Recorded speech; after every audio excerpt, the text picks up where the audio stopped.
This is so fucking stupid. We're about a tenth of the way down.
When you return.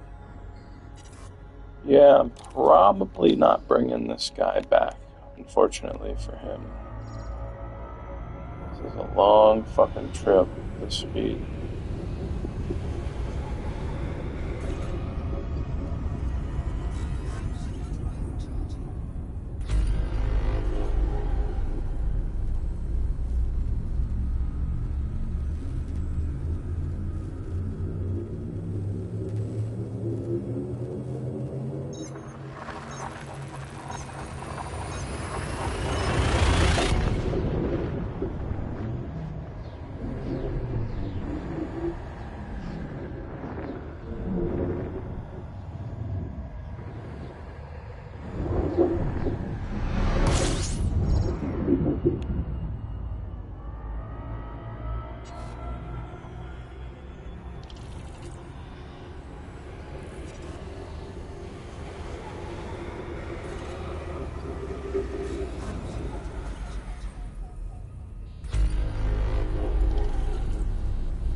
Oh my god.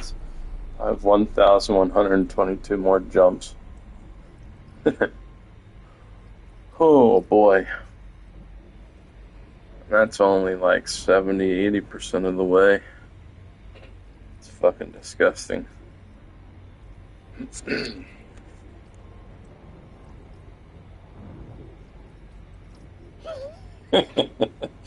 Fucking madness. I probably picked this one up a little bit early.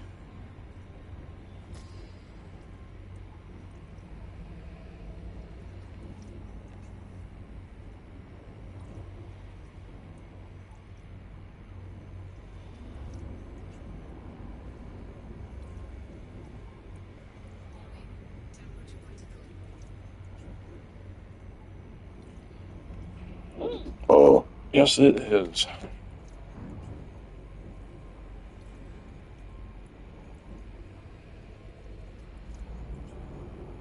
need to fuel up fast.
So I could probably go 20 jumps and be pretty close to empty.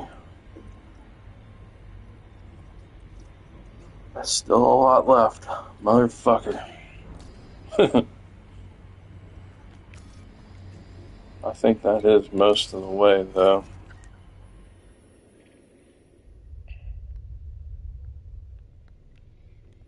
I mean, it's most of it. It's 85%. Trick is going to be getting up there, though. So I can't just go straight up.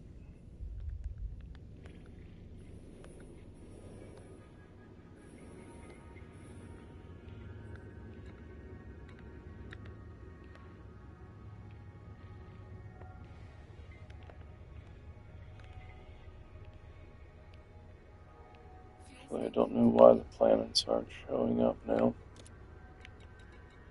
Oh, that's why.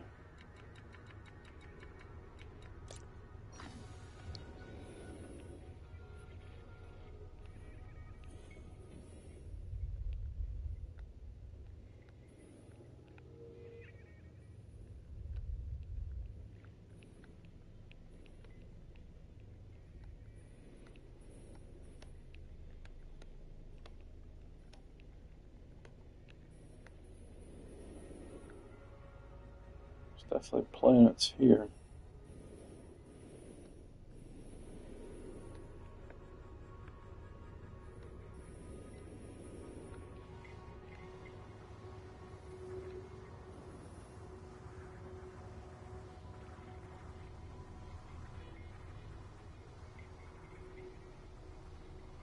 Well, they really start to thin out the higher you go up, though.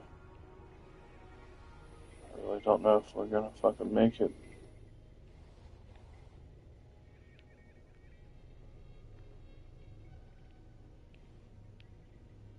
I really don't think I have a fucking strong enough drive to get up there.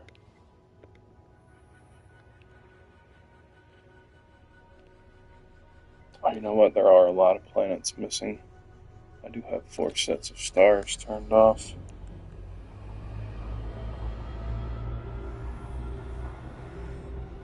I know I can't plot away up there, so that makes me concerned.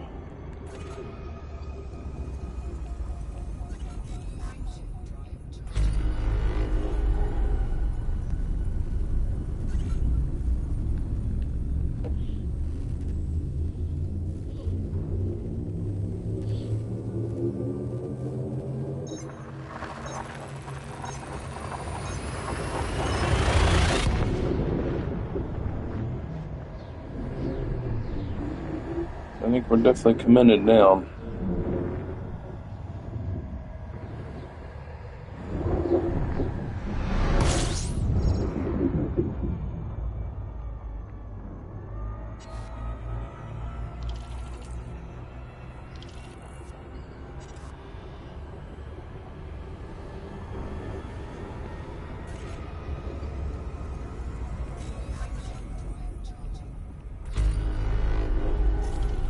Even if I could turn back, I don't think I would. Fuck it.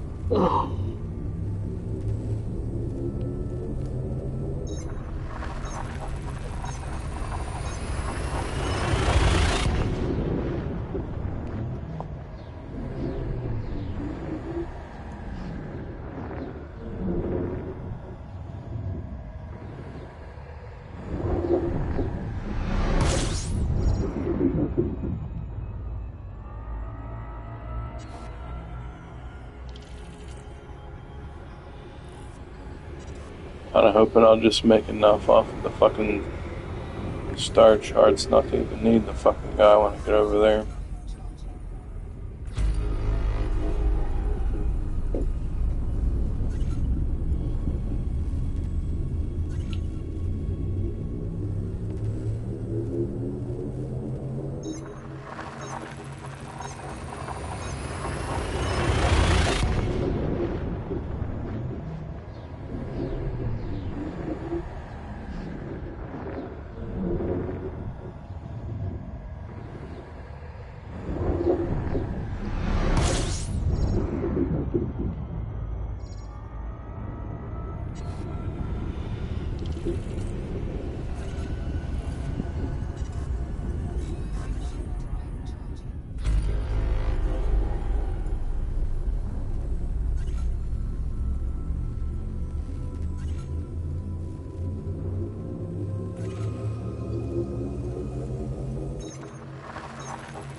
Motherfucker.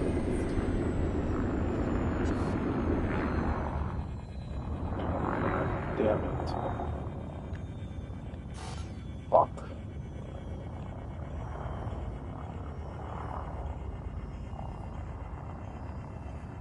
Really?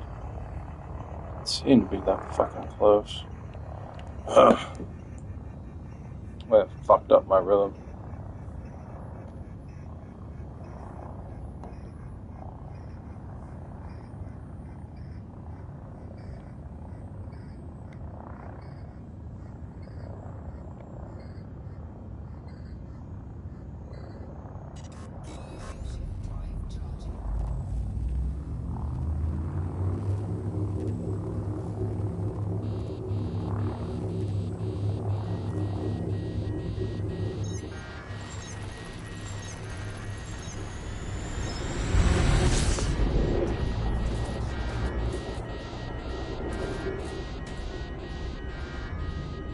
Fuck. Fucking hell. You gotta be so careful around these fucking suns. It's my first fuck up in like 300 jumps. Ah. God damn it. Luckily I didn't peel off a percentage of the fucking hull.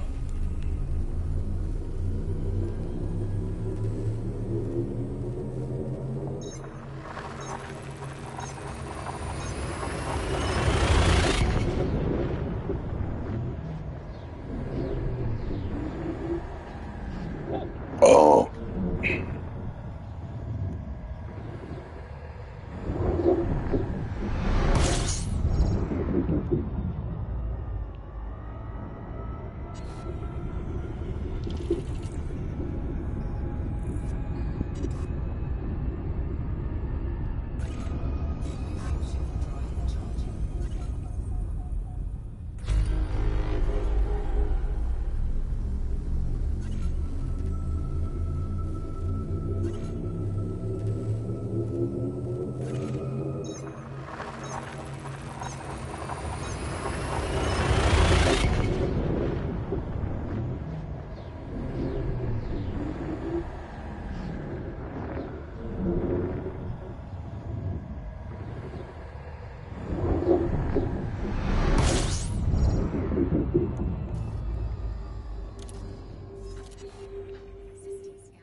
Fuck, I'm gonna make a detour for fuel.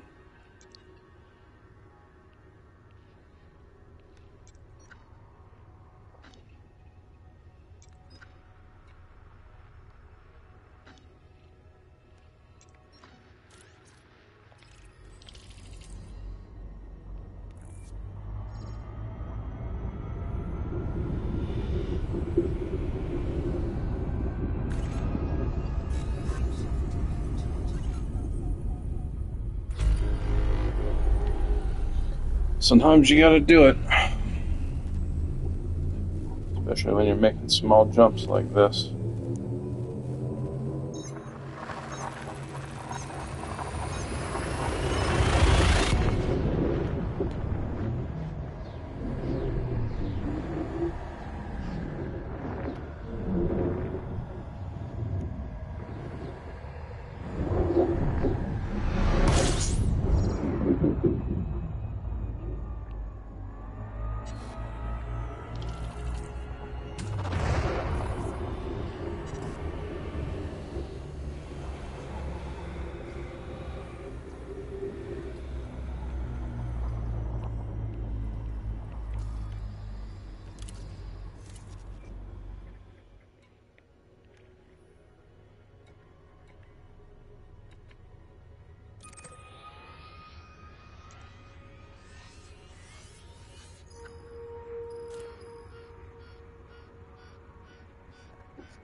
Not sure if the root plotter still works if you let it go.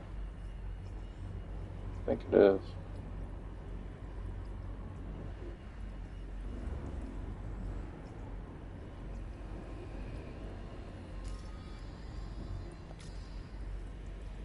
Yeah.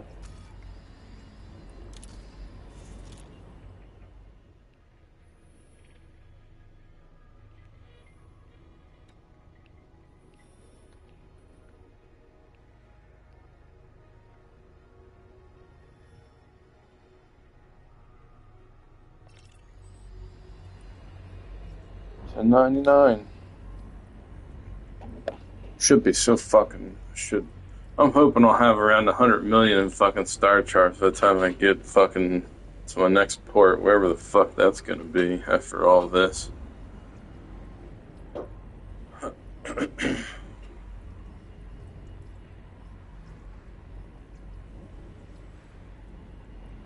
Probably be the next fucking 5 streams before I get to my destination. Is how disgustingly far away I'm fucking going.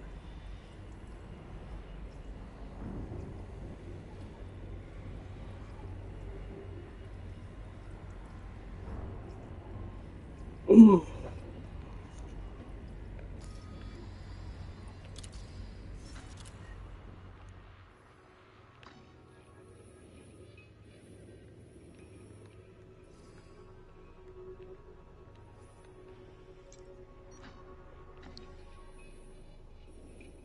I don't know where any of these fucking...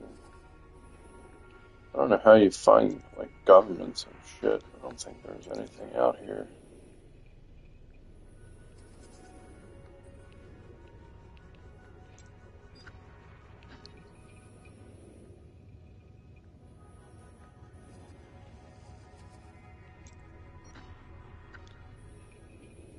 I don't know where the fuck all the civilizations are. This is most of the fucking map. It's got nothing on it, but when we're talking like millions of fucking... literally millions of fucking planets.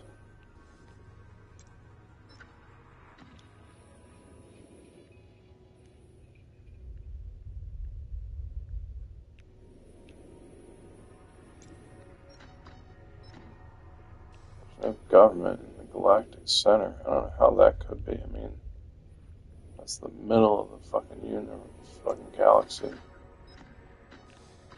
no government here.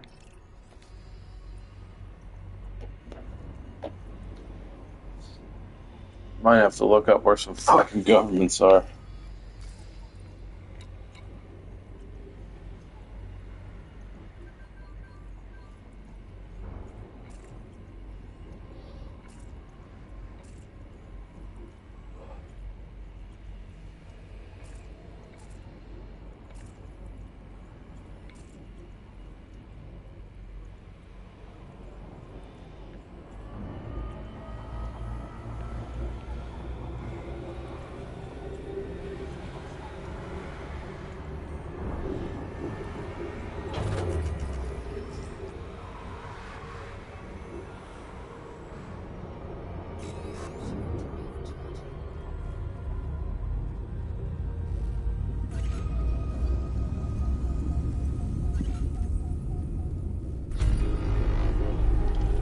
Probably is like super easy to get lost in this motherfucker.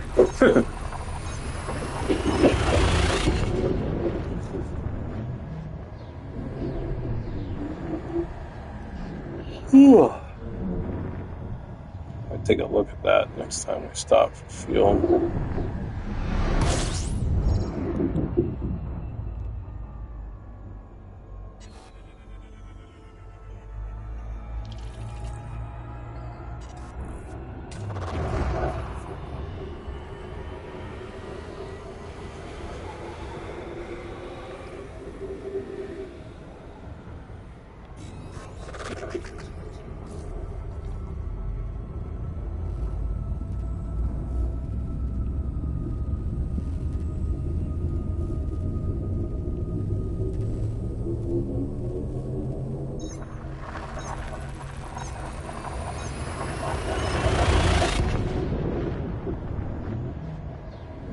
Hoping by the time I find a port, I'll be able to buy a fucking really nice ship.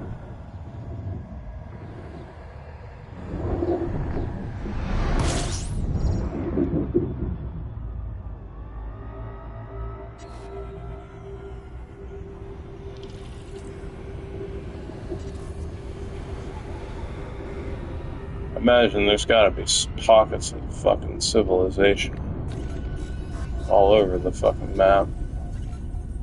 But they're not big pockets. It takes a lot to populate a fucking couple thousand planets.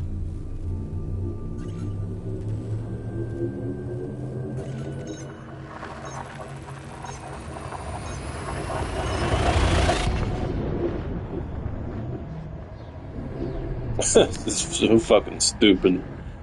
Yeah, I'm just more addicted to the fucking stupid factor than anything.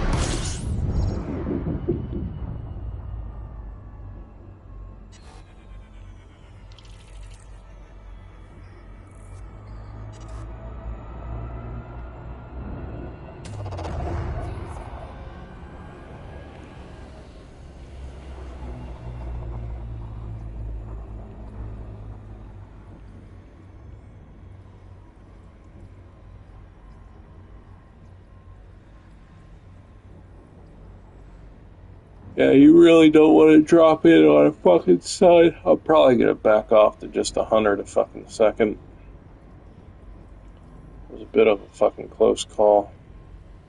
I've shut most of my systems down or put them on very low priority. Well, actually, I wonder if I can just straight up turn them off. I don't think I can.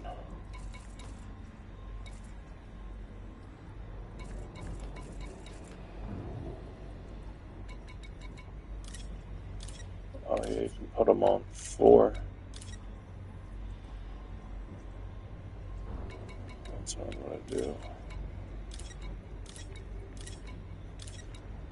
Get me as much.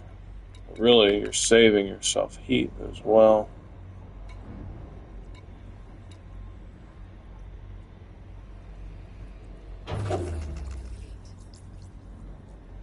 Wow, the health of some of these things. Getting down there. Shaft launcher. Pretty fucked up.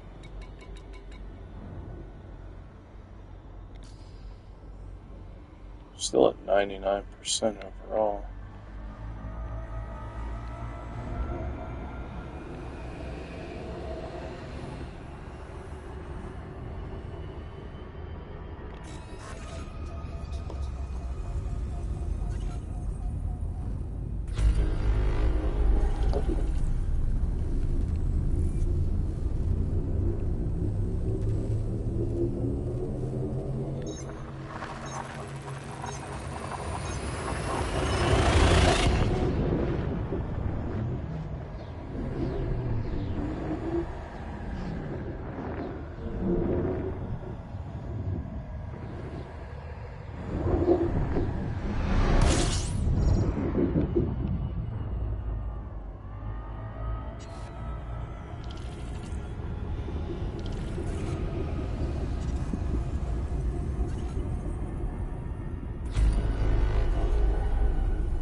So 49 seems to be my lowest heat level.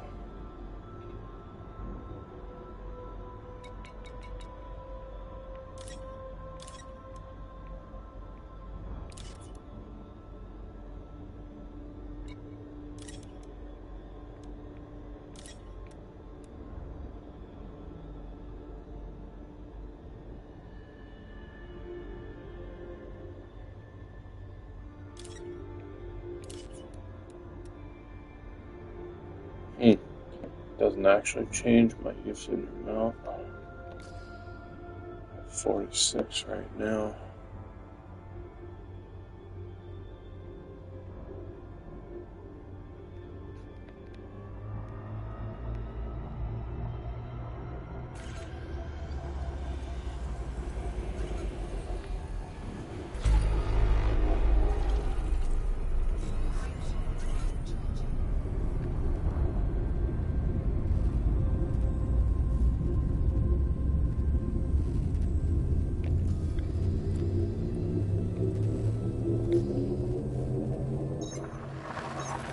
Thought putting lower priorities on things reduce their heat level overall, but I guess it doesn't.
Listen to that one.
It's like, how the fuck are you supposed to know wherever all these factions are?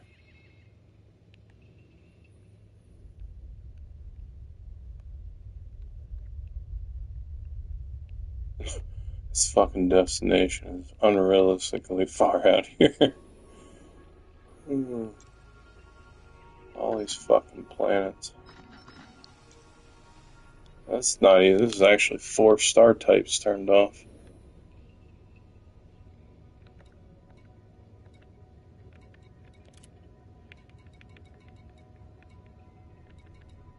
Fuel scooping complete.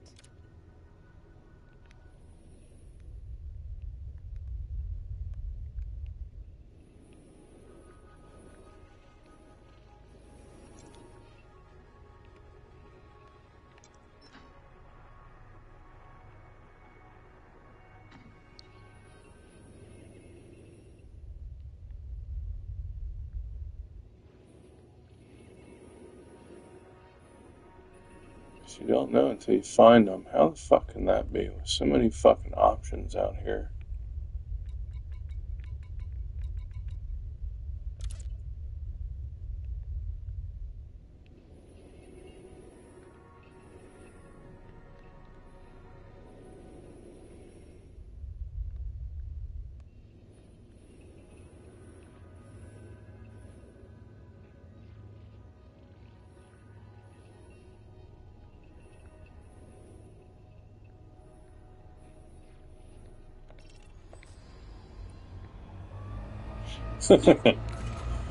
Oh.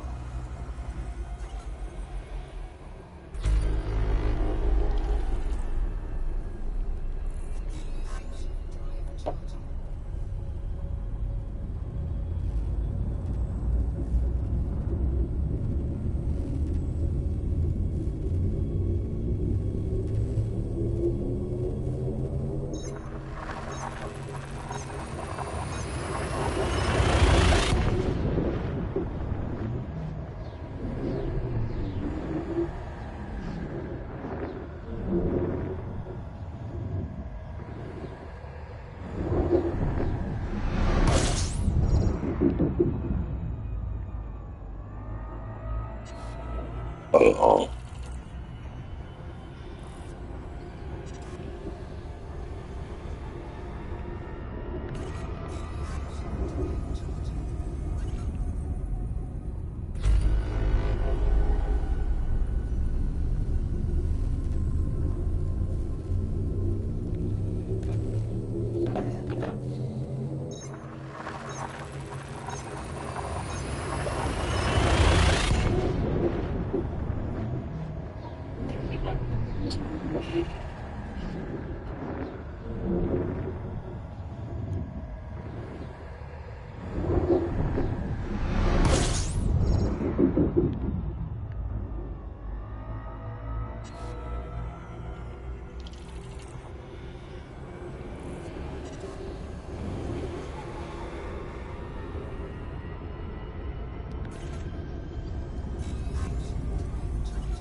Uh-oh.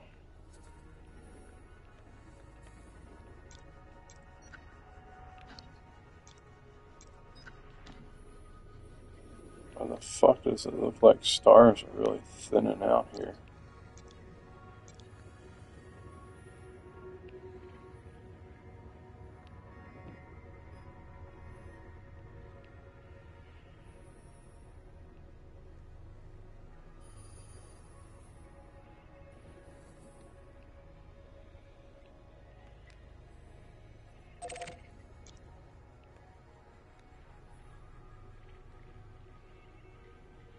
You know what? This really may not be such a good idea.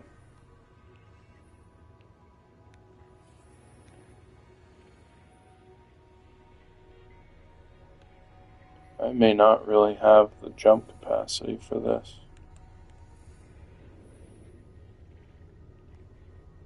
Then again, that is a lot of fuel stars around.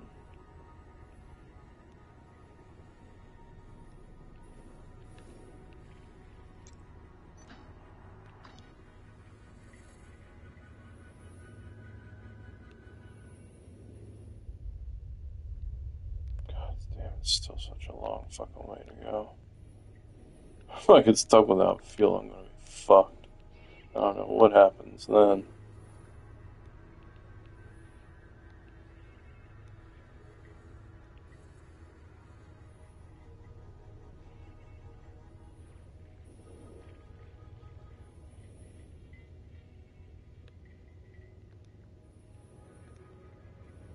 There seem to still be a lot.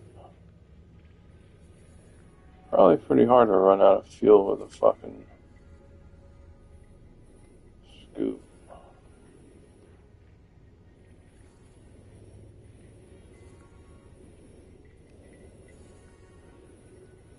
It's got me going down, coming back up.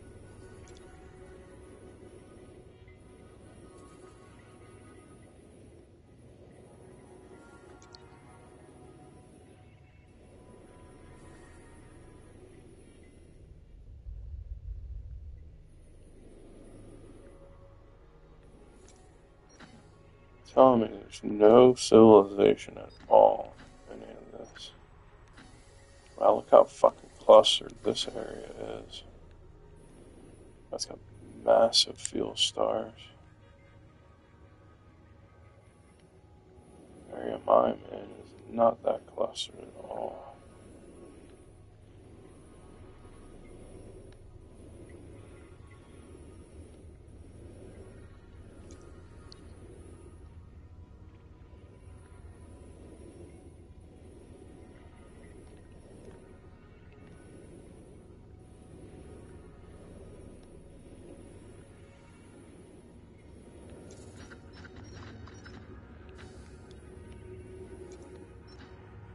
I hate to say, but where the fuck are all the civilizations, man?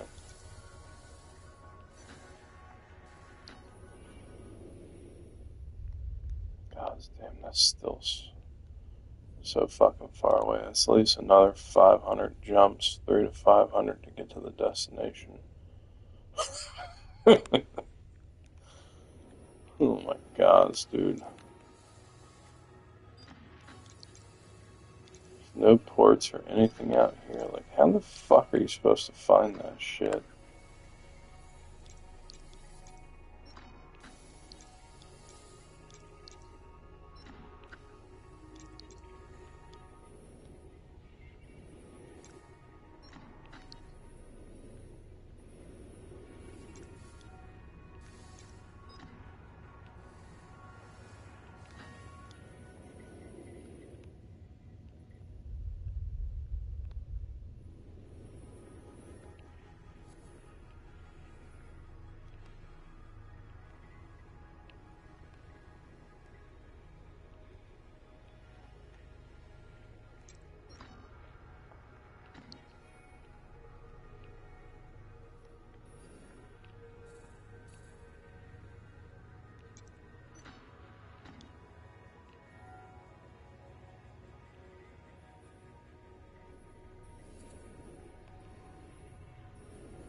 I'll be out of fuel there.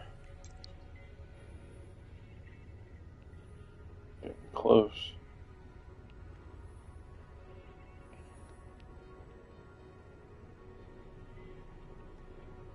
I don't like being that close.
Hmm.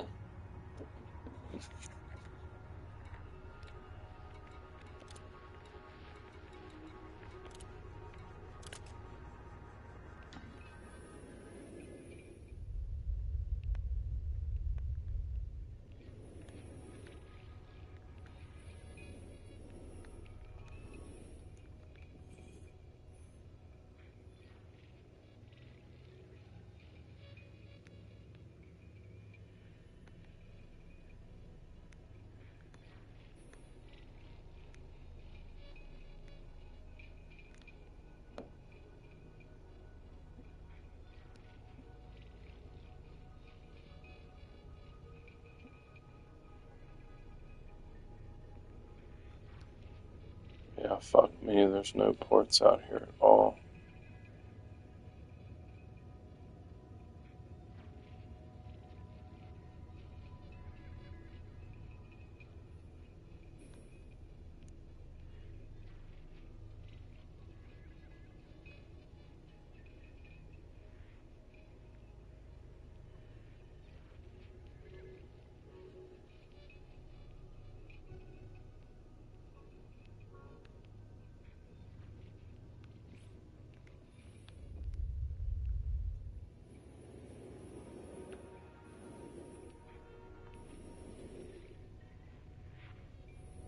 mean, you won't see anything until you actually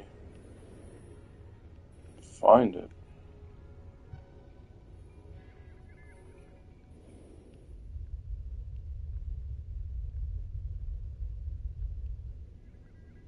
This area should be pretty fucking lit up with.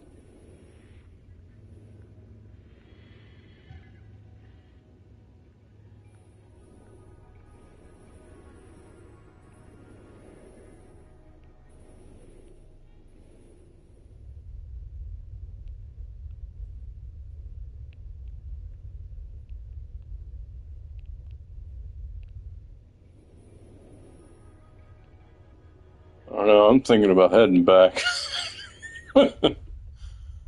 Oh my god, until I can afford a better ship that can jump further. Motherfucker. I really am only about a quarter of the way in. It may honestly be the wiser fucking decision.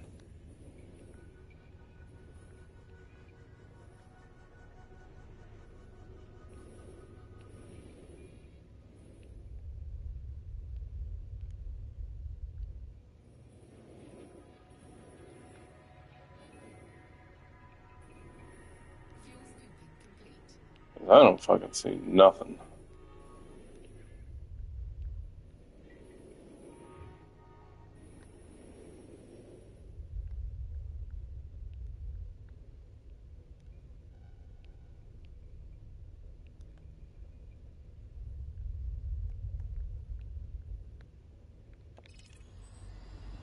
Still 1,076 jumps.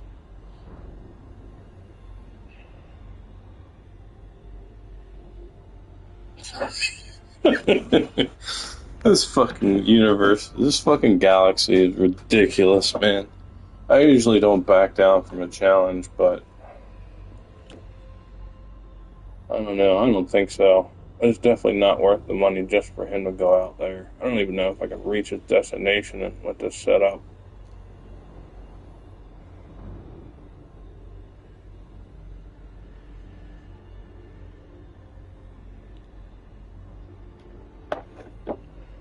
Fuck it, man. I think I am gonna go back.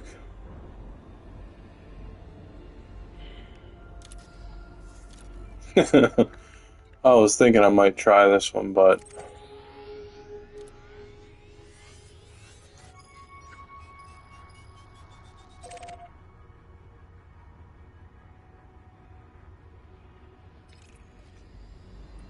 yeah, it's only 232 jumps.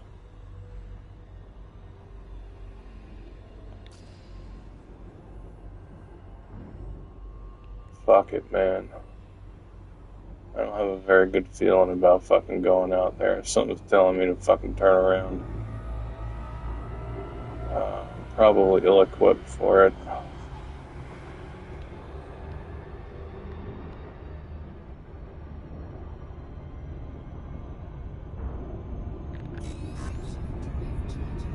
Fuck it, man.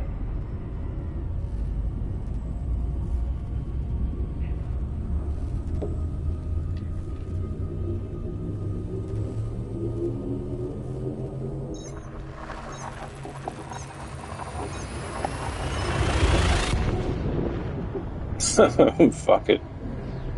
That was definitely the last minute to turn around. I was still 1,500 jumps to that destination. It's just too far.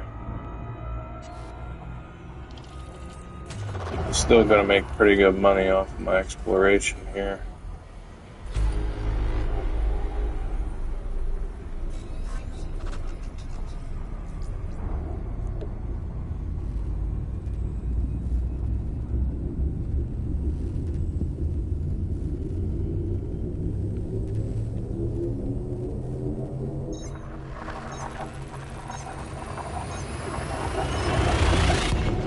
I'm gonna want a bigger ship with a better drive and more fuel.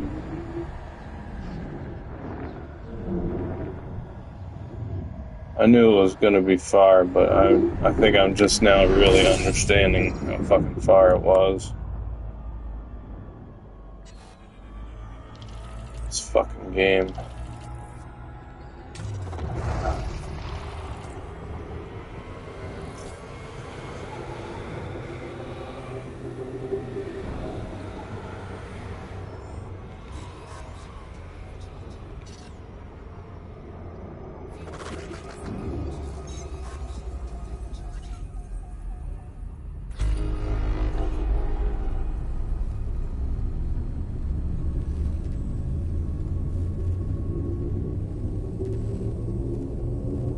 Gotta be some better jump tech. I mean, if I actually did that and came back, I'd make a fucking fortune.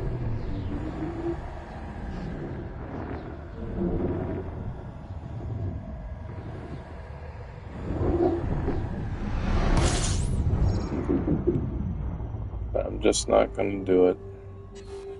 Trying to have a no-death playthrough for as long as I can.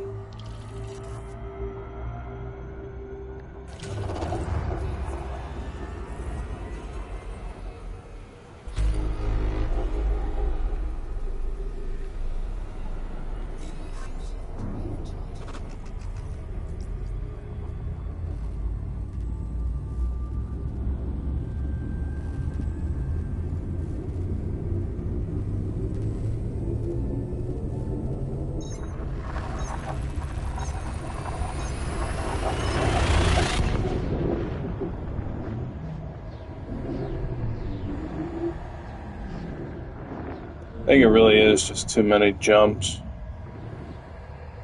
I'll make a fuck up. Zoning out there. I almost fucking made one already.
It just is so fucking hilarious.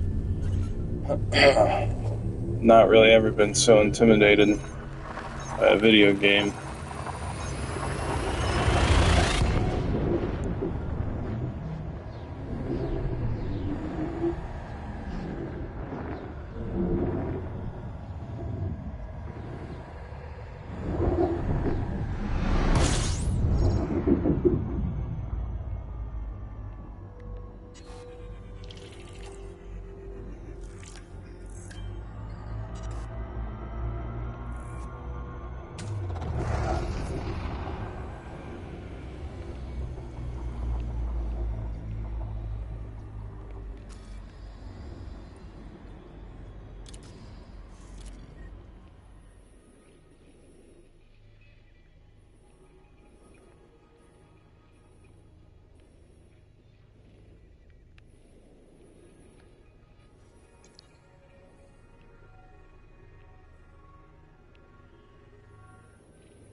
Yeah, I mean, there's no fucking economy out here anywhere.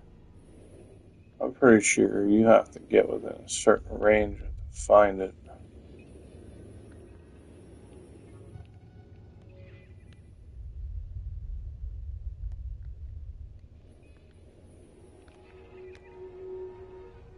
Like, that's really easy to see. You can actually see it all the way down there.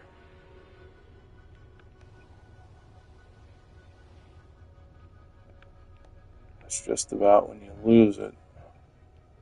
It's a pretty good bit of space.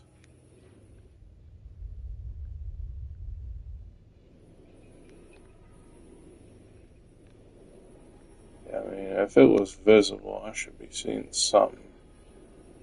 But I don't think it's visible till you get in within a fucking certain range of it.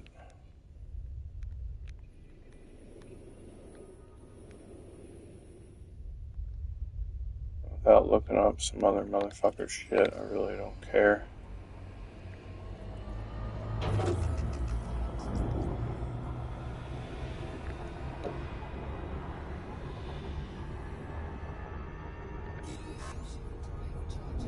Smartest thing to do is to buy the best ship I can, doing whatever I can here, and then go exploring. Best ship, best engines, best frame drive, most fuel tank. These fucking exploration contracts really aren't worth it.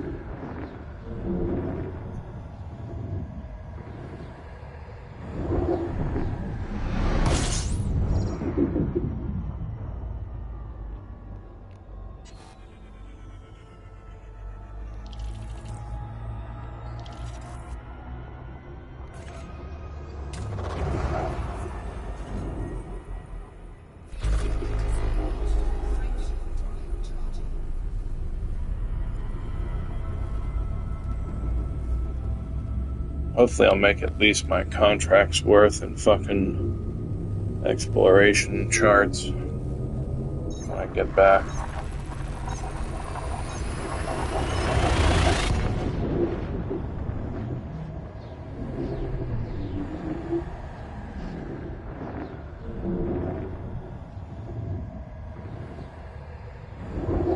Oh.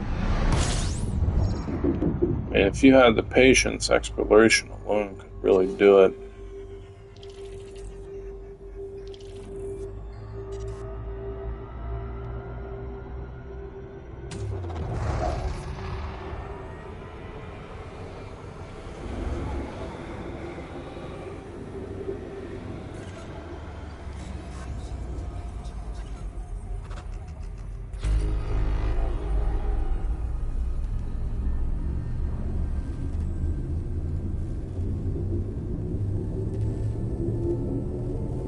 You've really got to be prepared before you head out there. But it's more exciting to find it yourself, I think. Unless you're in a deep shit, you want to look and find it. There's probably fucking, I don't know how they could do charts on it. This many fucking planets. Guess there's a way.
Well, I actually was in this system.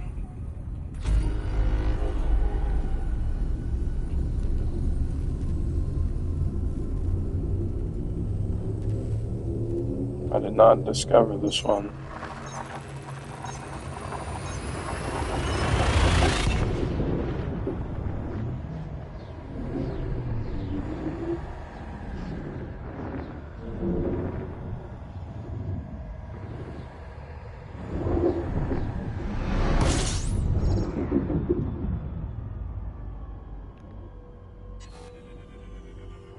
Or this one.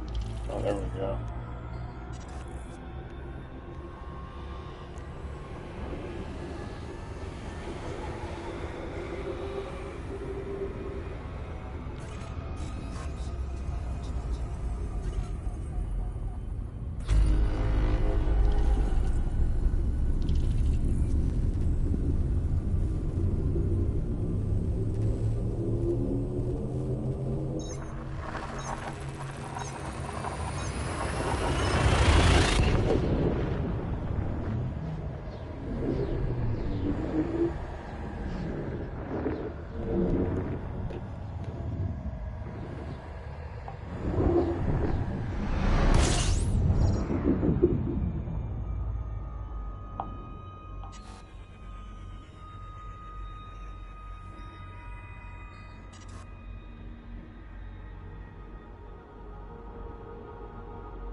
Somebody actually just commented on a fucking fact. I think I want to fix that. It makes it look like I'm actually complaining about it.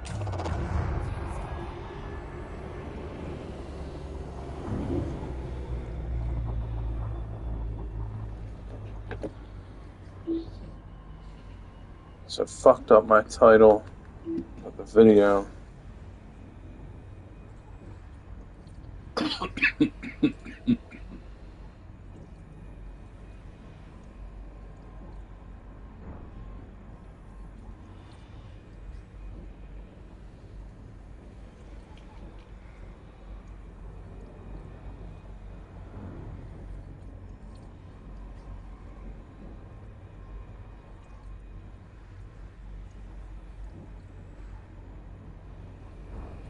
I could fucking spell.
Gotta know when you're not prepared. That's for sure.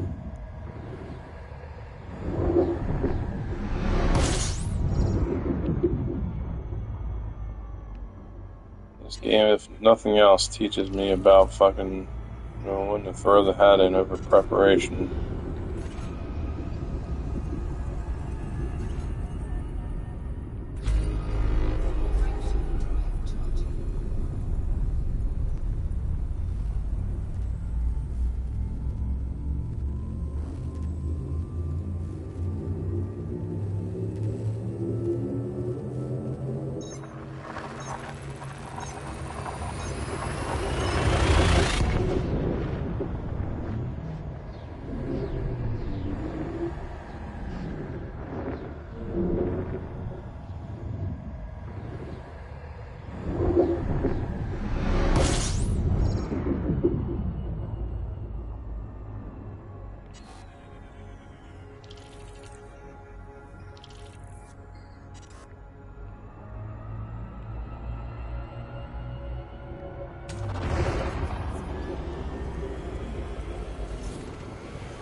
I think it's also a little bit of just so much of nothing being out there. It's almost kind of disturbing, even in a video game.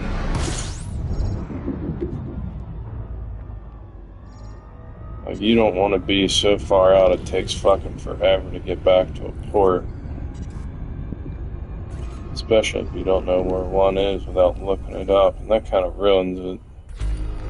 In a game like this, it might be necessary to do research on what other players have fucking put on the internet, but I'm trying to avoid any extra player information unless it comes from somebody watching, then, that's different, but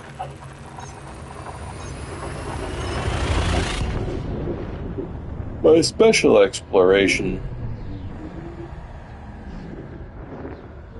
if I can't make larger jumps, I mean, I might get rich going out there, but the other thing is, I don't know if I can keep my fucking data if my ship goes up.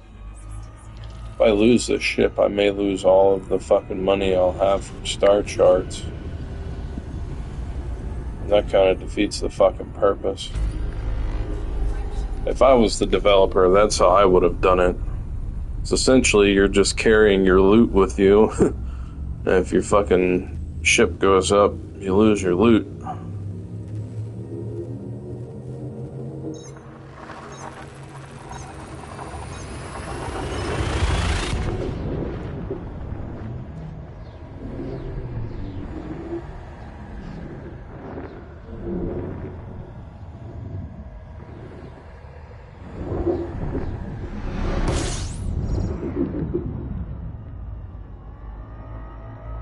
One thing's for certain, though, even as empty as some of these places are, they certainly are just rinse and repeat fun to go to. Something about this travel system is so enjoyable.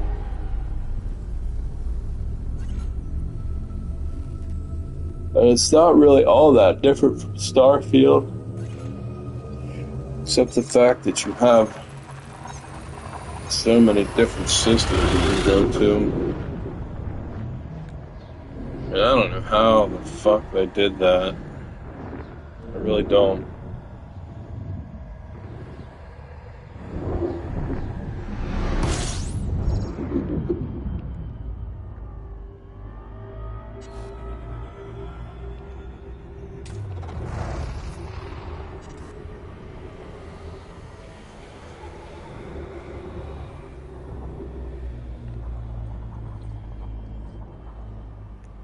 I'm really not going to push my luck on this refueling either.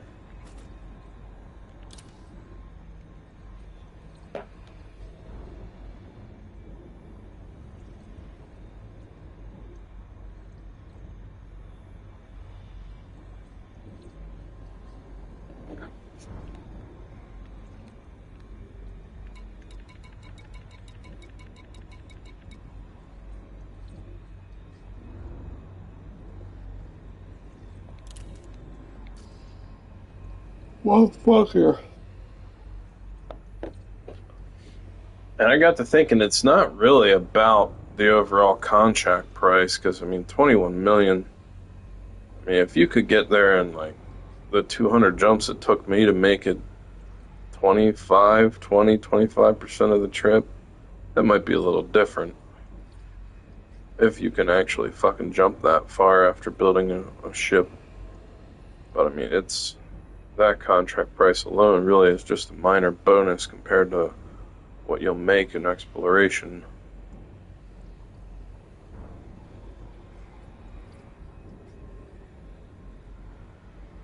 But if you can't do that in fucking 200 less jumps, it ain't worth it. Do it for the fun of it and a little bit of money on the side.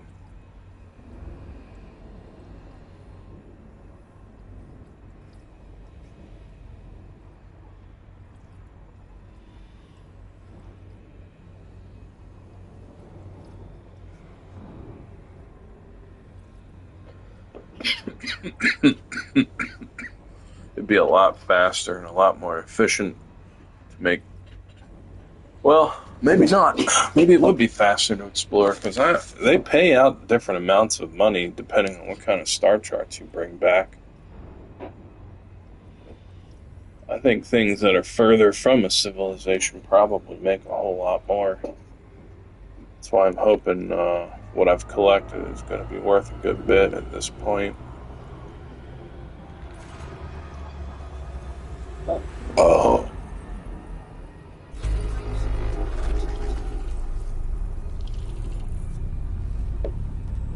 One thing's for sure, I've collected quite a lot of shit.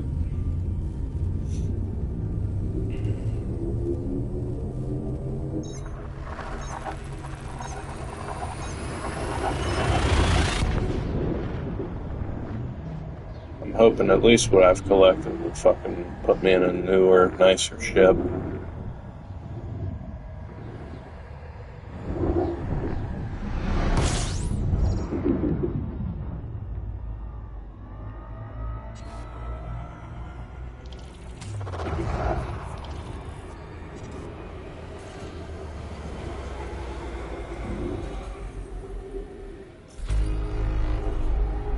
fuck around with these suns too much, man. It's a dangerous fucking thing, refueling. Crossing that orbit. That's why it's really actually smart to have at least one of those repair limpet fucking modules. Because I'm not 100% sure how rebooting systems work. I think that only heals you up to a certain extent.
Might just have enough time in the next 3-4 hours to make it back to port.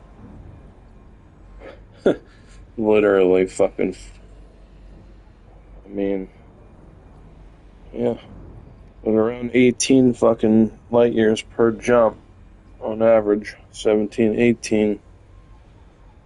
4 to 5 hours get you through maybe 5 or 10% of the map, if that.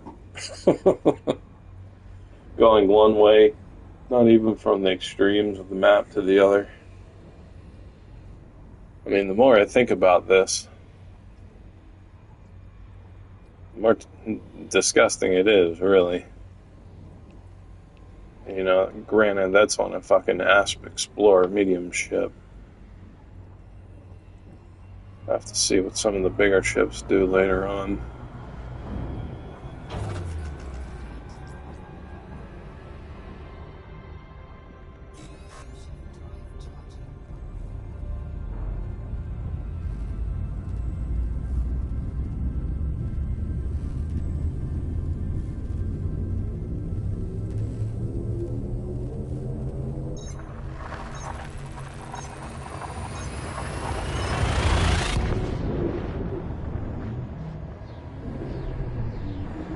Got just a tiny, tiny little taste of exploration. I'm already like, nah, fuck it. I know I'm definitely not prepared for this.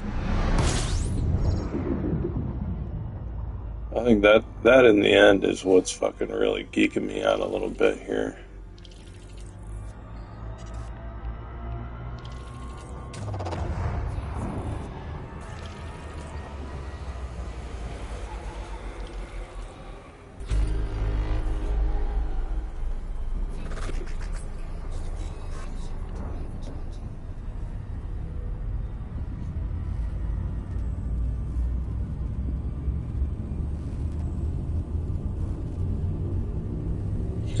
That dude had a good comment, though.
So far, I've definitely got my no death record going. But not having fought very much in combat missions has also made quite a difference as well.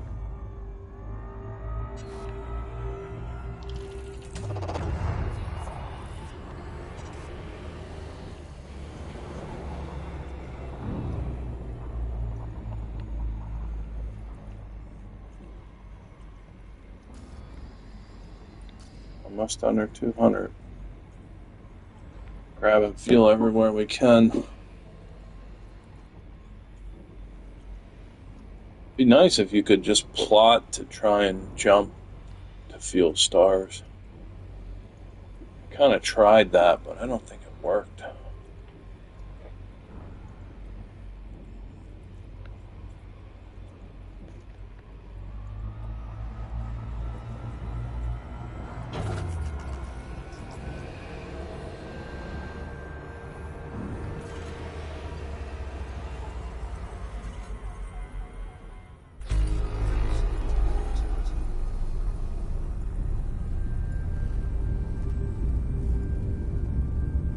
If you're not paying attention, you can fucking run out of fuel. I really don't know what happens then. I don't want to find out.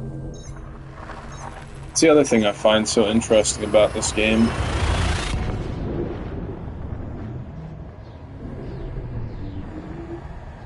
I wonder if you can call help, show up 2 hours later, bring you some fuel,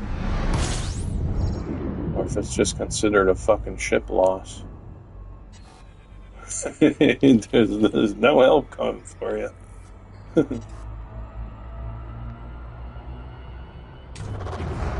Or if you could, how much you would pay for that, depending on how far out you are from civilization.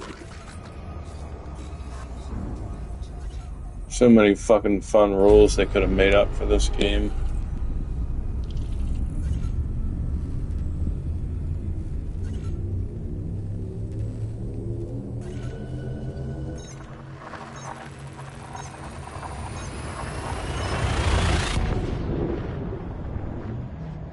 By the time we get back to port, we'll be 430, 440 jumps in to and from where we decided to turn around.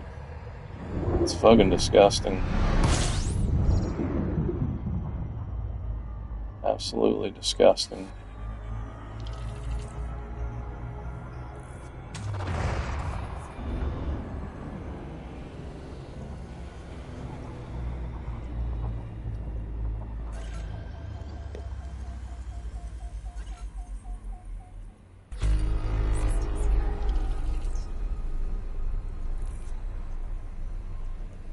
See how far these scanners worked.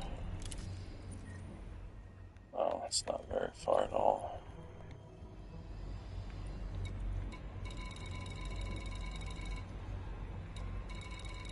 I don't know what excess mass means either. Oh. Huh.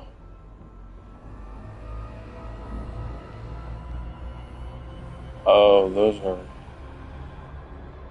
those are other star systems, I see. I thought all that stuff was within this system.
think about roughly another way to look at it, or how long it takes for you to jump. It's probably roughly a minute and a half without refueling. 60 to 90 seconds. So 200 jumps at 1 minute per jump without refueling. 120 is 2 hours. Another 60 minutes, 80. 3 hours and 20 minutes without refueling. Real game time. real life time. Add refueling in there, it takes at least, we'll say anywhere from half an hour to an hour. Yeah, you're 4 hours, 4.5 hours.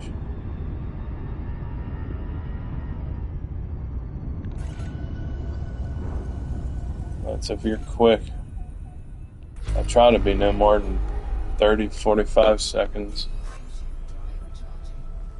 I think I got a stopwatch on this motherfucker. I don't think I've ever used it.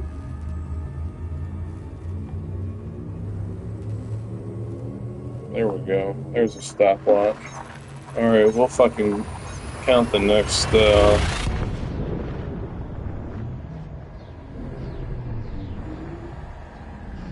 jump here between this system. We'll count it from when we land.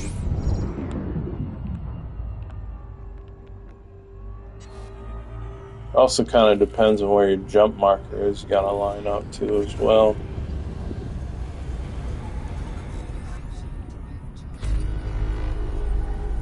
That's gonna be pretty fast.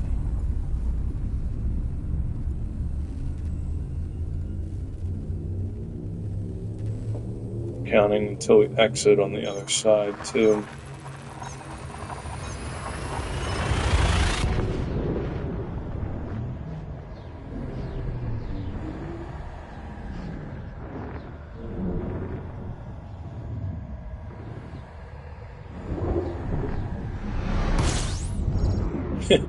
Yeah, 44.5 seconds, man.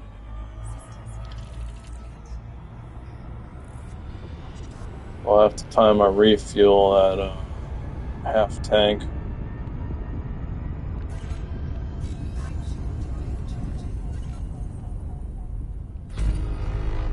Yeah, so probably anywhere from 42 to 45 seconds on a quick fucking jump.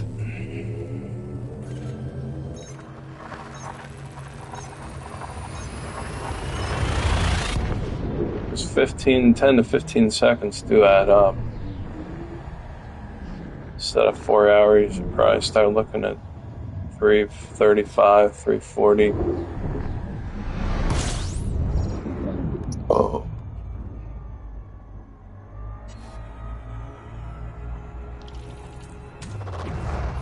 See how long this takes to refuel at 100 per second or so. Or 25, we're going to heat up pretty good.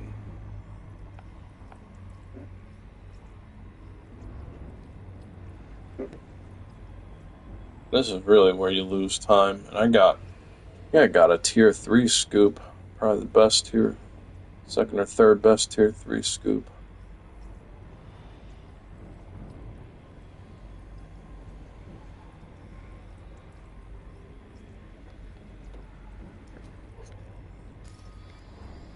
$195.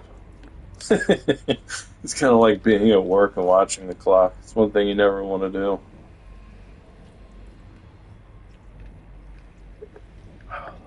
I actually didn't realize those were there. I probably wouldn't have decided on this trip last night if I'd known that. Although the exploration alone was probably going to be worth it.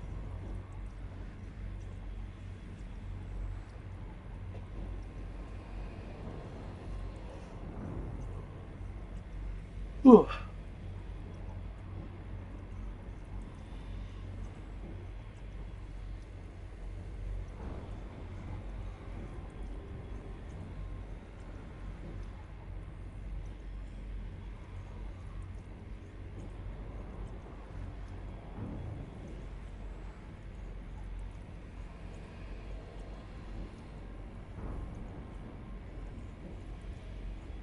I can top this fueling off at I think 150, but that's pretty danger close. Start getting into the 80%, fucking 85% heat range. Yeah, it's about 2 minutes to fill a tank at a pretty moderately safe range. Quarter empty.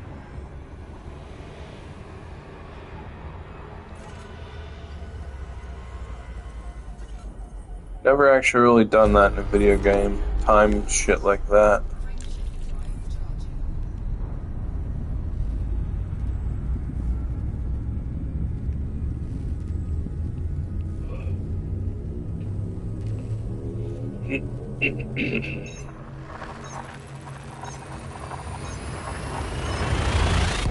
Imagine telling your passenger, yeah, bro, I've thought about this. 200 of the 1600 jumps in. I don't think we're going to want to do this. We're going to turn around. This might be a little bit unsafe. I mean, you know, life in space exploration, life in general can be very unsafe. Fucking, but exploring into fucking deep space like this, no safety nets. I mean, the reboot system itself is kind of a safety net, but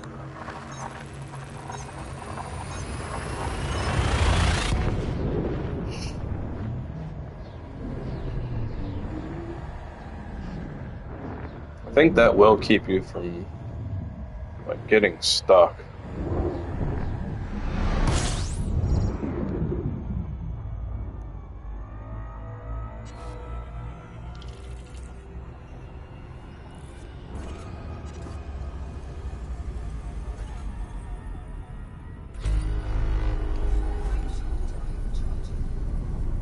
Now I'm going to jump into this next system, and I should be the one labeled as finding it or first mapping it.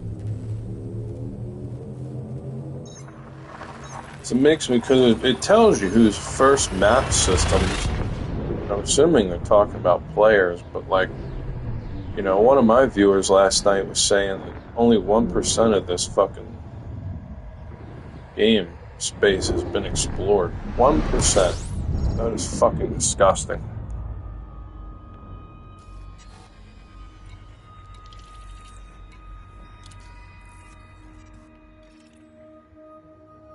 First discovered.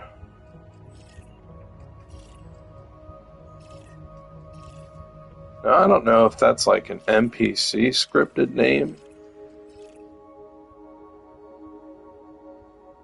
or if that's actually a living human name that's played the game. Makes me wonder, though.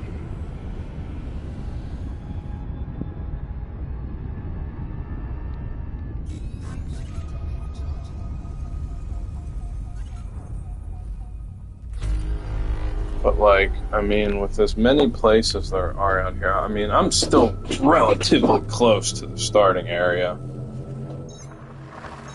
But at some point, like, you should definitely have your player name, your commander name being listed as first discovering some areas.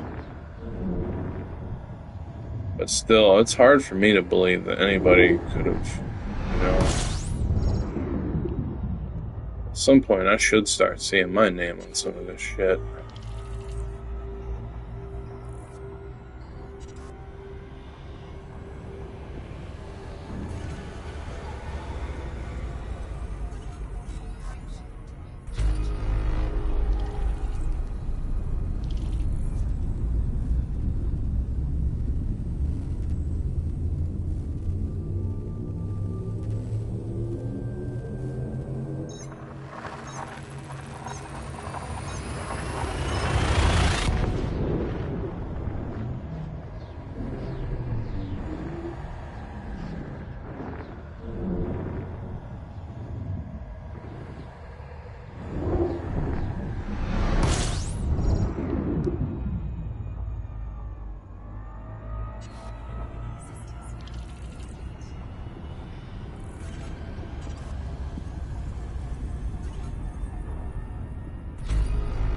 kind of would like to change the color of your interface as well. As far as I know, there's no way to do that. I'm really not wild about this fucking orange, especially over my ship overlay there, because it keeps making me think I've got ship damage. I feel like that should be a cool green color or something. Although my hull integrity is at 99, or I'm guessing that's an average of my module health.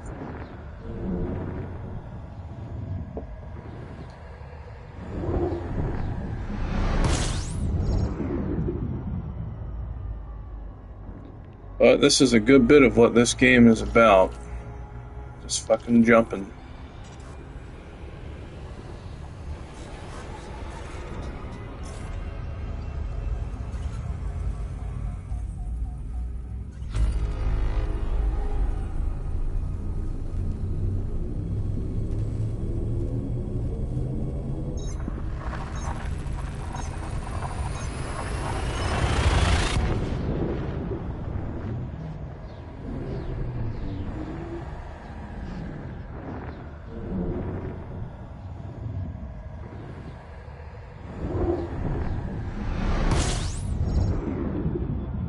Yeah, since our work schedule has changed as well, my boss's son made his basketball team this year.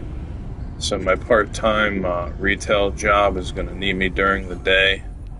Every day but Wednesdays and Sundays now, so there won't be any day streams but 2 days a week.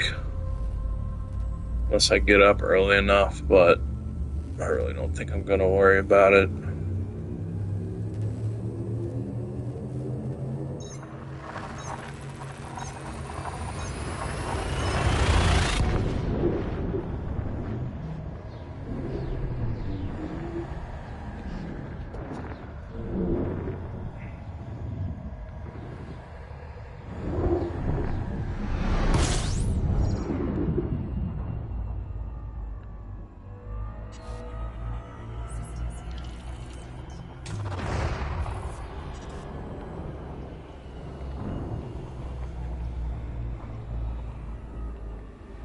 Alright, let's see how long it takes to fill half a tank at 100 per second. This is pretty safe heat range. I'm guessing at least 5 minutes.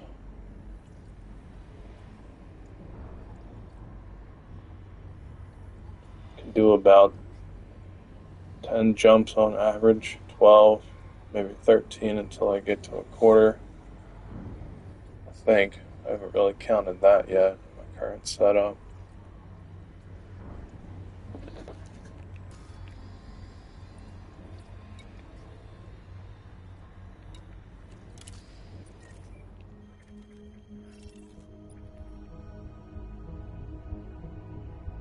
Yeah, no, that really seems like kind of like a name that would be made by a person and a fucking developer. Just, you know,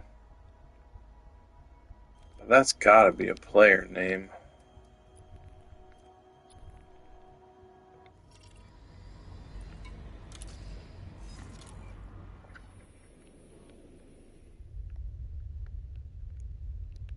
I know we're still pretty close though, but I mean, you can go.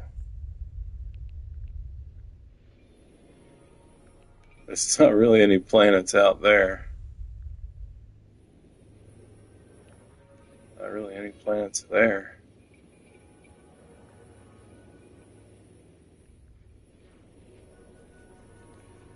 Oh, you know what? I think I still have economy on. Yeah. Yeah, there's fucking planets there. There's none out there.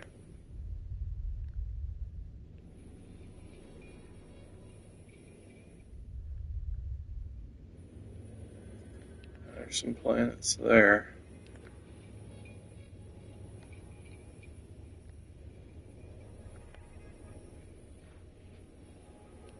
They're getting pretty fucking. That's pretty fucking sparse. There's some planets here, but not many. Yeah,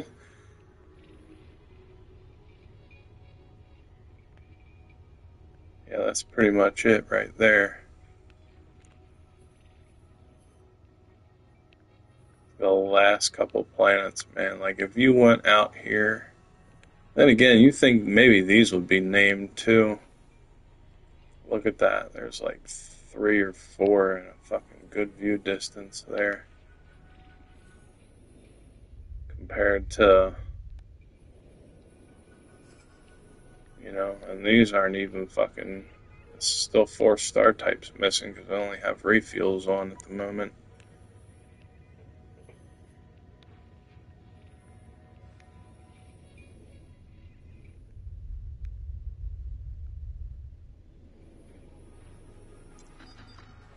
That is pretty dense.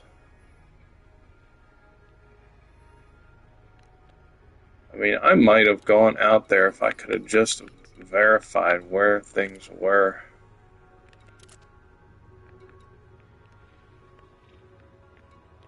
But it doesn't show you anything.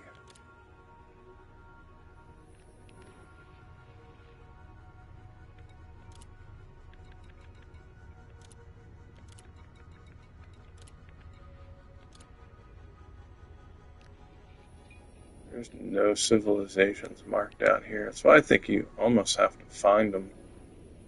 They might be on a different axis, but like where I was supposed to go, there's nothing out here. So either there's nothing out there, or they're just not showing up. So it's really cool because you can kind of just see where they're at, the radii of them in general.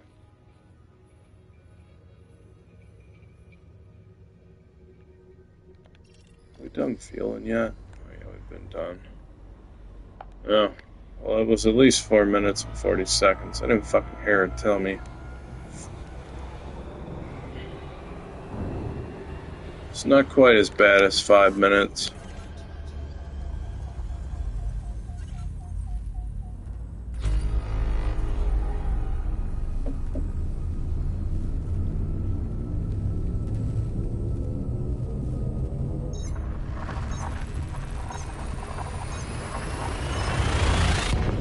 Oh.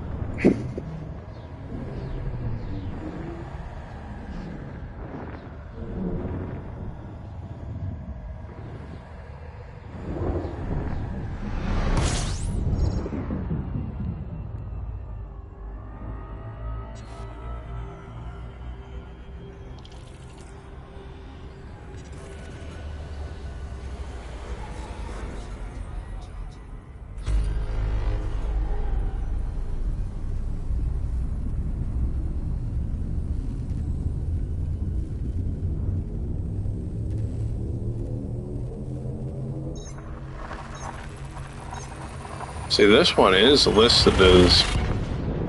Oh no, see, it says unknown. You think if people would have been there, and it's registered it's been there, they would have turned in that data at some point. So if you're going to an unknown, you should have your fucking name on it.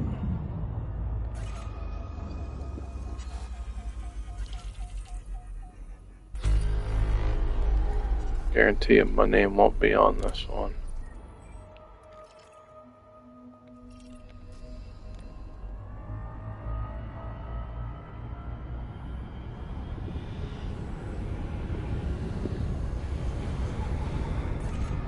But like, if you ever go out, where nobody's probably ever been, and you don't get your name on a first discovery, then those definitely aren't human names, human player-made names. Which they should be. That would add a sense of coolness to it. I get the feeling they're really not.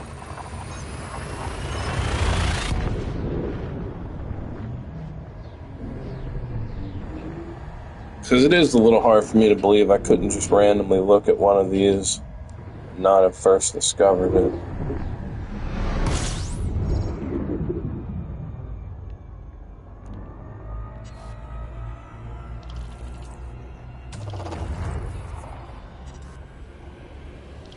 Boy, that orbit line showed up late.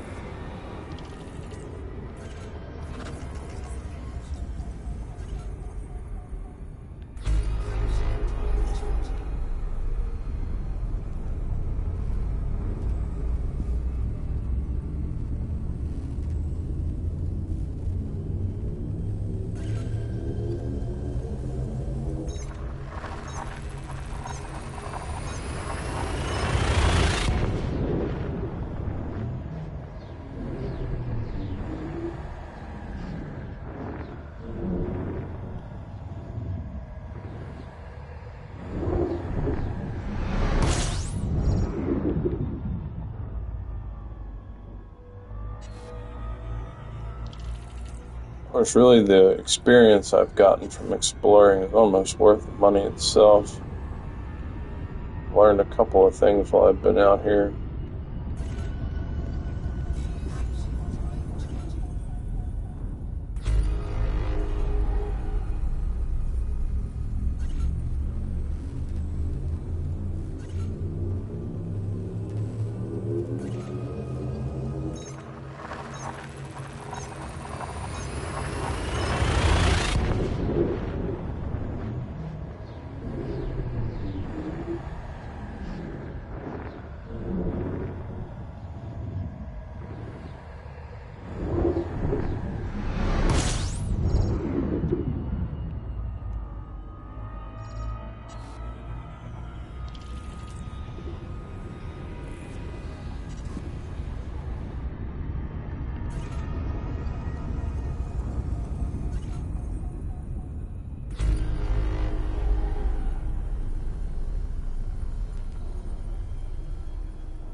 Starting to zone out a little bit now. Didn't realize my fucking shit wasn't charging.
Honestly, I'm like super fucking focused on this game right now.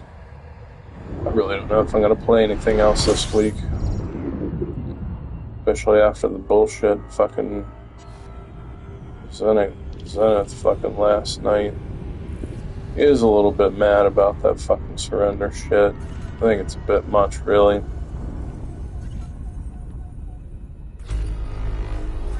I mean, I can understand, kind of bitching a little bit about it, but the dude, like, he's starting to not even need somebody else to fucking haggle him for one fucking thing. Really just had quite a lot to say. More than I wanted to hear. Kind of reminds me of why I stopped fucking just playing League, any multiplayer game.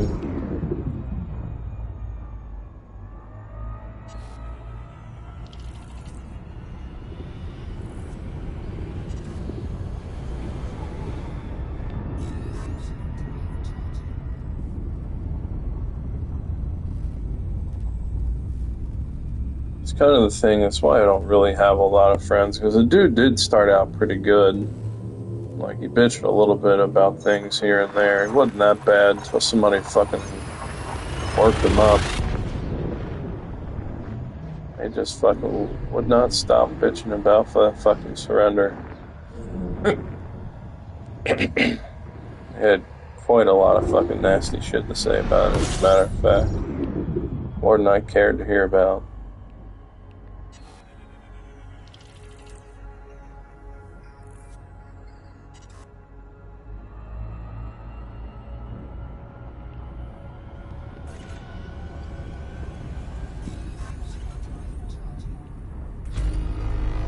Oh, Zenith League.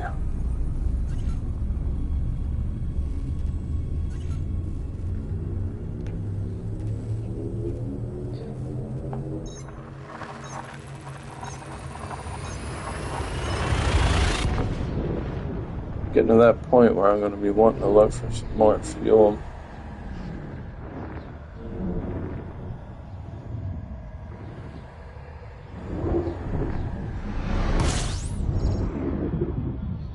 Another 2 or 3 jumps.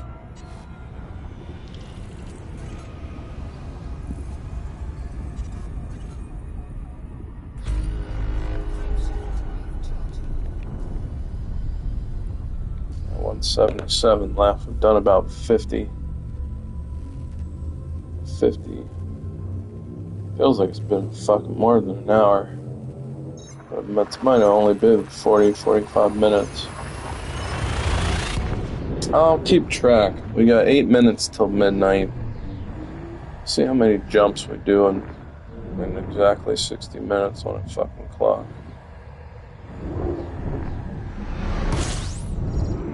Because that really doesn't change. No matter what ship you're on.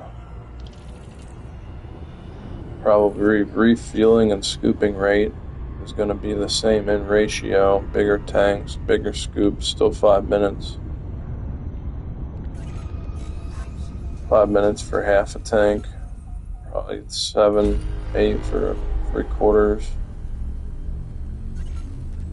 Might get a faster charge though. It takes about 10 seconds to charge a fucking drive. 7 to 10. Might take longer on bigger ships, now that I think about it.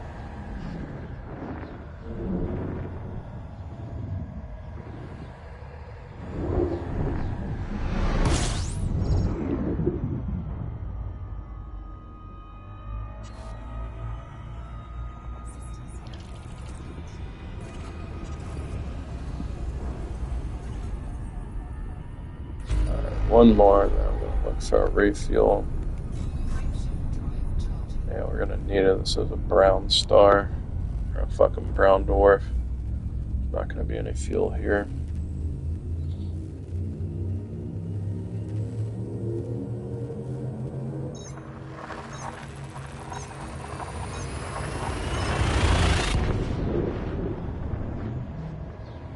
Probably should have looked a couple of jumps ago. Generally, when I get down to a quarter, there's usually a fucking refuel star close enough. Pretty sure that, yeah, this is not gonna work.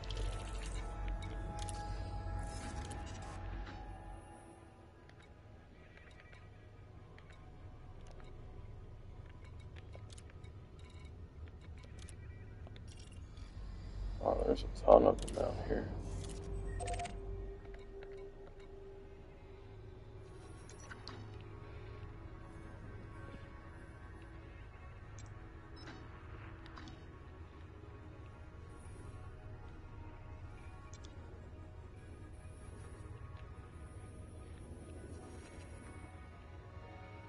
We'll actually just plot to this one.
Yeah, let's keep our eye on our temp at 120.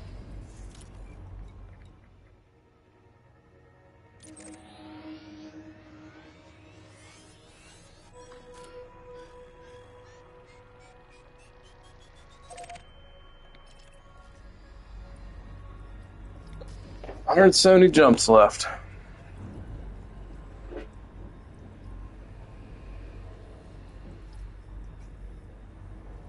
Hoping I can get at least 40 of those done. Well, yeah, with refueling 40 to 45 in the next hour. So that'd be 90 in 2 hours.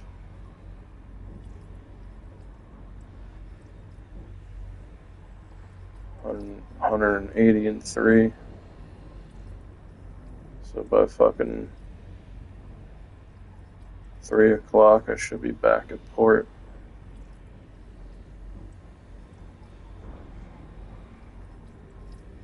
Yeah, we're really shooting for 45 jumps per hour. The fucking math behind this. I can at least do that kind of math.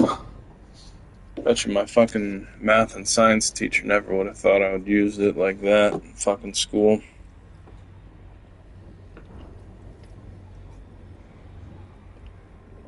You could see that test on a fucking exam. In an ask class ship with the second best tanks and field drives. How long would it take with refuels to jump 45 jumps?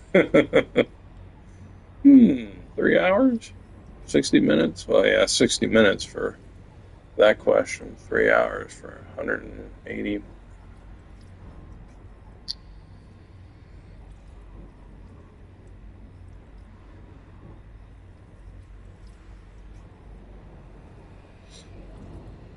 It's almost 12 o'clock.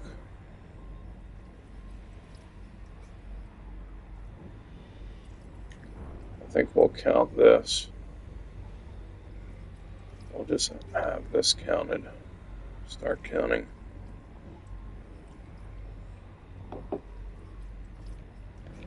About 170 now.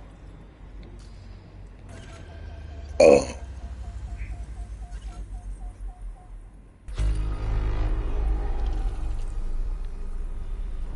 I'm just kind of wondering if the game's gonna... Because this game already has crashed on me once. Now, granted, I probably haven't turned my PlayStation off in about 2 months or so up to this point. I just let the motherfucker run. So that might be partially why.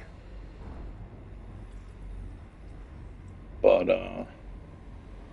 when I go to turn in all these fucking star charts, the motherfucker's gonna crash then too.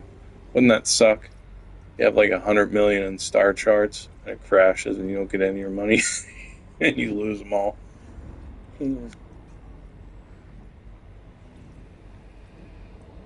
Alright, it's 12 o'clock.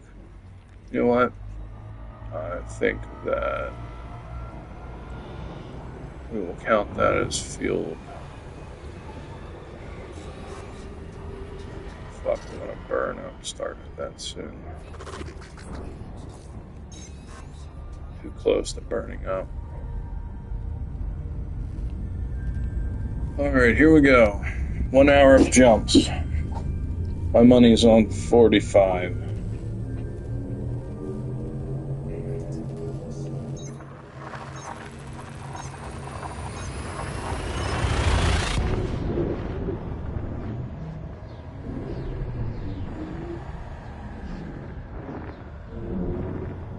I could see how some people could get bored of this, but I mean, maybe a month from now I will, but I don't know, man.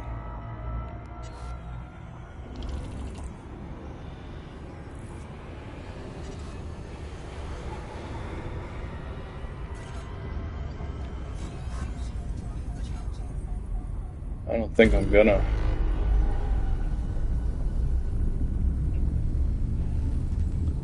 It's really the two things Starfield does that this game doesn't. Just comparing those two is Starfield has a driven storyline, even though I really didn't like it. I played through a good bit of it, but I didn't even play the DLC.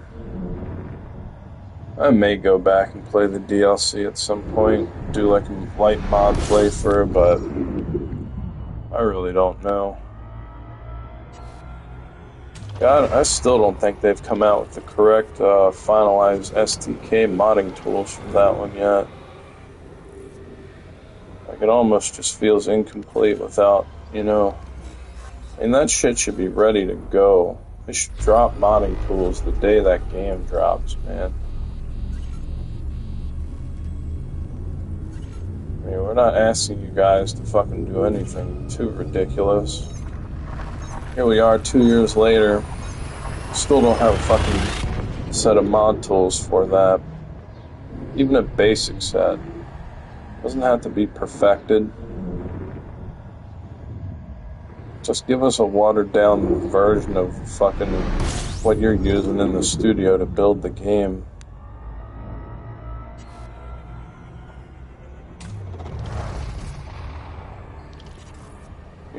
And it's like they know that. They know they put these fucking games out.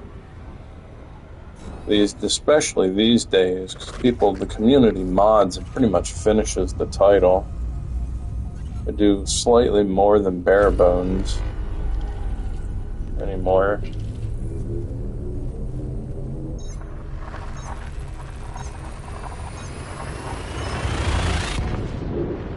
Another thing on my list to do is to make another run through Baldur's Gate.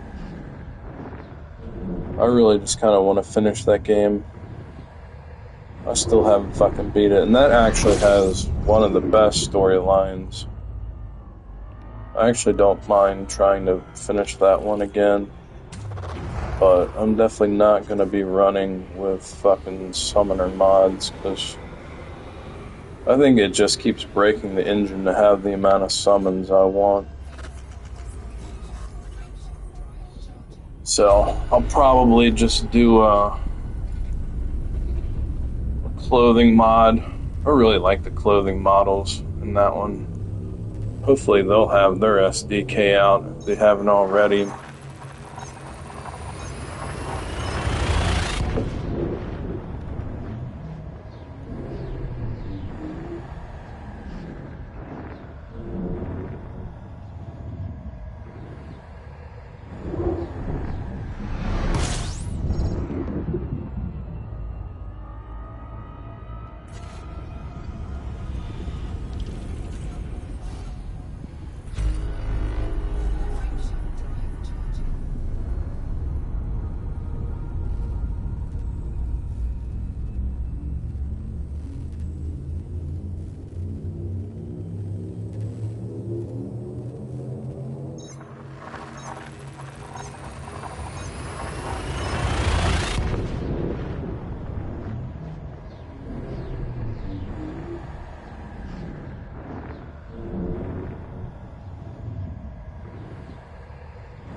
Probably still gonna be fucking with Serb's mod too.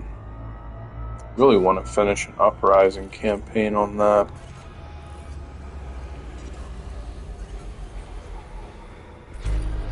Got a lot of stuff going on.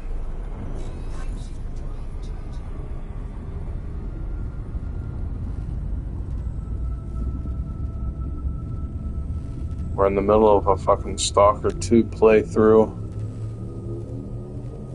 But everything's pretty much been put on hold since I picked this motherfucker up.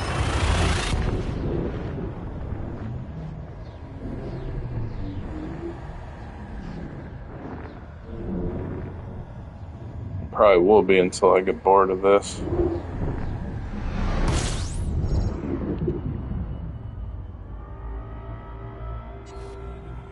I'm gonna have to wait and see how projected long it's going to take to get a fleet carrier.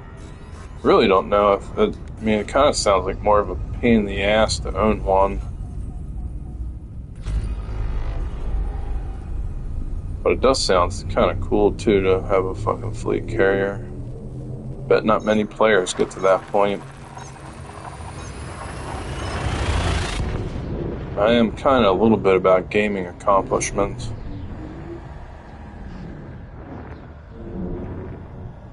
This is a pretty serious gamer's game. I mean, like, I imagine a lot of casual gamers that pick this one up probably won't be even going as far as I went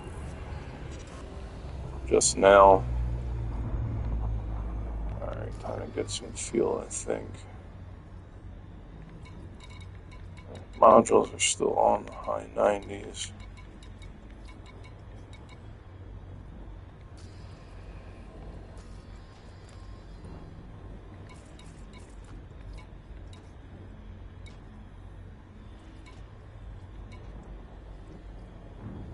There's fucking 3 guys back there.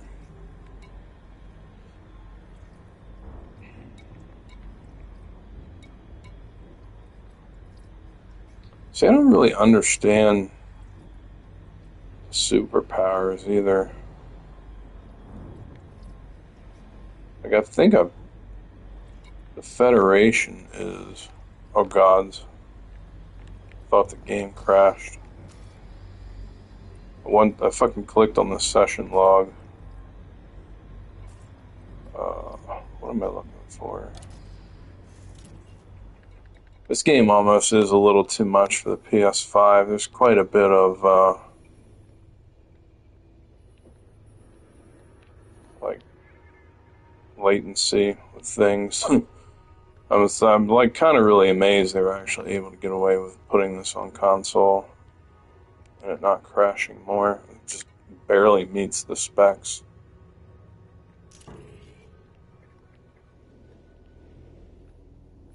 So the Federation is red. That's Yuri Grom. Oh no, that's the Federation. I've done a lot of work for this guy.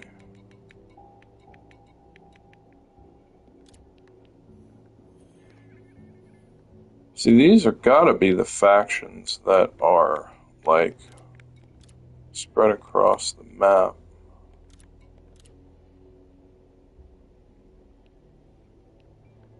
But it didn't show all of these.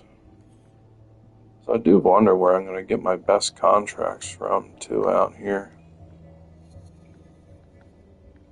I mean, 5 to 8 million for an hour or two for, you know, running somebody around is pretty good money. Going to 3 destinations. But, I mean, realistically, to make my target and back in this ship, yeah. I mean, we're probably talking 5 days, 5 to 7 days. And that's with a good bit of luck on your side. You don't fuck up and die or run out of fuel or have another problem. Without having some ports identified out there.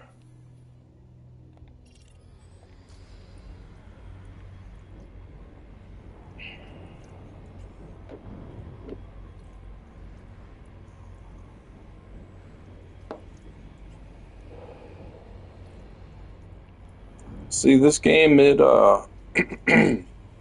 holds your hand a little bit when it comes to tutorials. It definitely explains some stuff, but one thing I never saw explained was how the fuck you're supposed to find factions. I mean, because I can't, I mean, if they're visible on the map through criteria, I can't fucking find them, besides where I was at. Like, they should be visible at some fucking point out there. I might look a little bit more later on.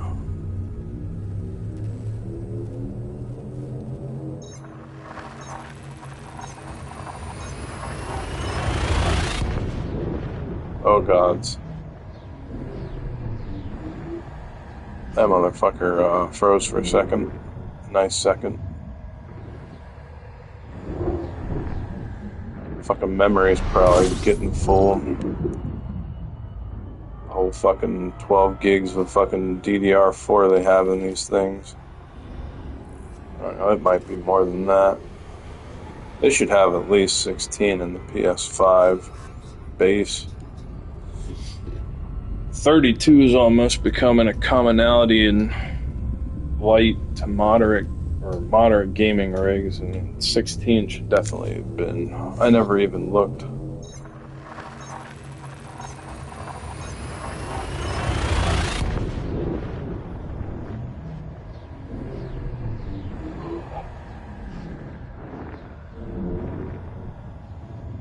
Really bought the PlayStation as a backup in case this computer went up and I couldn't afford to fix anything in it.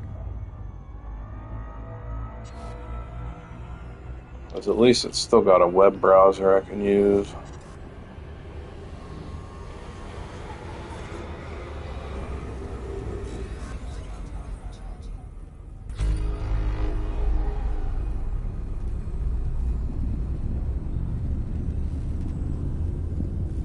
That thing is probably half as powerful as my PC. As far as graphics, motherboard, and memory go, it's probably got about the equivalent of my fucking CPU in it. But I skimped out a good bit on my fucking CPU and my rig. That's really where I get the most frame loss in games. When I push that 4K shit.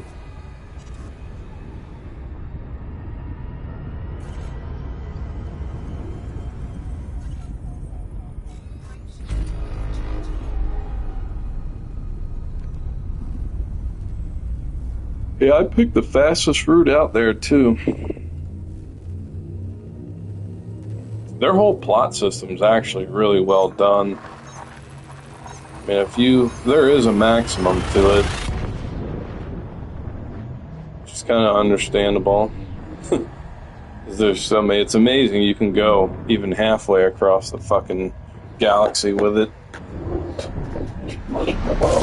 That's about as far as you can plot with it. Maybe not even that, if you're considering a full edge to edge.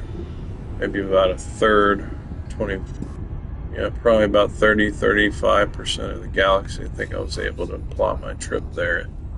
Maybe more. Maybe not. It's kind of hard to fucking tell. It's a ball. It's a real fucking loose ballpark. But still, to track a path was similar with, a couple different criteria. Most economical, fastest.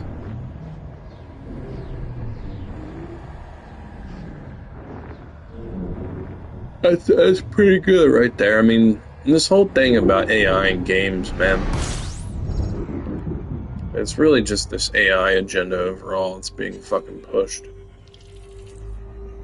It's fucking stupid. Light AI has always been, I mean, there really is no fucking AI. Not true AI that can actually think for itself building video games. It's just moderate to sophisticated fucking programming scripts. The game can't really truly think for itself, but the definition of that is pretty fucking objective as well. I mean, because to one point a script really does think for itself within certain parameters, carries out repeated duties, basically. I mean, we as humans fucking do that shit every day when we go to fucking work or take a shit or a shower or just anything we fucking do is a basic duty we repeat. But when and why, or how, all those things start to matter as to what's true cognitive free-willed AI, depending on your objective perception on free will, that term anyway. There's no true, very omniscient, human-based level AI in any of these games. It's just a lazy term they're fucking using. It's not even the correct terminology.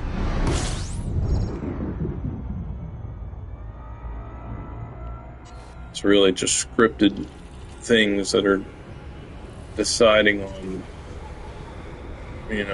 giving commands to write pictures. You know, shit, this game, you could call the plotting system an AI if you wanted. You know, it's carrying out its parameter objective to build a route from one point to the other under certain criteria. You know, pretty much every game these days have AI. Games that have AI companions. Of course, that's what they'll call them, but that's, you know, there's been AI companions in games for years.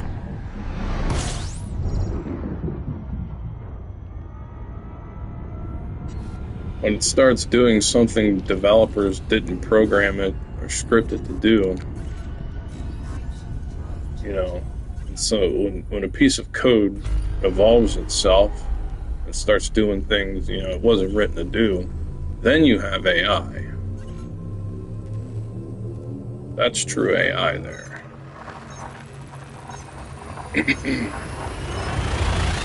That's artificial intelligence, not scripted, coded, programmed intelligence.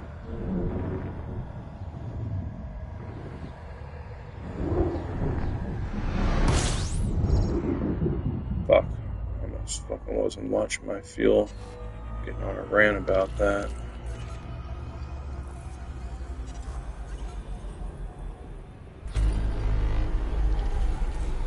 What time is it? 12:20. Gone 27 systems in 20 minutes, just about. Yeah, we started at 170. Making good time, I think. We're gonna need to stop for fuel soon.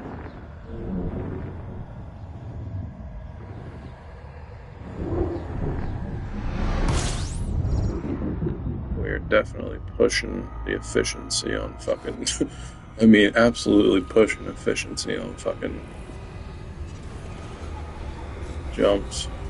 Jump count.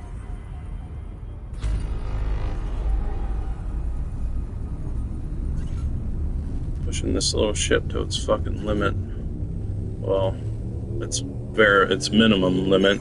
Hard minimum limit, because I don't even know where I took that 1% damage to my integrity from. That was like at the beginning of the trip out there. I think I was testing my heat rate on refuel.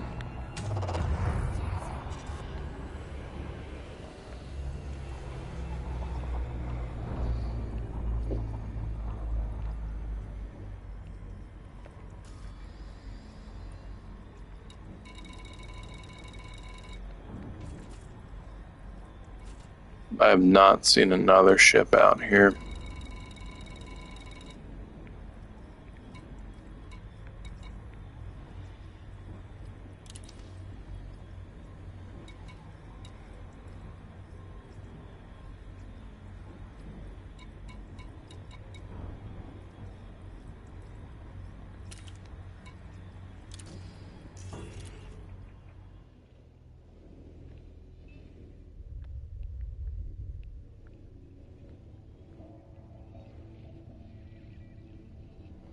I mean, that gives you some idea of the distance, man.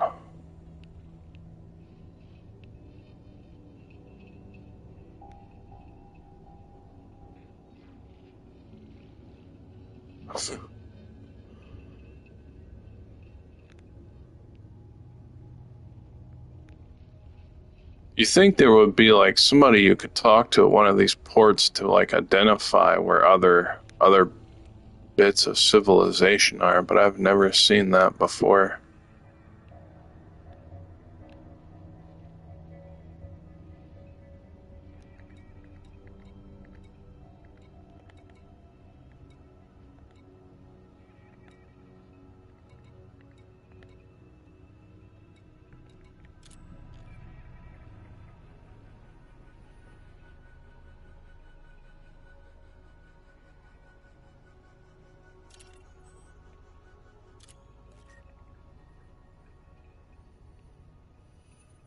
I mean, it just blows me away. The amount of fucking shit. I mean, the amount of fucking places you can go to on this map. It really is just fucking disgusting. See, you can see all the planets.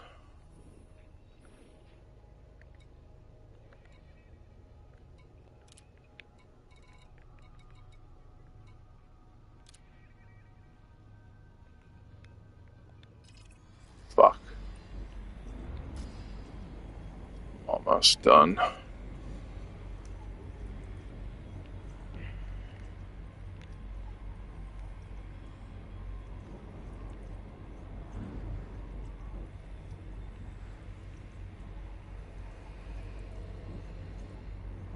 I don't think I took enough things into consideration before I made this trip out there. I thought I might be able to make it in a couple days, but turns out it would probably actually be closer to a week.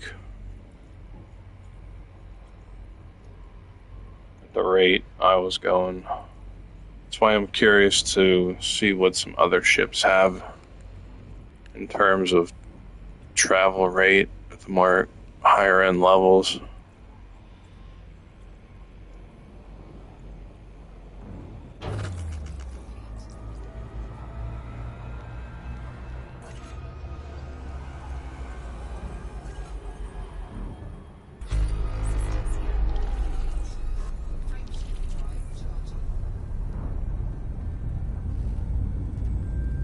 So you get like a basic scan when you enter each system, but you can do an even harder, further scan when you're in there.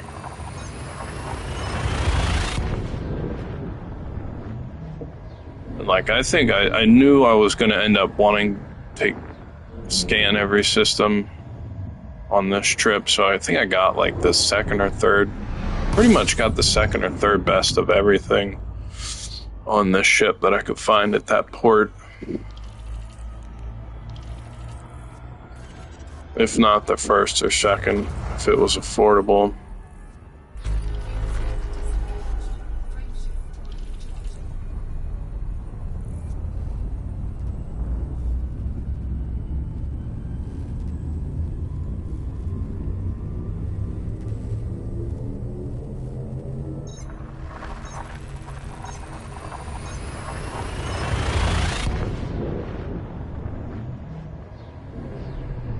But I think, yeah, this was my second ship. I could probably only jump 10 or 11 light years on the Sidewinder. I think I can get up to 18 and a half on this one.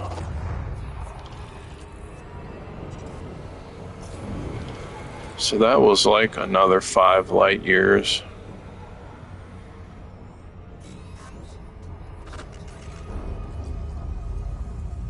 From a light to a medium. So if that keeps up, you'd probably be looking at 23 to 25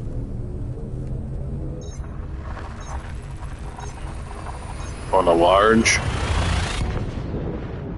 And you would figure a ship with the name Explorer would have the capability to have pretty good jump range.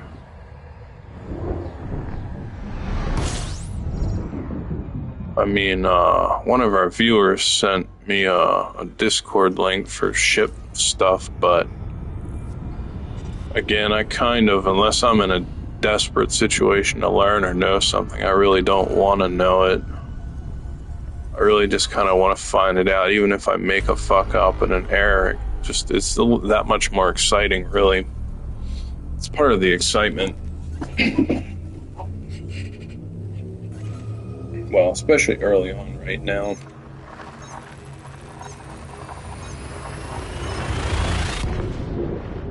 Because truth be told, I think money is pretty easy to come by in this game now. You know, getting to 5 billion fucking credits for a fleet carrier, you know, at 5 million per fucking travel, you know, that's a different story. There's gotta be some easily $100 million contracts out there somewhere. Or else I don't know how the fuck you would ever afford that running, even $50 million contracts that weren't risky as a motherfucker and a pretty decent ship and setup.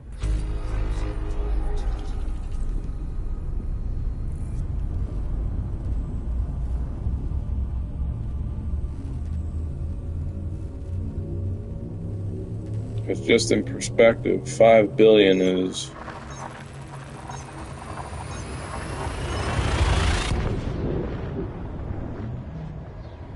$100 million is 10. Yeah, it's 50 100 millions. Just to put that in a little bit more perspective, 5 billion is 50 100 millions. You would still need to run $50 $100 million contracts. Not to mention all the extra modules and shit that you are obviously going to probably have the ability to install in a craft like that. Fuck, I'm heating up.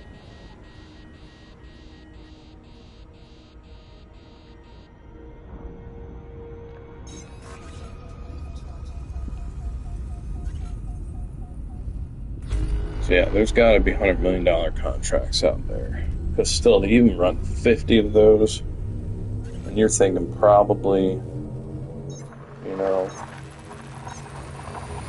how the fuck do these devs even put this shit together? Balance this all. You really can't balance something like that out. They're ballpark balancing at best. Whoa. Quite often you see too. Fuck me up a little bit. I don't think I want to fly in between both of those. Double fuel scoop.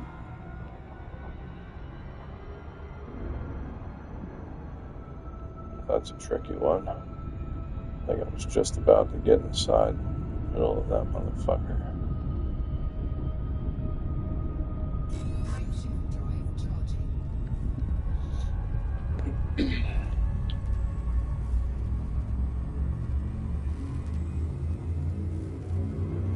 I think he said that was the cheaper one. The fucking the super fleet carrier was like 7 or 10 or some shit. I mean, that's a nuts amount of money. That's definitely your end game, and then there's still stuff to do beyond that.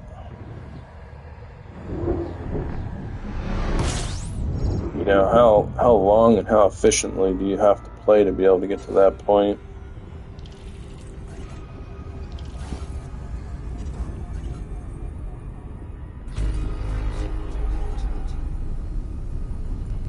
A year, 2 years, 3.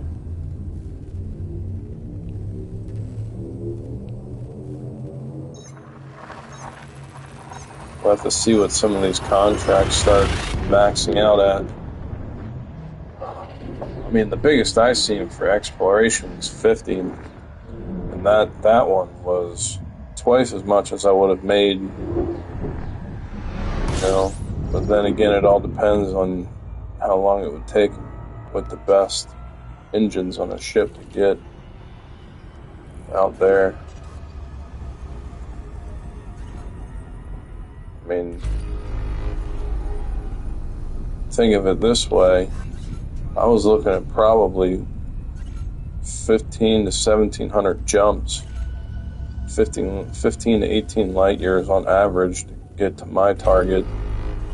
Even if it doubled, that's still 800 jumps, somewhere in that neighborhood. And at max, it'll probably double. I'm assuming somewhere.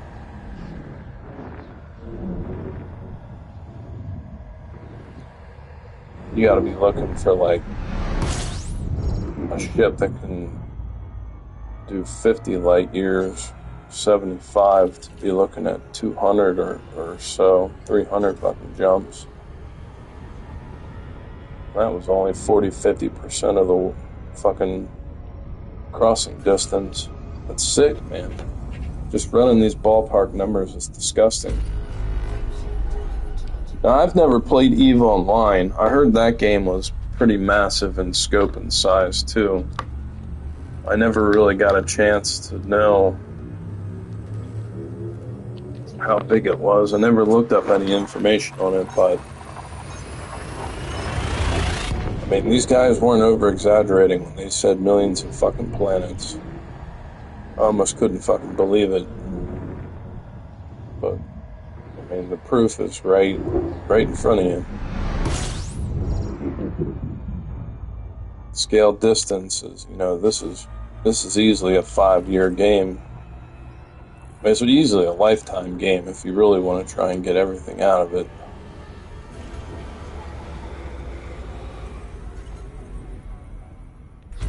The question is, how far can a fleet carrier jump at 100,000 per jump? You know, can you get yourself a quarter of the way across the fucking galaxy with that kind of fucking power? A third of the way?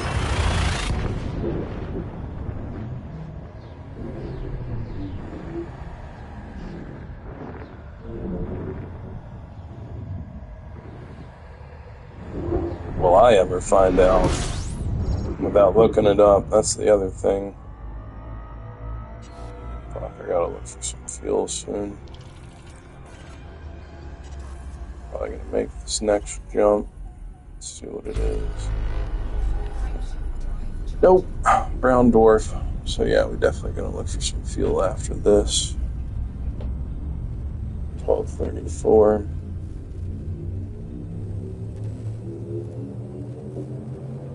We need to have gone at least 130, 125, hopefully 120 is really what I'm looking for.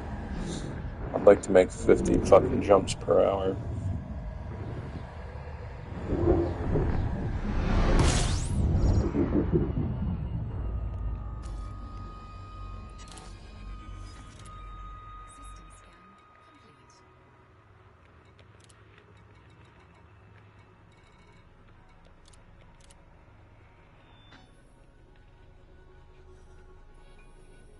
Oh. Really?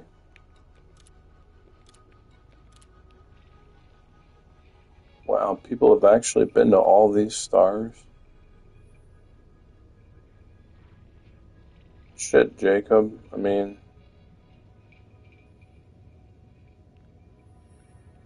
of course, these are all fucking refuel stars. So that certainly makes sense.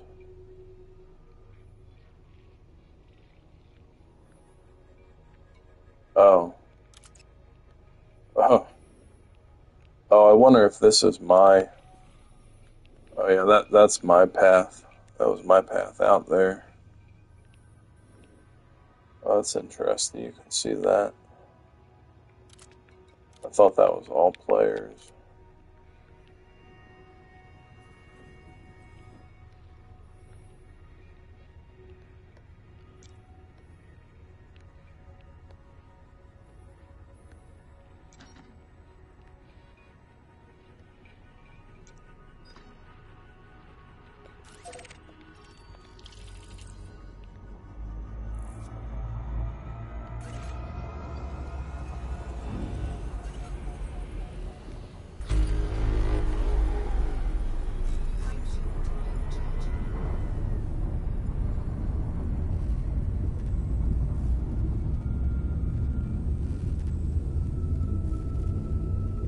A game like this gets me all worked up, man. It's fucking wild.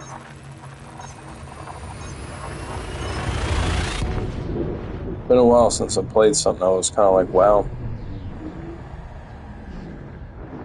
But if there's one thing this thing does, it's definitely scope and size.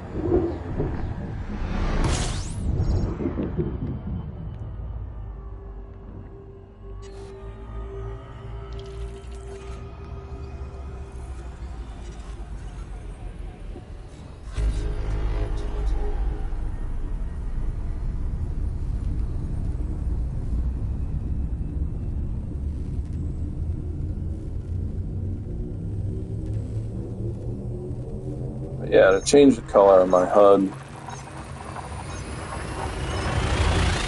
I would definitely like to do like a green, I think. Red or black wouldn't work.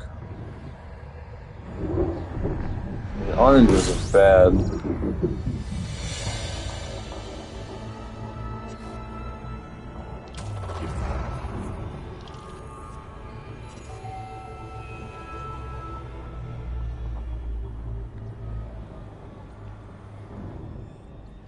Try to refill a little faster at like 120.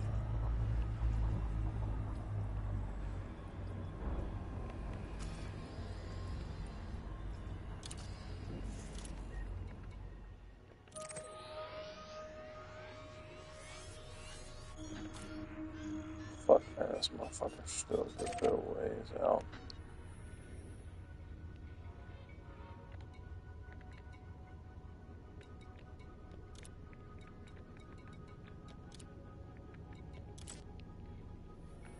Yeah, I'm pretty much taking the same path back as I took out.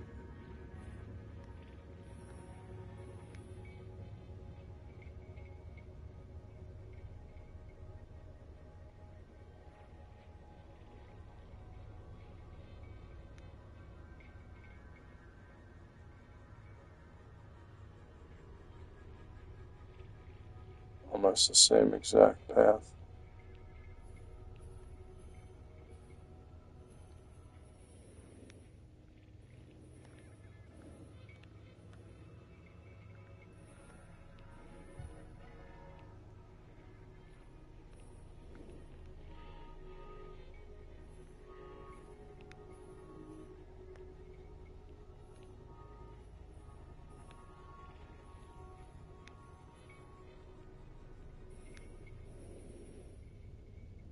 See how far we've come.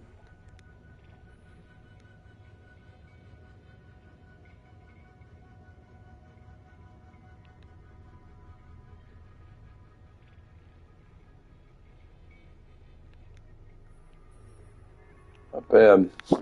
I made it here. I was like, no, time to go home. Time to fucking go back. Pretty good range, though. Put it simply, we're probably about halfway there, a little less. We fucking still had all the way. I was planning this trip all the way out here. Really doesn't do it justice from the big fucking overview.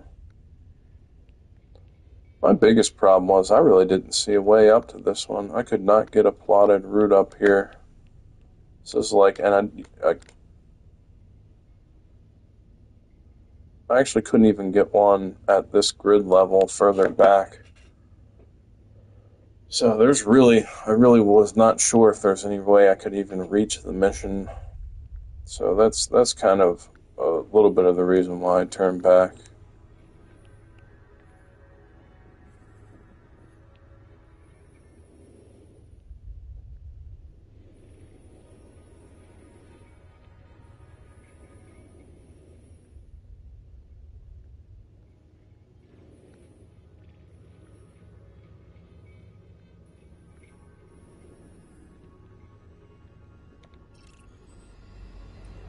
So we started at 170. It's 1241.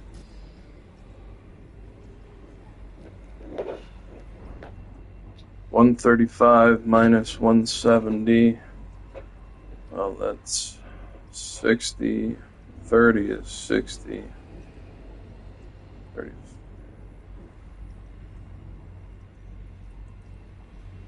Yeah, we've gone 35 jumps.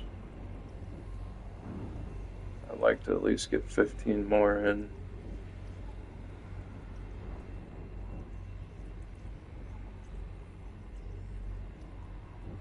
Fuck, even at that rate, 100 more is 2 more hours.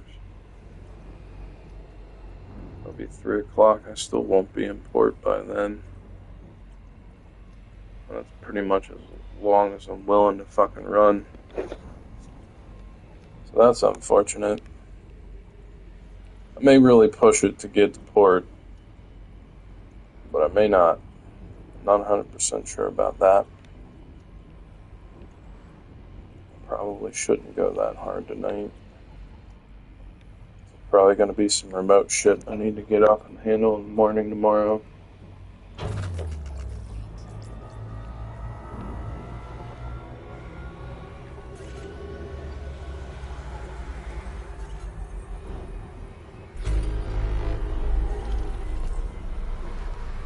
Boy, I'd like to know how much I'm going to make off of fucking star charts.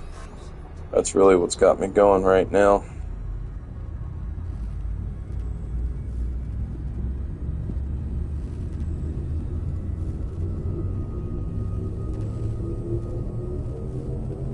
So I'd like to make it to at least 120 left in the next 17 minutes.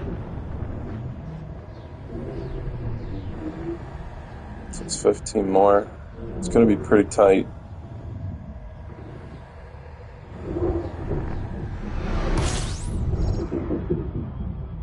Yeah, so, again, doing some more math. I fucking hated math in school. I really did, for the most part. It was just so boring. There's no fun ways to apply it. When we start playing video games, doing math in video games, that's a little bit more exciting. So we know it took about 45 seconds, 40 to 45, to make a speedy fucking jump.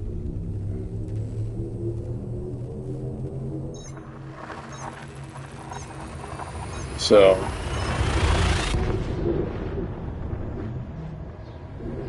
"50 planets in an hour," that would essentially be, about 15 minutes refueling.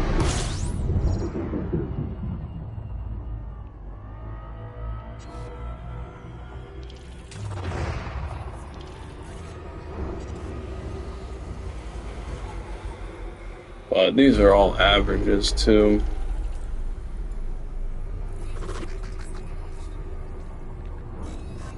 So every jump fucking segment of data is going to be a little different with range, fuel cost. The only thing it really doesn't change is weight, parts stability, reliability. I don't know if like your fucking travel modules take damage, if that'll. I don't know how far they thought this game out. They put a major emphasis on weight and speed.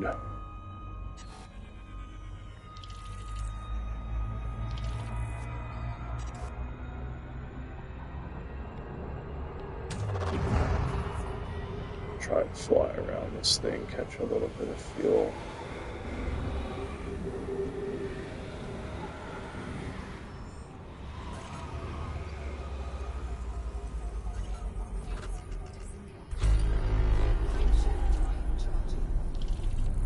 Come on, baby, get me to 120. Yeah, because another 50 would be 70. That's 2 o'clock. And our 50 is 20. 20 jumps left at 3 o'clock in the morning on average. Assuming nothing else delays you. Start getting closer to port. Chance of enemies attacking you. All that adds up a little bit more.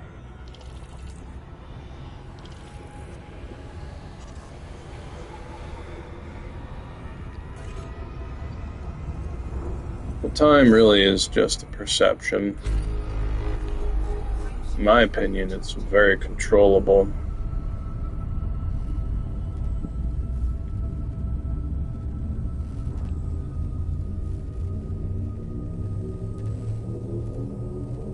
Really control the time that goes by. Trying to slow it down is the tricky part. Speeding it up's easy, just like gaining weight and being lazy. It's fucking easy for most. You'd be amazed at how fast 8 hours goes by playing a video game you're fucking so hyper-focused on, or playing a sport you love, or just doing something you're interested in, and you're focused, time flies. Even at a job, if you like your job and you enjoy doing whatever you do and you're focused on it, fucking days can go by super quick. If you're fucking doing something that's boring, you can't stand, you have no interest in, you're not focused on, you could be there for a year. 8 hours goes by like a year. Well, maybe not that slow. That's really fucking slowing the time rule down.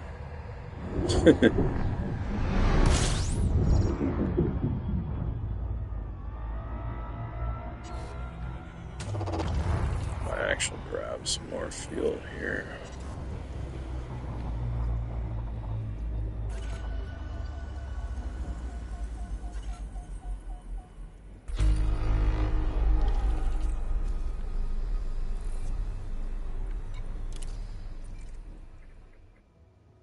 It's like, that's such bullshit. There's no way.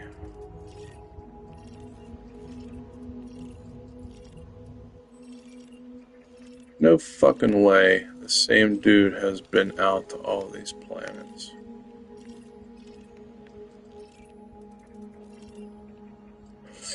Fucking maybe.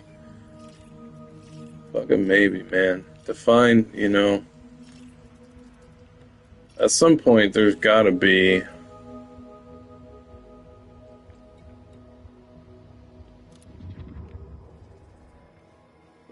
some place out here that I'll get to eventually, even near the starting area, that has no names on Discovery on my own.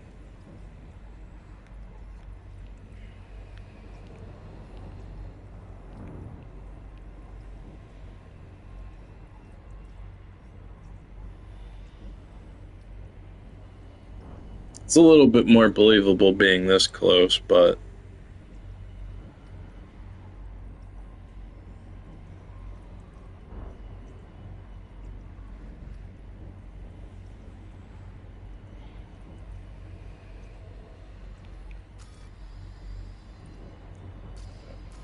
more to make 120. I've gone to so many places, that session log is actually bugged out. I can't get off of that screen. I can't access anything over there. Oh my god, are you fucking kidding me? How can that be bugged out? Alright, we're gonna make 9 more jumps in 10 minutes. Here we go.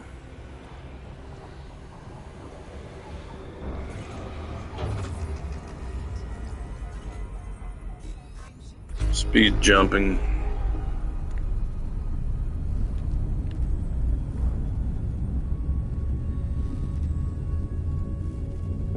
I'm gonna have to fucking exit and restart. That's actually pretty dangerous not to be able to access your internal screen. As a matter of fact, I think I'll do that on this next one.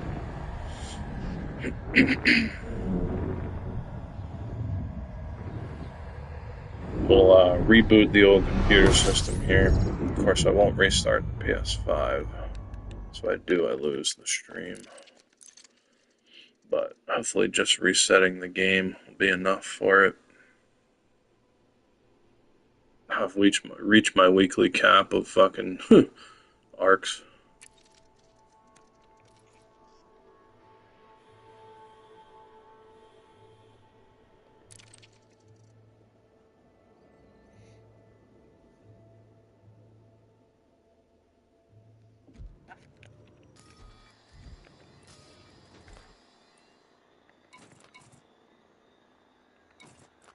Yeah, you've got to be able to access your internal screen. I mean, you really got to be able to access all this information.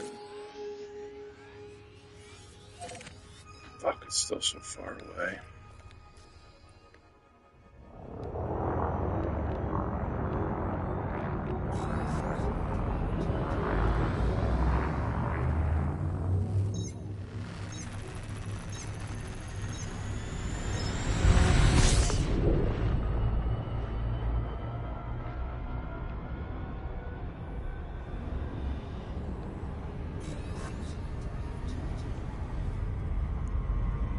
Oh, I don't think I'm going to attempt running out that far again until I fucking can probably at least buy the top fucking jump range ship I can get.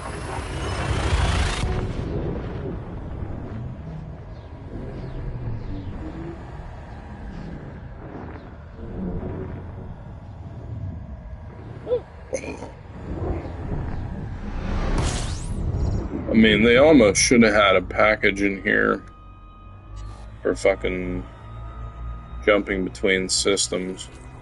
So you could just do something else with your life while you're fucking moving. Or at least something else that's by the fucking... your control, fucking whether on PC or PS5.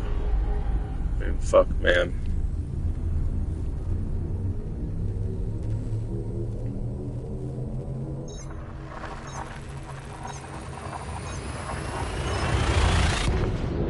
Like an exploration package or something where there's no other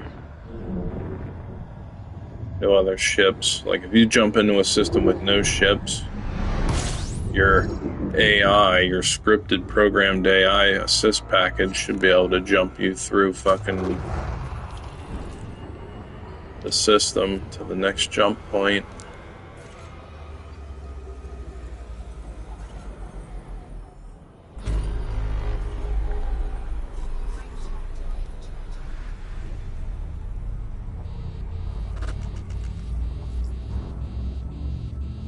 A little hot on that one.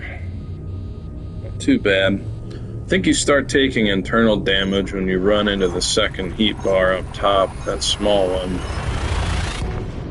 Could be wrong about that though.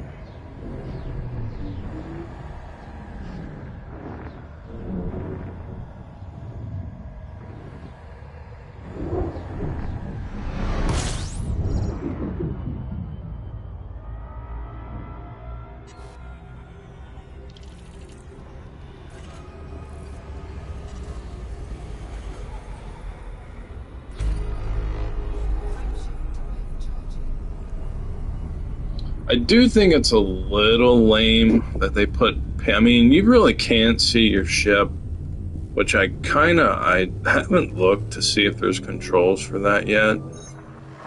I've gotten so used to just flying in this first person. I'm assuming they don't have a third person outside ship view because of the way you have to deal with your panels. I mean, it would have been kind of cool to have that. You know, every game focuses a little bit more on things and has different objectives that it's trying to, you know, comparing something like this to X4, you know, even though I don't think there's any hard limit on how far you can explore a specific sector in terms of range in X4. So, I mean, practically unlimited exploring, even though there's no need to go beyond certain points. But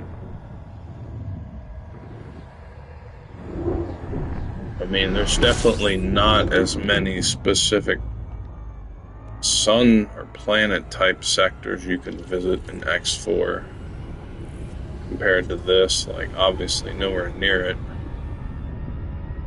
There's really, you know, the biggest reason for exploration in this game is just to make money, I think. I don't really know if you can, like, set up one of these fleet carriers or some kind of mining operation. That was kind of the cool thing about Empyrean Galactic Survival. You could set up, like, factories and shit. That game actually had some cool stuff with it. Unfortunately, I don't know. Like, I didn't mind the block building aspect of it, but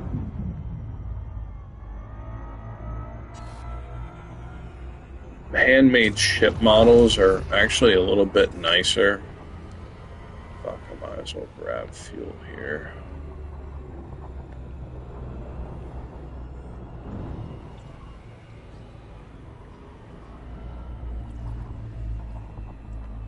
These handmade ship models are a little bit nicer. Fuck. Yep. Didn't quite make 50 per hour. Did about 44, 46. Yeah, with refueling and everything. I think this game has been out for a little while, though, so I'm not sure how much more they're probably going to do with it. But this is the kind of game where you could do a lifetime of updates and DLCs and shit.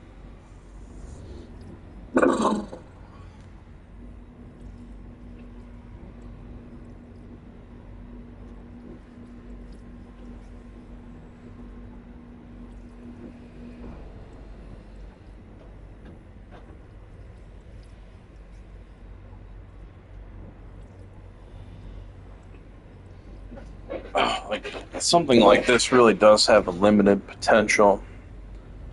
I was trying to see where you could buy DLC for this. I tried to look in the store. I don't know, I'll have to look there again later tonight. The thing that sucks about the PS subscription is, like, if you do buy DLC for a game, you know, I don't think they pull very many off the sub, but they do. Sometimes they pull games. Of course, there's a fucking market business strategy to that. You know, they probably look at the amount of DLC people buy for a game and then consider pulling that one so that they have to buy the full game to get access to the DLC. Because after playing this, it really makes me consider getting it for fucking PC. But I don't know if I would like the controls as much as I like it for PlayStation. It does feel really good flying around on joysticks and a controller. And I don't have the desire to set up everything I need to use this fucking controller on the PC.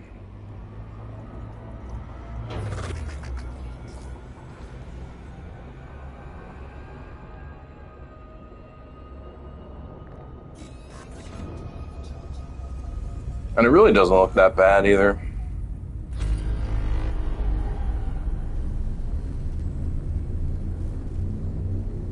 It's definitely not a 4080 Ti in here, but it isn't in the fucking PS5 Pro either. It's good enough.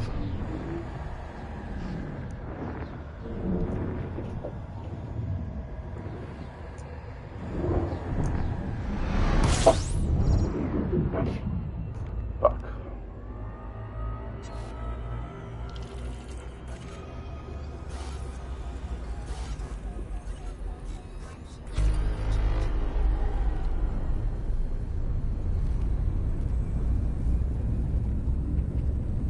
Stations all look pretty good.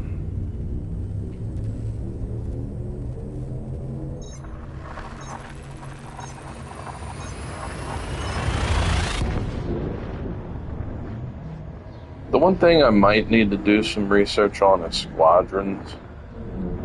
I don't really know or understand, and also the crew lounge either. Because I kind of bought a medium ship also because you're supposed to be able to use a multi-crew in here. But when I go to the crew lounge, I can't fucking put anybody in the ship with me there. Kind of like, why the fuck do you even have a crew lounge then?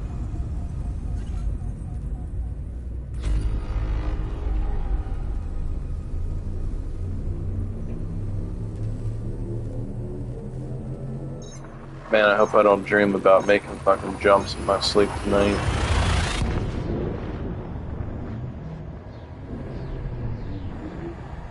jumped like 300 times a day. Still not done. Well, I will have by the time I'm fucking done today.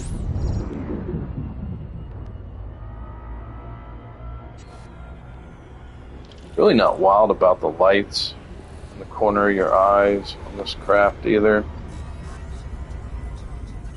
Kind of fucking with me.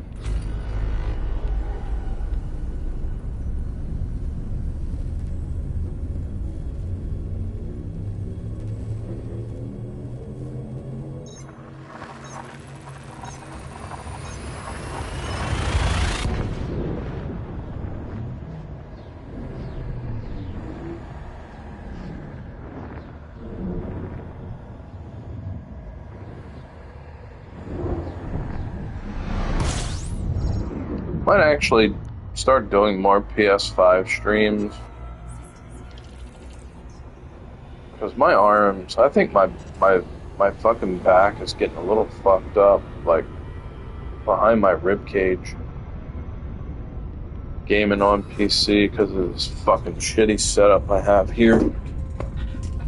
Because I don't feel like working a fucking job 50 hours a week or even 40, man. Fuck that.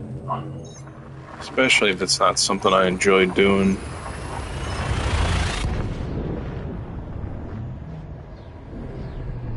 And whoever wants to do that, it's all good and well. You're welcome to it. You're not going to find me trying to stop you, argue it with you.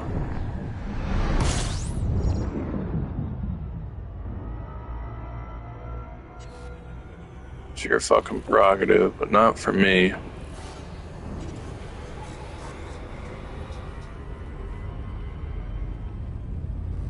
Luckily, I'm out in a position where I have a terrible living arrangement, or a very uncomfortable one, where I would need to do that.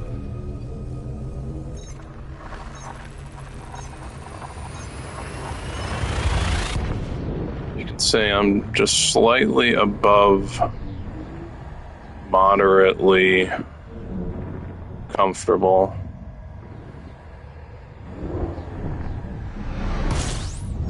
If I were any less, I probably would consider it. I have just about everything I need or want right now, without it being a huge, huge comfort luxury.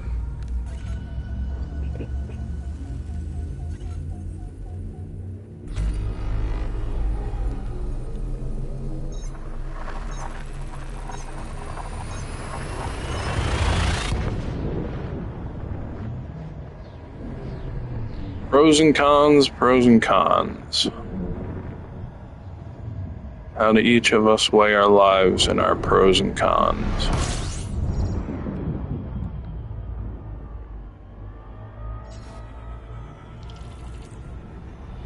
Don't let anybody tell you what your pros and cons should be. It's your fucking prerogative. If you want, you can let people tell you that too. You won't find me fucking fighting anybody over that either. Ugh.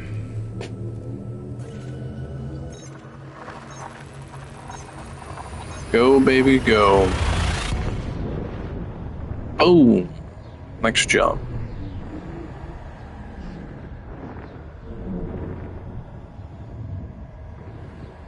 Makes me wonder though, if you jump a further light year distance, if they're gonna add more time in that screen.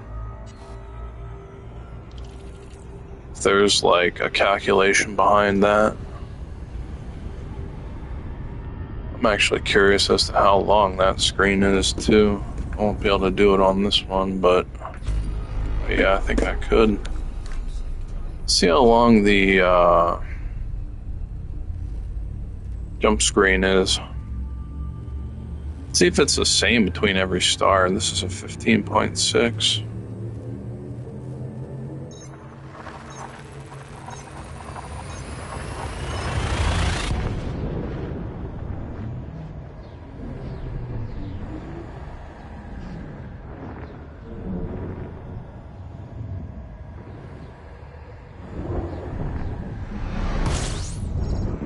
It's 13, almost 14 seconds.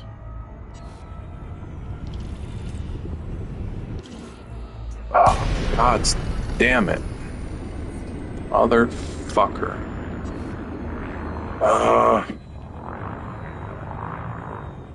Fucking bitch.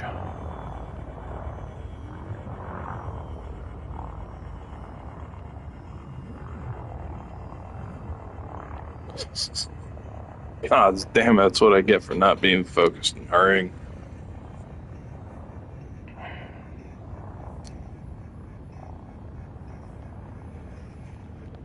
I'm gonna burn the fuck up on exit here. Where am I at? My exit's gonna be somewhere up here. Here we go. Heat up.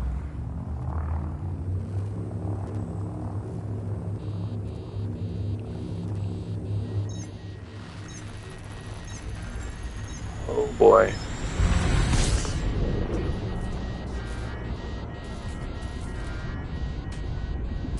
Motherfucker. Some ugly business there. Fuck is this next jump? So we had what, almost 14 there.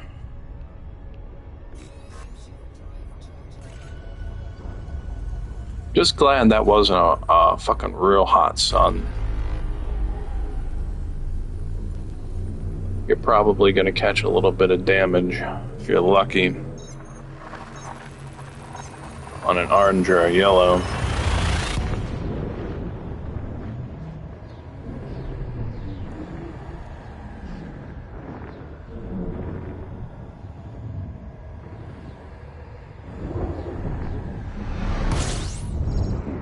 Yeah, it's about the same amount of time. I'll have to try something different than a 15. Just a little under 14 seconds.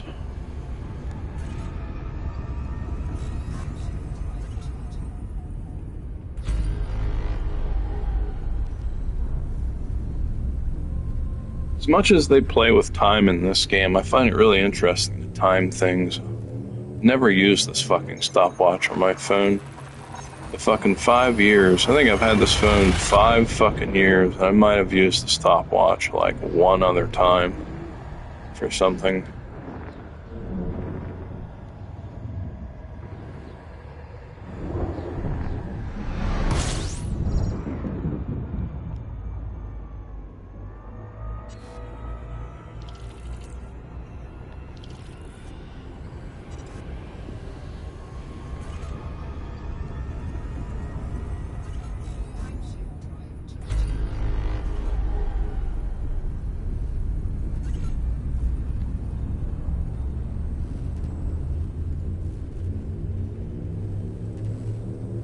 Probably gotta look for a refuel star after this one.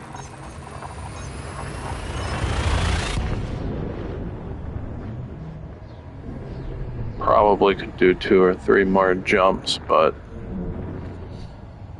I've come this far. I hate to fuck up by running out of fuel. So that's probably your fuck screen there. Yeah, that one's definitely not a refuel star.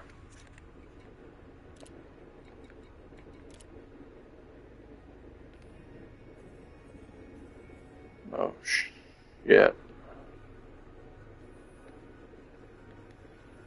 There really aren't that many out here. I'm glad I fucking checked. There's one there, but I'm out of fuel at this fucking point, so... Oh, is this actually a fuel star? Let's just verify that. Yeah, it's yellow-orange. Alright, we're gonna go for a... Because it's told me it's a fucking fuel star before, or... Actually, it's told me last chance to fuel, and it was not a fucking fuel star.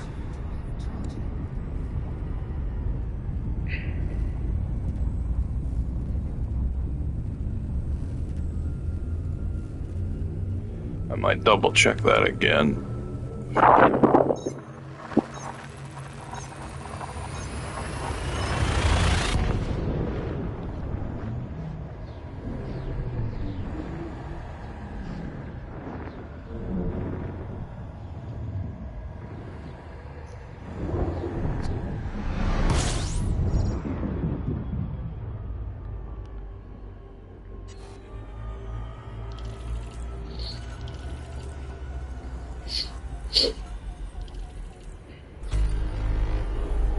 things for sure, we've collected a lot of data while we've been on this trip.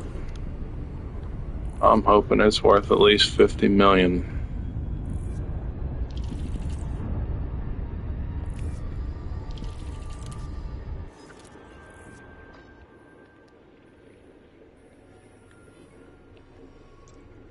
Yep, that's definitely a yellow-orange.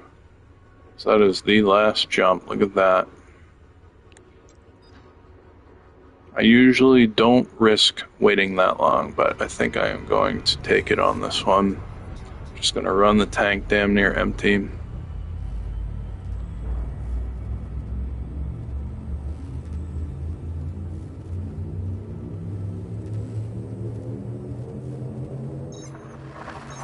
Should be in the next 2 or 3 jumps here.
Okay.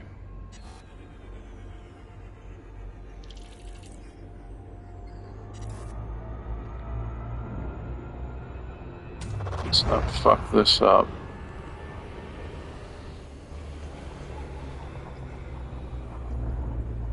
Just a little under 120. Should be around 70% heat with that. God, what a view that is.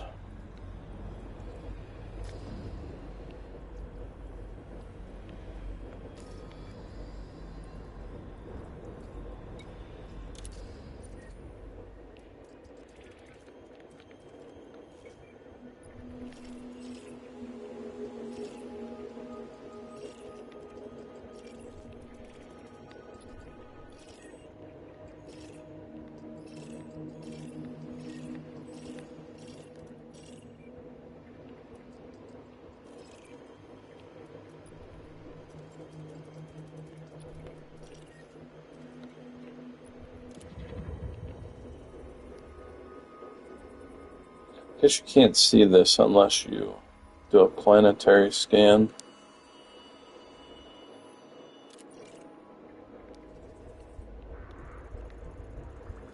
So we're here now.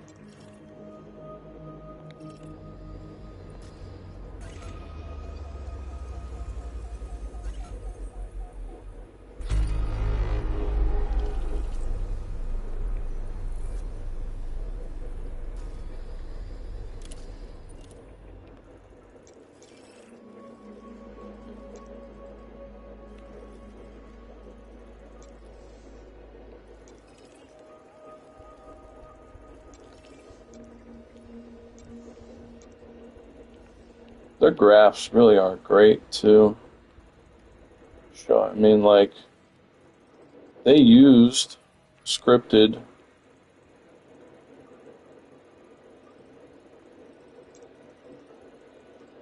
They use scripts to write all this. I mean, people would call this AI, but that, or I'm not sure if they've pulled NASA models. I don't even know if, I mean, like, that can't be the case. There's no way that this has all been modeled on the internet, you know. I really don't think. Not that I even trust any of that data personally. Let me just put my 2 cents in there because this is my fucking stream and I can say whatever the fuck I want on here for the most part. But still, if they've pulled any of this from like any stuff that NASA has put out there. Like I could see that because some games have, like I think Watch Dogs Legion, or was it Tom Clancy? I think it was Tom Clancy, New York. I think they used or injected satellite data or something. There was one game that really boasted that. I think Watch Dogs Legion could have done it too. They had an excellent city. Like their world was very very well done. That's why I enjoyed playing that as long as I did. I fucking uninstalled that shit. The story was a little fucking boring, to be honest. Just a little uninteresting, but the city, roaming the city was amazing, for sure. Like those are some beautiful some map scenery.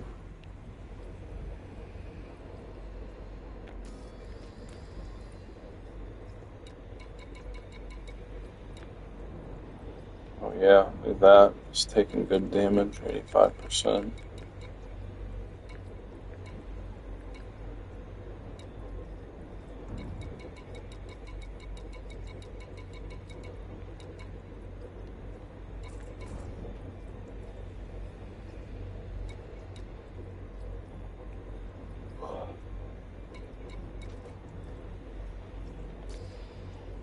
I think I'm gonna use the bathroom real quick.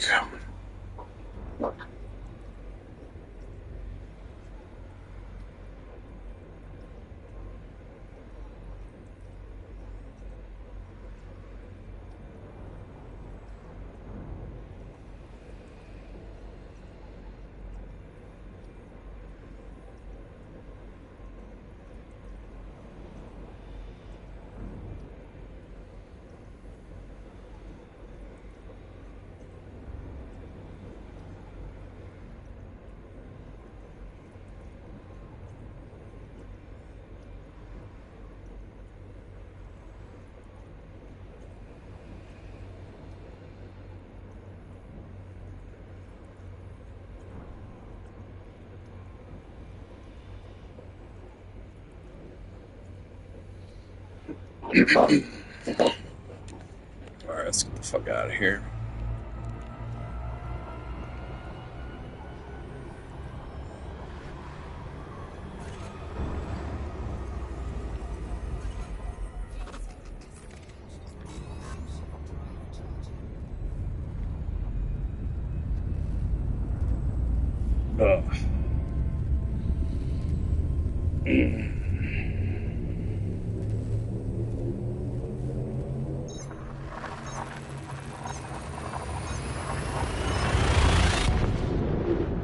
Ugh. Man, that's the thing about my channel. Really don't stay on too many projects for very long. Really don't even think it's a thing of boredom. It's even being limited on funds.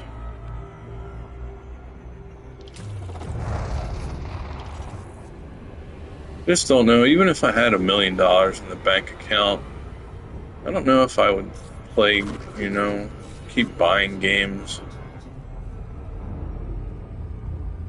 I think it's more of a thing of mood. Like, I'll always be at some point in the mood to play a game like Terminator Dark Fate. That shit does really burn me out, though.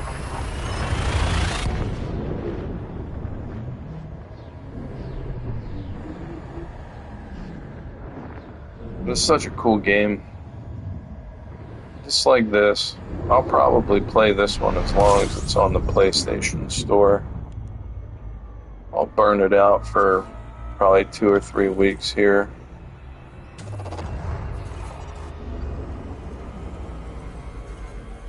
Maybe longer. I don't know. I feel like I always say that, though. This one's just a little bit... This one catches a little bit different.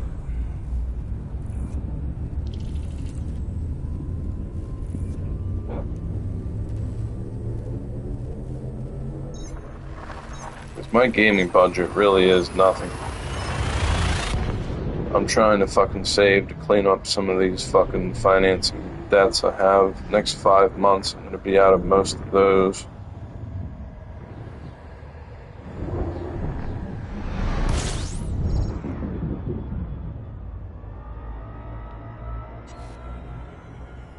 But you know, I do have a fucking family. I'm trying to get schooled and educated and housed and medicated. I mean, really is pretty fucking amazing what I've done with the little bit of money I have incoming every week. Of course, I've had help with that, for sure.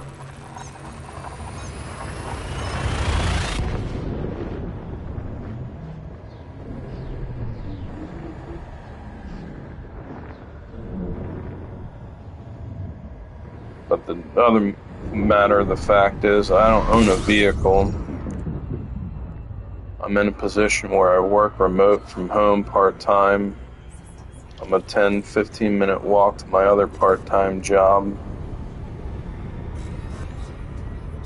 And this 3-year investment career, which I really haven't, I'm not interested in networking yet. I've just kind of let it go to see what would happen. Really hasn't. I mean, we've gotten monetized. We're 511 subs. But, you know, I'm not running like super chats. And I mean, to make it on YouTube, it's definitely more efficient monetarily to make videos. Damn, that's a small one. But the problem with that is, oh no, come on, dude. God damn it.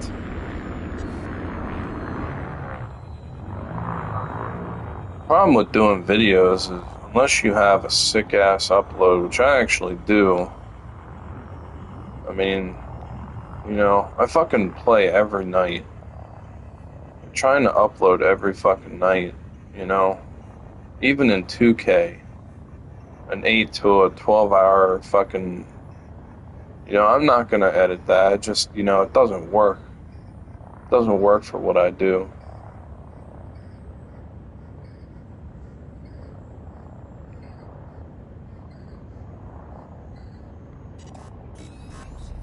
But, you know, I had a fucking conversation with Cerberus the other day. Was telling me, you know, because I noticed he used another fucking streamer. He has shared my fucking streams before, though, so I'll give him credit where it's due. He has shared my stuff on his Nexus, but because of the way I run my streams, wow, I lost 2% there. I didn't even fucking see the orbital line for that one. He actually put some other guy on his fucking front page. Some goofy fucking bastard putting on some fucking stupid fucking hat, man. Most streamers, most motherfucking individuals annoy the fuck out of me. So I don't even watch other content creators.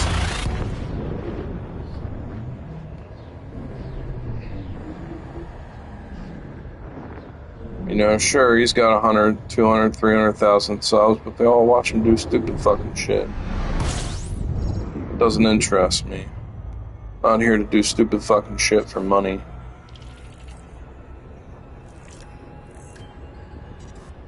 You know, but to each his own. I ain't gonna give anybody a hard time that likes to watch content like that. It's your fucking prerogative. I'm not gonna be like Zenith and fucking give you a hard fucking time. He was actually pretty bad. I'm kind of not sure if I'm gonna let that go or not. That was actually pretty toxic last night. You know, but I could understand having a 2-minute fit, you know, moderately annoyed fit about people surrendering. But I mean, the dude just went on and on and on about it. saying things that were just, fucking useless. It's like, okay, bro, we understand.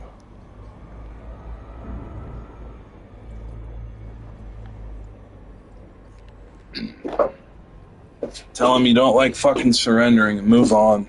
Kick him from the party when it's over. Spend all this fucking energy. Problem is, he's quite a fucking drinker.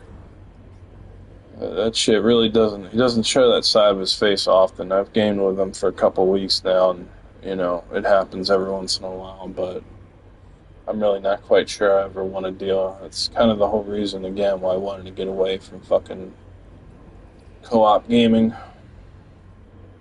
Although I don't like surrendering either. So I mean, I agree with him on that. It's fucking stupid. Because I have won games in the last minute fucking rebuttals. I mean, it happens. It's actually more fun when you can make an underdog save. So, like, I completely get that, It's understandable. But he took it to a whole nother fucking degree. It was irrelevant, It's too much.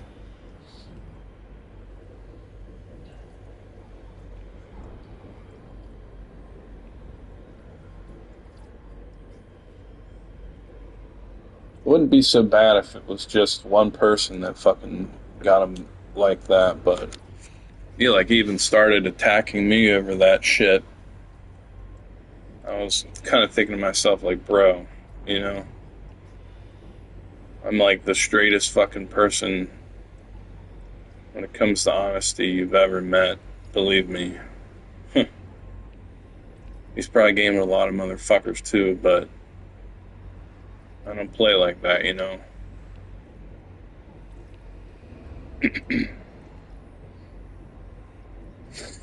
Fucking, I don't even have time. I don't even want to think about it, but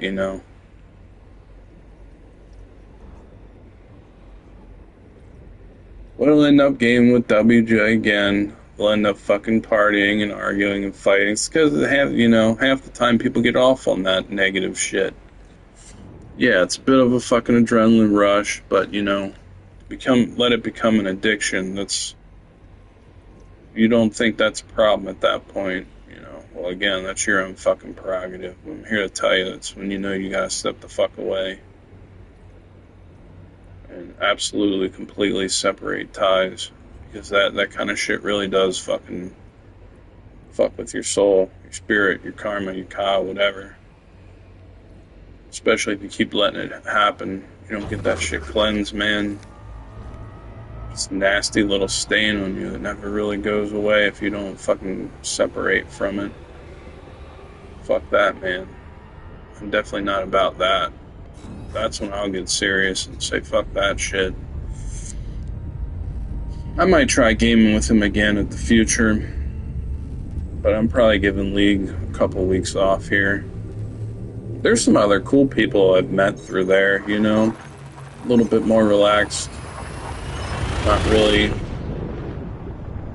daily drinkers, a little bit more control of their personality and emotions. That's the kind of consistency I look for with people I'm going to associate with. People that are in control of their emotions. It's one thing not to let something bother you.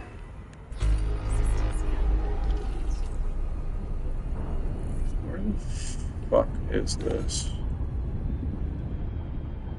Sometimes I do get a little annoyed. And I'll curse. I'll fucking get slightly emotional.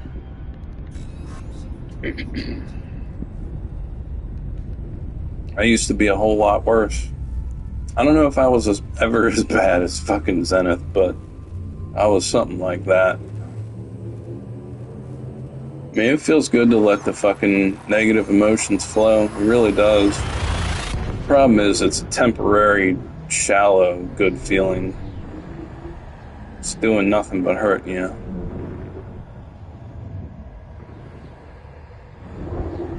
That's something really you get through experience, is knowing that enough. Just ain't worth it. Man, there's so much I can fucking talk about while jumping here. There's nothing else to fucking do.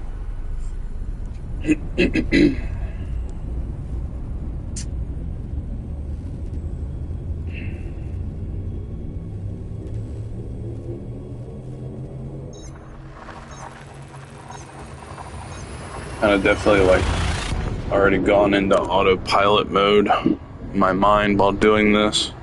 Just trying to check my fuel and my orbit lines every once in a while.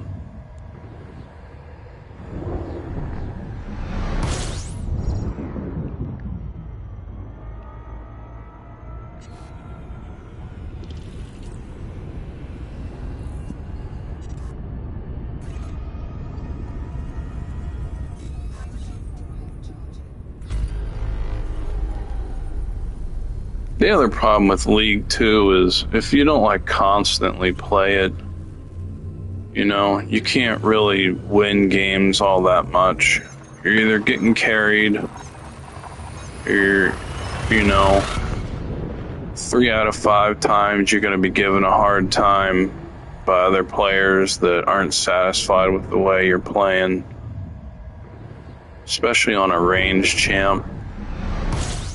It's really where I've heard the most bullshit from players, is playing on a ranged champ.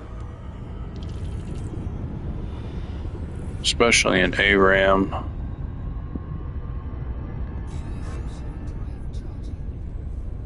That was the thing about Zenith I did like, is he did understand playing right on the edge of caution and danger, and like not absolutely throwing yourself in the pit every time. Like, he did have a sense of good tactics on him, but when he was like on some days we seen him fucking pretty hammered, most of that went out the door.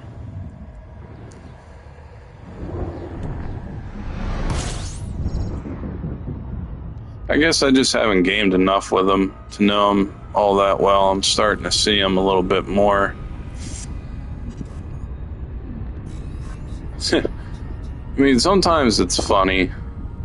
Like, while he was trying to, you know, it's kind of hard to tell when the guy's being serious or not. That's the other problem I have.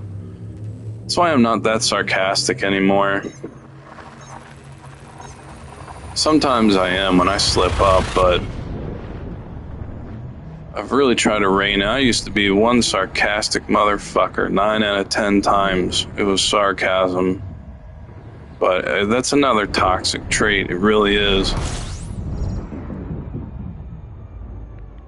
Like, you don't have to be, you know, monk dead serious, zealous monk serious all the time, but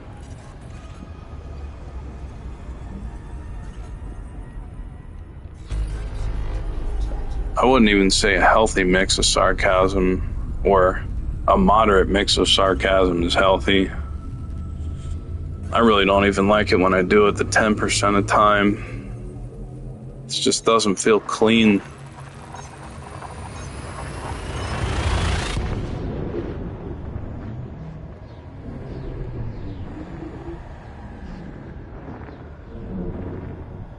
But, you know, everybody knows what's best for them, I suppose.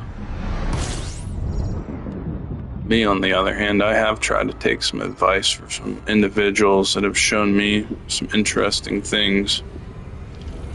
From those who have earned my attention, I've definitely taken quite a bit of advice and guidance from, and it's definitely helped me a lot. So I guess everybody is in their own point in their own life journey, but in general, on average, everybody probably could use a little bit more self-control.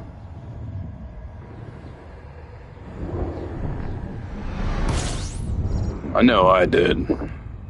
That's always been my problem. Ever since I was young, I had a mouth that could run, temper that could flare.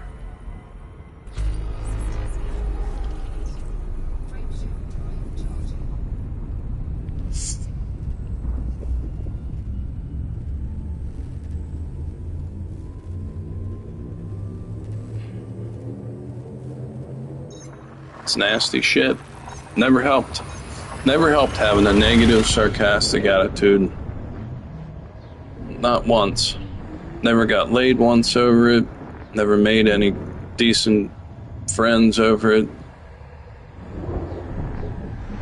Might get a couple of fucking laughs out of it.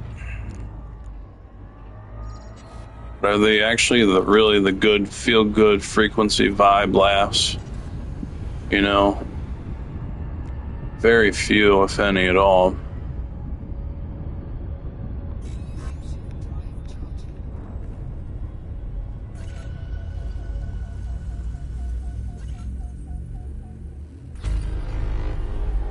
It's almost 2 o'clock.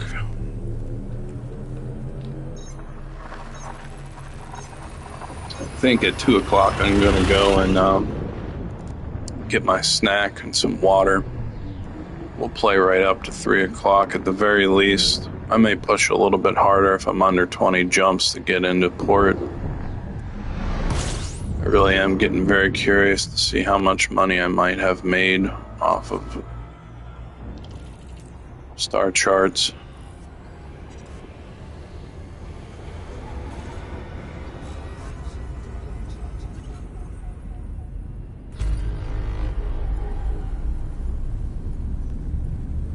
It's fun to do this. I don't know if I'd do this all the time. I really enjoy just ferrying passengers around. At some point I'm going to get into combat. As soon as I can build a decent ship, some pretty top tier modules, I'll start going after some pretty heavy targets.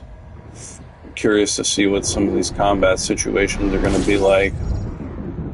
But again, I'm kind of playing like an Iron Man no death playthrough here, so I'm being pretty cautious.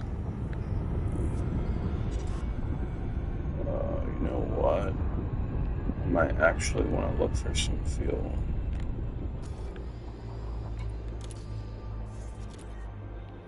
Before I get the bullshit in here too much. There it is, right there. Do I have another fuel star? I do. And it's right on the end of the trip. Man, do I hate those. Those are definitely the most uncomfortable points to fucking fuel up. 91 jumps. Fuck it. Let's go for it. I'll double check on the next one.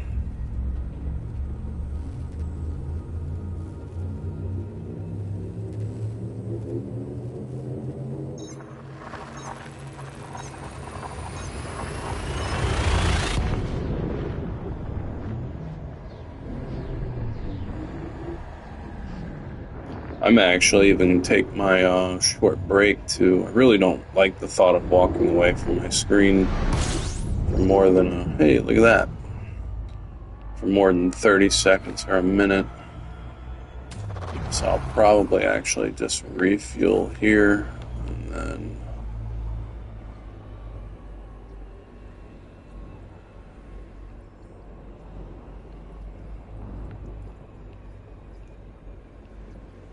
I mean, I don't think there's anybody around. Pretty sure there's still no civilization out here. There's no life forms. So I may actually go do it while I'm refueling. I know I won't burn up at 112. Yeah, fuck it. Alright, I'll be back. Let's see how much luck I have on my side here.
It's kind of the nice thing about.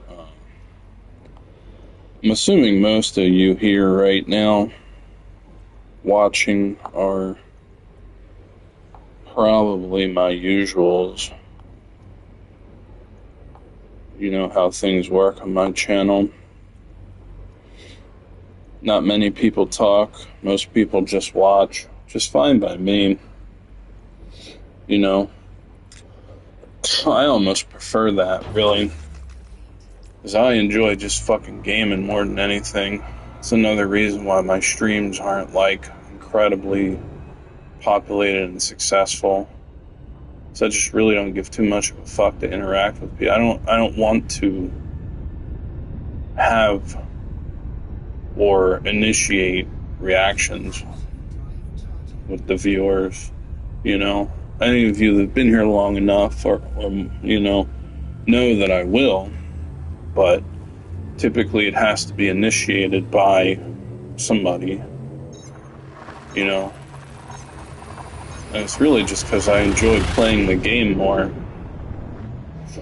But this way, I also, you know, I'm not going to get into a conversation, be annoyed by something either as well. It's really better for everybody that way, unless we just talk about the game. So I'm not really interested in speaking about anything else, as most other things on this fucking planet annoy me.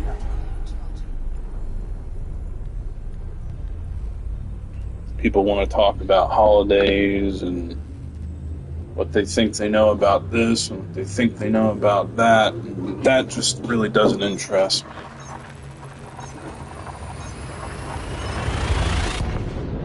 There's already more than enough bullshit in most video games, programmed and fucking annoying to me. It's nice when you get a game that, I mean, is just pretty straightforward, doesn't deal with politics, current politics in the world, or religions, you know. I'll make a comment here and there, like I did not long ago about this game, or like talking about anything coming from NASA. I really absolutely don't trust. Pretty sure is a deception. Some of it may be real, but you know, it's just too easy for me to get into an argument with most individuals. And if there's one thing I'm passionate like Zenith about, it's certainly about what I know. The fucking years I've spent toiling over research and data and experiences of my own. It's just too easy for me to get into an argument over that. Or it would have been 10 plus years ago, before I was able to control my fucking vocal cords to the degree I do today. I still need some fucking work, but I just know I know how to stay away from certain topics in conversation with people. I know how to feel them out. I know essentially how to profile people to a decent degree, to know what they're thinking and what they think of things, what they think they know, what they believe. And I know how a conversation's going to go based on that.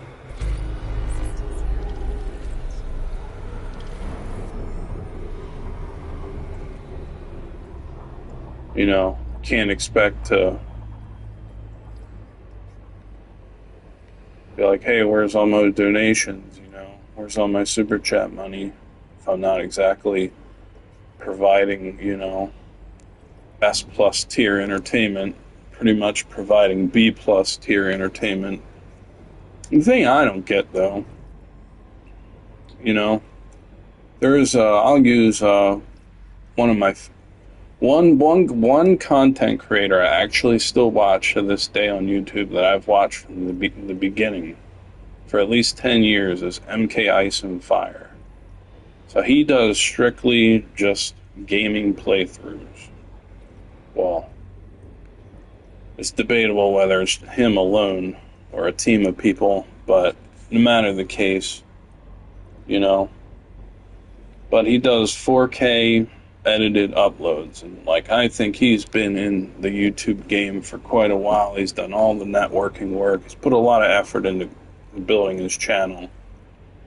You know, up to 5 million subs, 4.5, 5. It's not bad. You know, that's pretty good. I'm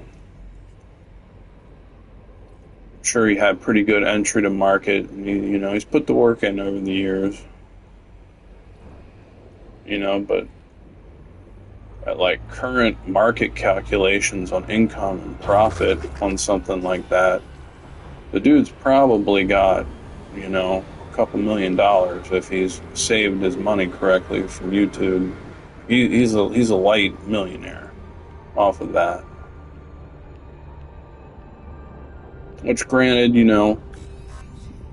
if you set yourself up right, you work your ass off or have a decent job for 10 years, you save up your money, you're real responsible, you can get into that game correctly and set up your environment and everything to build all that right and have because really to run the way he does, you can't work anywhere else, or else you're gonna end up starving yourself for sleep and life in general. Like, I mean, it's possible, but because I've actually looked over quite observantly the content that he's done over the years. And he's done quite a lot in a little amount of time. He's done quite a lot of editing work, and it makes a lot of sense that people would consider he's got a team behind him. And you almost couldn't. There just wouldn't be enough hours in the day. But I guess my ultimate point is, like, he made it really well without being a fucking streamer. So, like, that's probably one of the top playthrough uploaders on YouTube. I gotta imagine. It's one thing I don't know, is I really haven't looked over specifically game playthrough content creators. But it's not a bad gig, But again, it was probably entry to market. Because I used to watch Stone Mountain for a little while. I really didn't mind him for the most part. The more I watched him, the more, I learned about the truths of this fucking planet, what's going on. Just like most other individuals, I got annoyed by a lot of his mannerisms and shit. Trying to appeal to the viewers and entertain them so you can fucking make a living. And it's a good living. But, I guess my ultimate point is like, he was talking one time about I can't remember if he said it was like specifically after YouTube got started. I think that's what he said. He started out with Minecraft videos. Like, and Minecraft came out a hot while back. And I think that was when YouTube was pretty new to the market for content creation,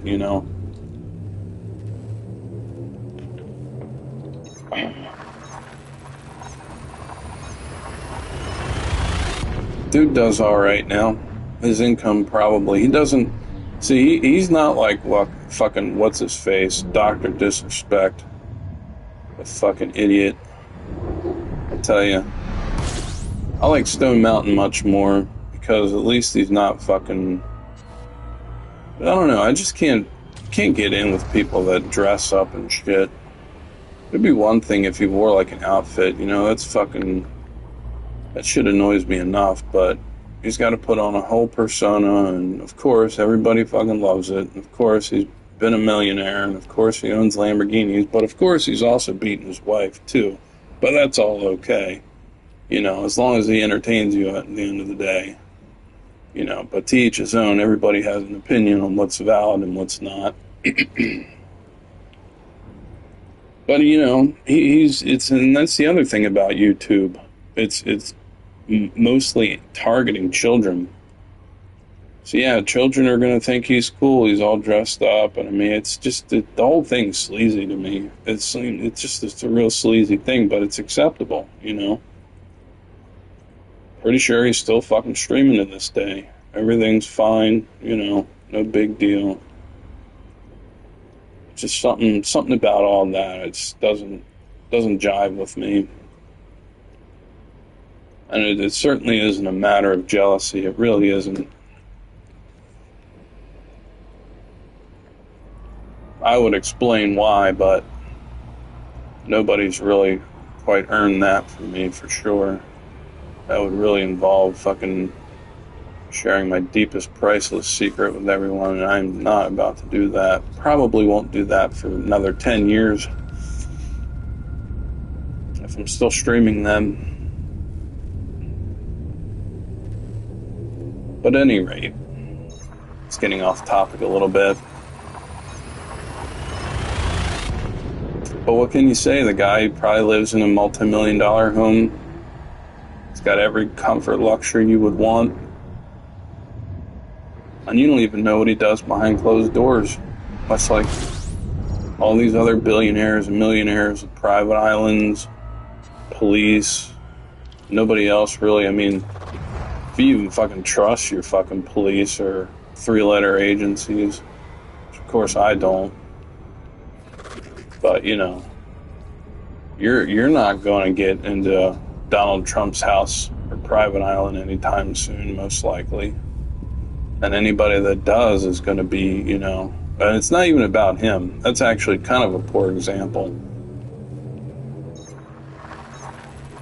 But anybody that has the capability to do things,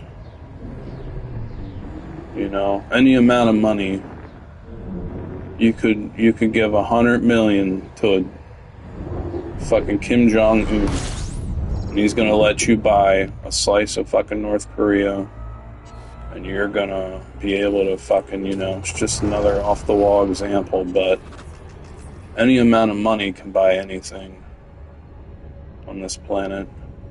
You can buy a place where you can do whatever you want. Period. End of story. Nobody's gonna investigate you. Unless you rub somebody the wrong way and they think they can make a power play against you, then yeah, something may happen then.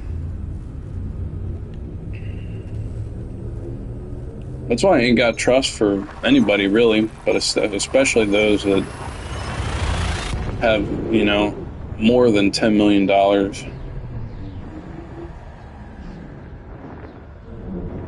Certainly not trusting them.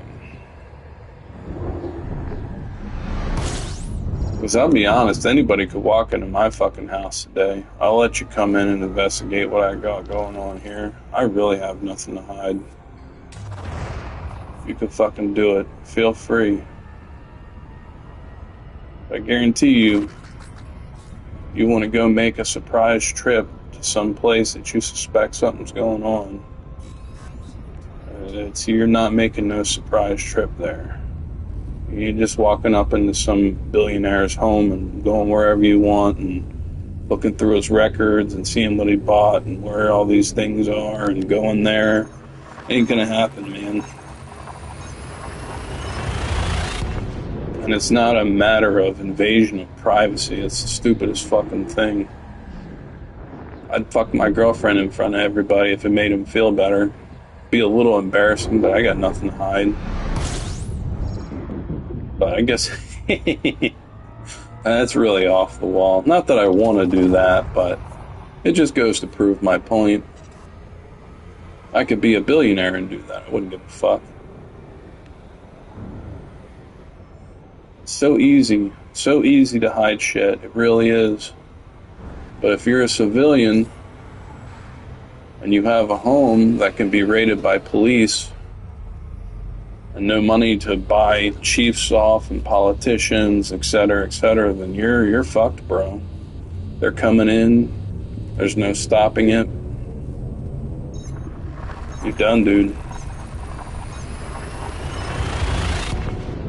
So many people love celebrities. Fucking love celebrities. They're all innocent. Tom Cruise could never do anything wrong.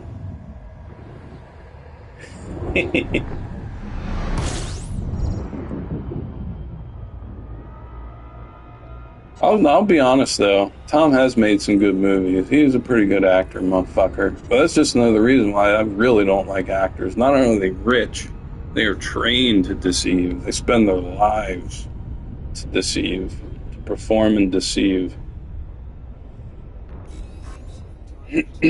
So, sure. That's just my fucking rant while we're jumping through space here.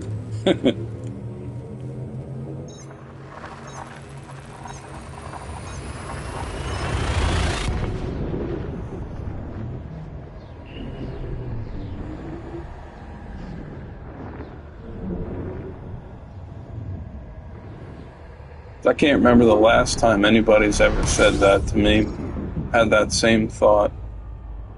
I guess nobody cares. Well, some people don't. But I mean, you really shouldn't idolize somebody or something until you can observe them without their knowledge. Until you can know what they're doing. At the end of the day, what are you going to say? Oh, I could have never thought they've done that. I can't be responsible for that. Well, in my opinion, you would be. You should have known. You should have taken these things into consideration. But most people are just concerned with, which is understandable because money does govern pretty much everything on this planet. Most individuals just want to make so much money they can live a comfortable life, have some fucking kids, and die with their children arguing over their money. Well, maybe not, but for anybody that usually does make it, that's usually what happens. Then again, I had a customer the other day was telling me, I mean, it's not always about the sum of money in particular. It's usually about the individuals. I think he told me it was 30, 40 grand or something. It might have been more, but a couple of his family members, arguing over who's going to get tens of thousands of dollars and this and that, I'm like, it's kind of like, it's all, this is a person that I've actually gotten to like a little bit, because he's kind of on the level with a lot of shit that I've talked about before. And I agreed with him. I was like, but that's the programming, bro.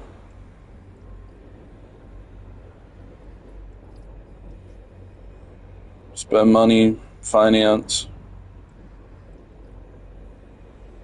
keep working the next job, even if you hate it, do whatever. I mean, so no wonder, I was just thinking about it today. Well, the big fucking jokes about always being a doctor or being especially a fucking lawyer. Because there are so many fine print things in life, not just on any one continent, but in general in life, there's so much fine print. I mean, you could spend 8 hours looking through medical insurance and car insurance and car fucking financing. It's why it's a whole day affair when you go to finance a car, so you don't get fucked. Anytime you do anything, that's why people fucking paid someone else to do their taxes. You have to have a whole fucking profession just to, fucking deal with that. You go and attempt it yourself, you're most likely going to end up having to pay the fucking, pay the, I call it the Illuminati IRS. That's all it is. It's fucking another deception of things on the planet.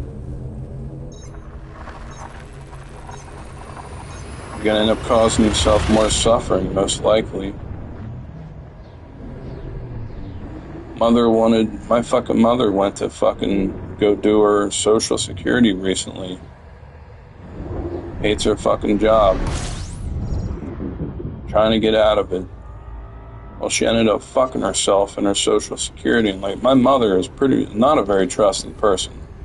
I get a lot of my basic shit from her, but she's still learning and some more advanced things, but yeah, she still fucked herself on that, you know? And now they're like, oh yeah, you're gonna have to pay us back $3,000. You know, anybody would be like, oh, well, yeah, that makes sense, you know? Can't be taking free money from the government. That wouldn't fly as a deception. But you know, this is the place of challenges. Earth certainly is. Fuck.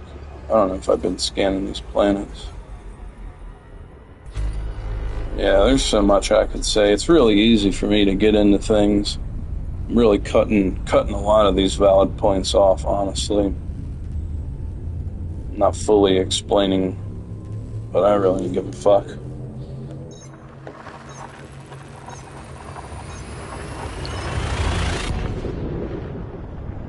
Nobody really comes here to listen to this shit, but I really don't give a fuck if anybody hangs out or not. Because that really doesn't interest me.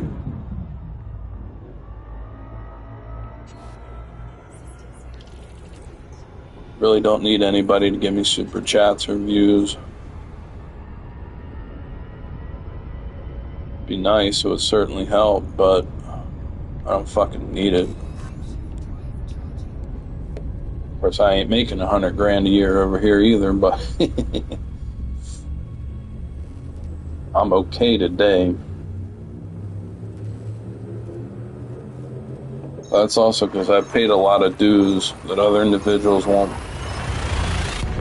ever consider valid. I've made a lot of sacrifices the past 5 years, which is why I can live the way I do.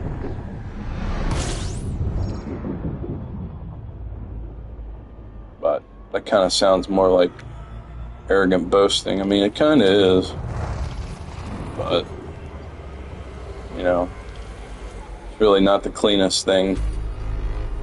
Talk about cleanliness of my fucking soul, but you really shouldn't go saying that unless you're going to try and share. See if anybody else wants to do something to improve their lives, but most people don't. Oh. This is another reason Serb said he didn't want to fucking put my shit on his channel. Belching all the time in my videos. Yeah, bro, that's right. I don't give a fuck.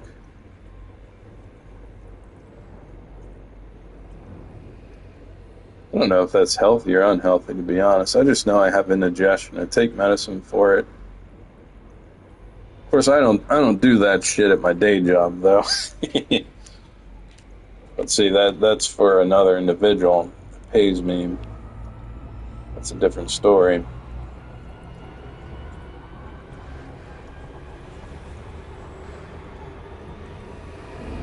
You work for somebody else at their company. It's kind of why I gotta be careful. I mean, kind of really, because I've kind of, what's the term? Well, I've shared my channel with a few people, a few customers from my day job. And like, even though it's separate, you know, like when I go into my day job in sales, I'm not this person with every customer. Not only because I really don't, I know most individuals aren't going to be worthy of fucking hearing what I gotta say, but, you know, you just gotta present yourself differently with people that aren't coming to your company, because that's kind of how it works on YouTube. I mean, it's kind of a weird, because you don't really, I mean, you own your company, you own your channel, kinda. I mean, YouTube kind of pays you. I mean, they're like a middleman. They're not really your customer or your client. I mean, the viewers are really the customers and the clients. But you don't really own the YouTube servers either. So it's really a bit of a weird situation. Whereas, like, if you own a plumbing company and you're the president of it, then yeah, you're pretty much the owner. Clients pay you, you got to keep them satisfied. You have to, with most individuals, I mean, it's still, a level of deception, professional deception.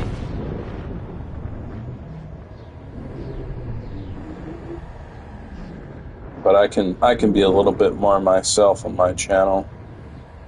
There's still some things I don't say and do. Not because I'd care how people would view them, but because I do realize that there are some individuals that may stop in every once in a while. But generally, anybody that I've offered my channel to, I've, to some degree, have shared, beaten around the bush about some of these topics I speak on.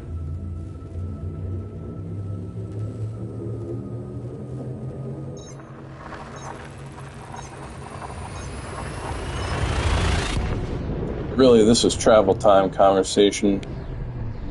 So I was in the middle of a fucking combat. I would not be just running my mouth about shit like this. Because I do play to win. I'm not sweat competitive. I really don't like that term either, to be honest. Because all E-pros are fucking sweats, in my opinion.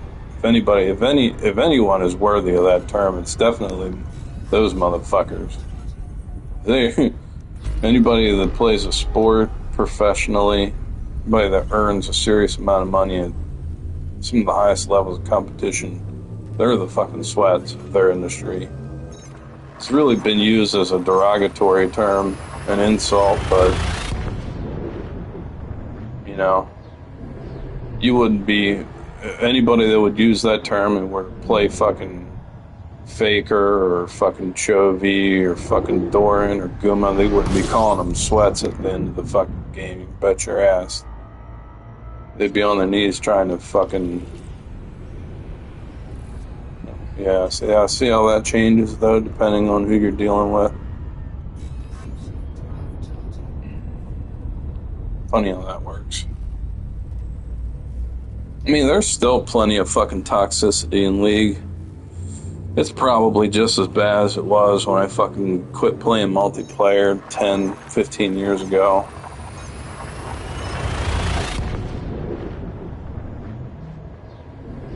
I don't play as many normal Summoner's Rift games, so it's, people are a little bit more competitive, and I've never even done ranked. I've heard that's worse. So, I mean, but fuck all that. If I can separate myself from that shit, why wouldn't I? But it's not that I don't have a thick skin, because as Zen has fucking said multiple times, I certainly do. I've heard of fucking 35 years worth of insults, bullying, that I've fucking forgotten all about. It means nothing to me now. Never will. But it's just about, staying away from that shit. I know what it does.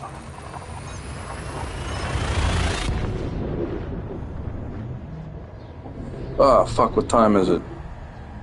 2:15. Let's see, we should have about 65 jumps left. Hopefully. Oh, look at that. I fucking nailed it. Ooh, that's disgusting. Oh, there's that subconscious math working for you. You all know I didn't look at that motherfucker. There's no way I would have known. I fucking had 2 chances to get the exact number there. I fucking nailed it. That's kind of gross. That's a little sweaty. Oh, boy.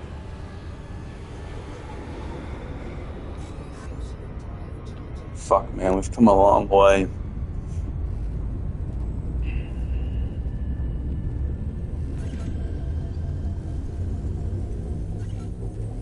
probably going to invest a good bit of time into this game.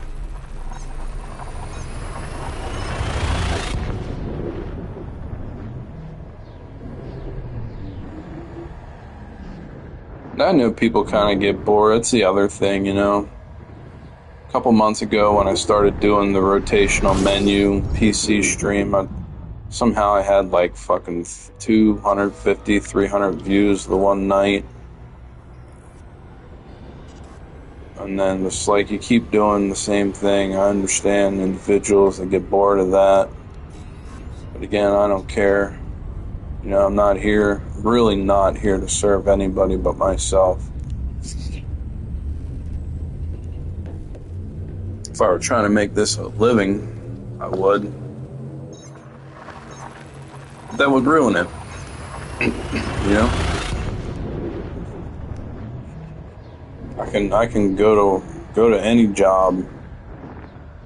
Could have studied to be anything I didn't enjoy. Made the same amount of money or more. But I'm here to enjoy myself. If anybody comes along and wants to hang out, so be it.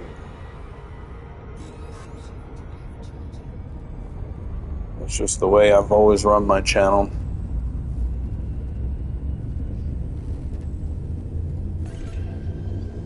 Oh, we're gonna make the scan before we dip. Go, go, go. Oh no, it didn't make it. I think I'm just trying to break up the repetition of jumping with conversation too. Starting to miss out on some of these scans. I think I've missed a couple the past hour because of that. A lot of the time I don't get the secondary discovery. Let's say like 2 or 3 out of times I may get a secondary.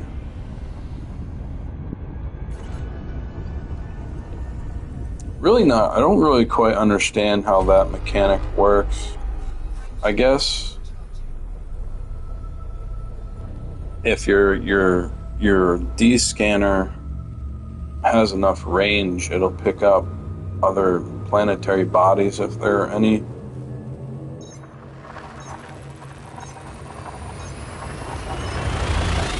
So most of these stars are just stars, probably like at least 50%. It's just 1 or 2 fucking suns together. But you see, that's kind of the difference between this and Starfield is there's actually, well, I don't know, Starfield did actually have a survey economy, as a matter of fact.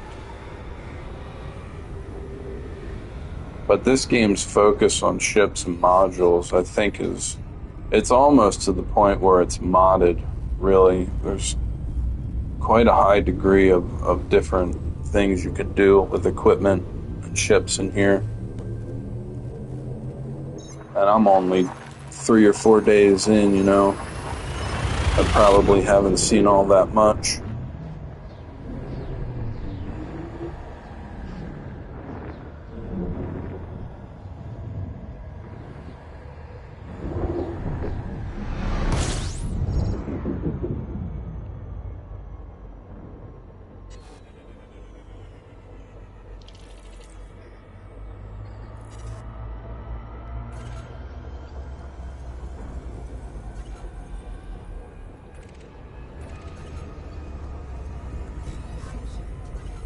Tell you what, that switching topics to like shows.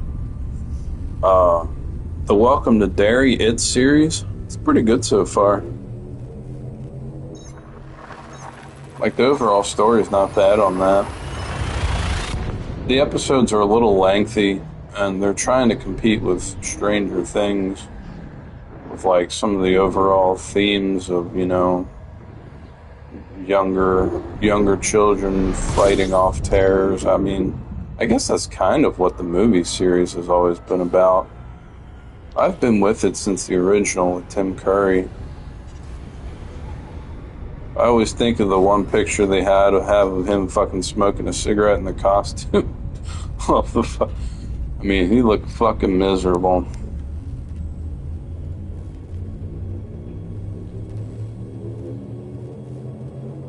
But, yeah, the series isn't bad. It's a little stupid here and there. Like some things. But because they're usually like most show episodes. Like I've been watching, what is it, Stallone's King of Tulsa. It's not bad. Most of actually I think the season finale of that was pretty good. But that has like a 30-45 minute on average runtime. And like I've noticed a lot of shows are doing that now. They're kind of somewhere in that average because it's typically the amount of time you have to eat. You're like going to eat dinner, and you're going to let it digest a little bit, and then you're going to move on. But the Welcome to Derry is usually about an hour. We have about 1 hour runtime on those episodes. It's a little long. Oh, fuck. I should probably source some fuel.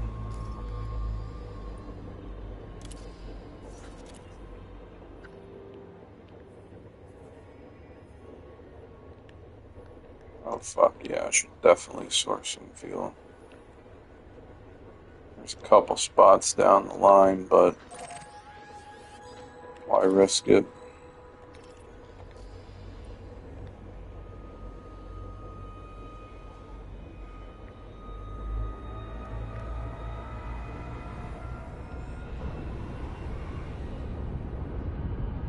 I kind of like the cockpit on this ship, though. I do like how it's a more wide open window. I'm not really wild about the metal braces on either side, though. They're kind of distracting. Would like a nice, full, clean window.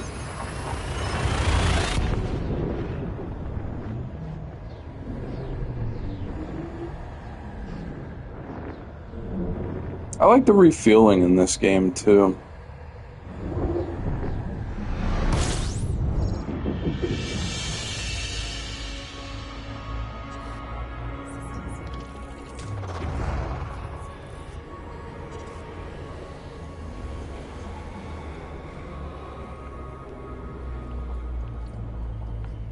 All right. One thing I haven't checked is how often I have to refuel. I think it's about every 20, 18 stars, somewhere in that neighborhood is a safe refuel.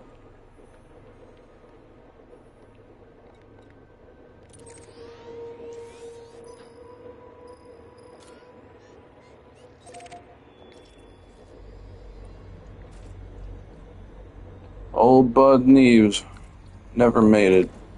Be great if you could like drop them off and be like, okay, bro, wait here. I'm gonna get a new ship. We're gonna make this trip a little bit faster. But like, because they're tied to the module. I actually realized this when I tried to retrofit my last ship. Incidentally, they're tied to the passenger cabin module, so you can't like be like, hey, I need you to step off for, a couple hours. Let me retrofit some stuff. Like, when they're on there, you either finish it or abandon it, as far as I know. And that's kind of where, games have a little bit more to go. I can understand that they probably programmed their ass off to make this game up to this point, but be like, oh, hey, I'll give you $100,000 to sit in this station for a couple hours off ship while I do some things, even if you have to pay them a little bit or reduce some contract fucking reward or something. There really is nothing like sitting around a star waiting to refuel. At least they give you some stuff to look at and do. And get on Facebook for a couple minutes.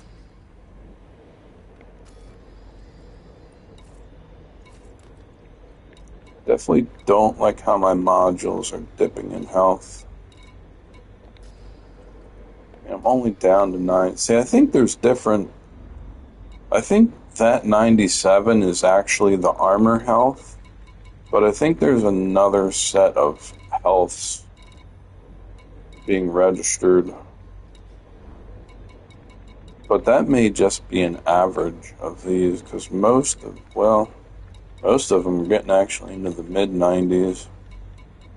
So I'm not so sure about that.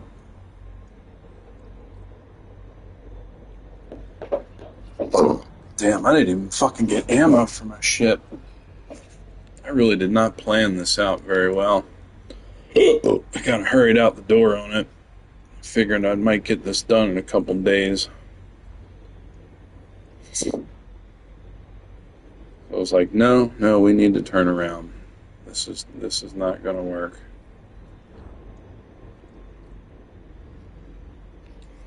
Well, I need to refill this, I think. Yep, so that's Jump Time Conversation with Dark Kingdom Productions.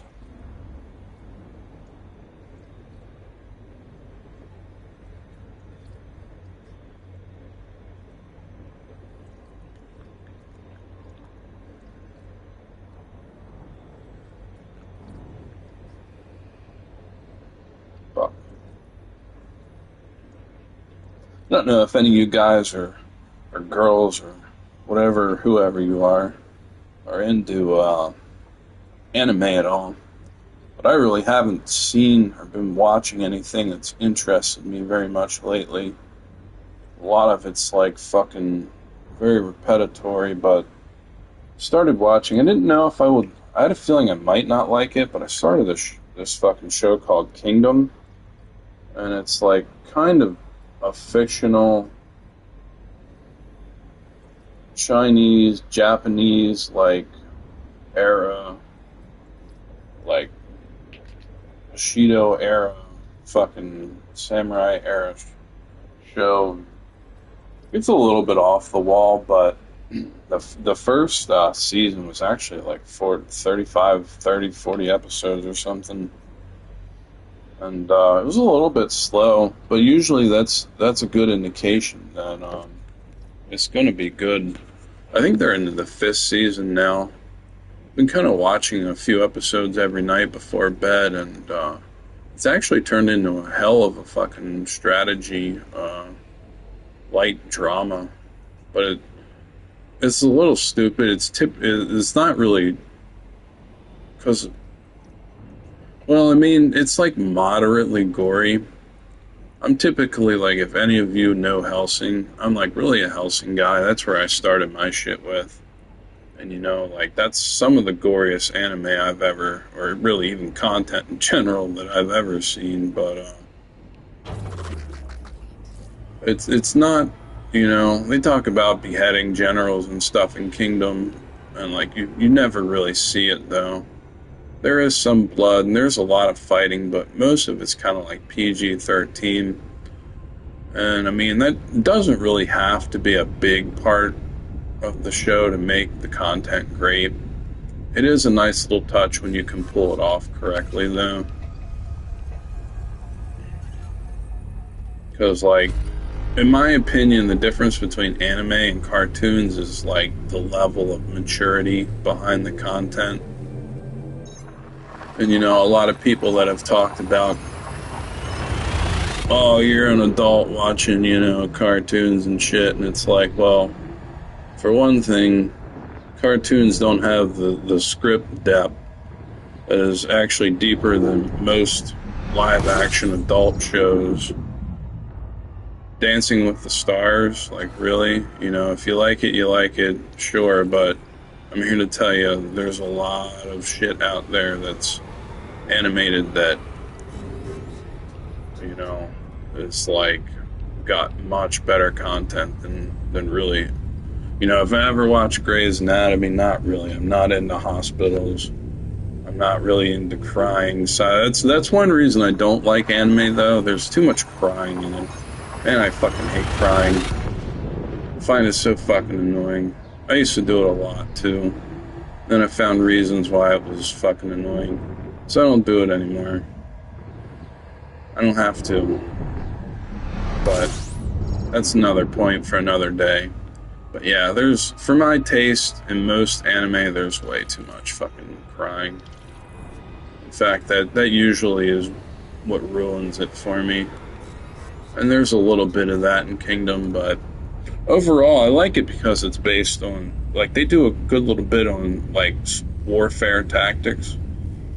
I've seen a few anime and even shows that have delved into that a little bit, but if any of you watch my Warhammer streams, you know or really anything in general, I'm kind of like a military tactics guy.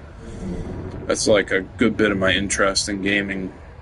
And, so yeah, this show has a little bit of that.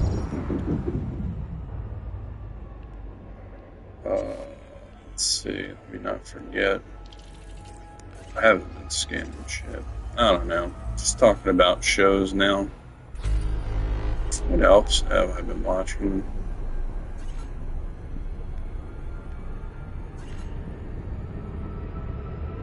No, there really hasn't been much else on. I've finished a lot of other stuff lately. Watched the book of Daryl Dixon. That's like in season 3 now. It's not bad, you know. I don't mind, what's his face? I can't think of his name.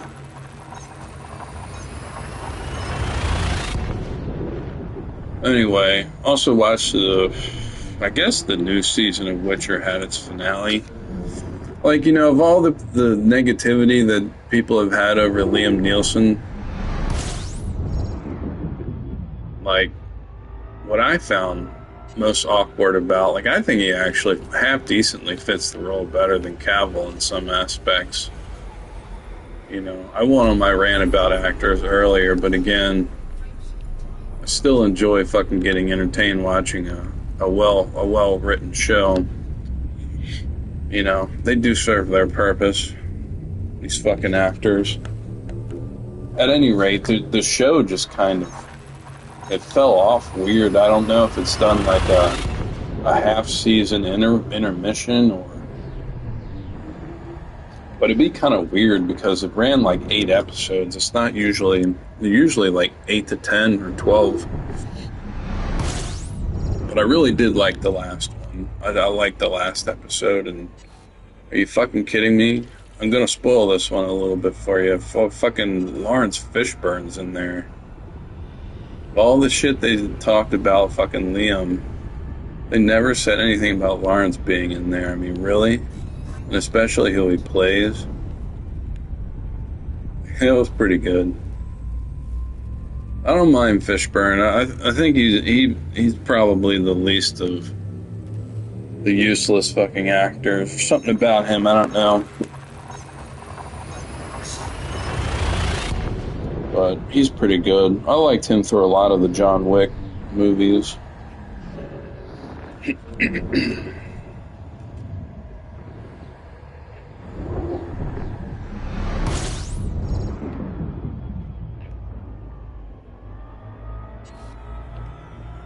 All the actors seem to have better chemistry with Liam too. I don't know.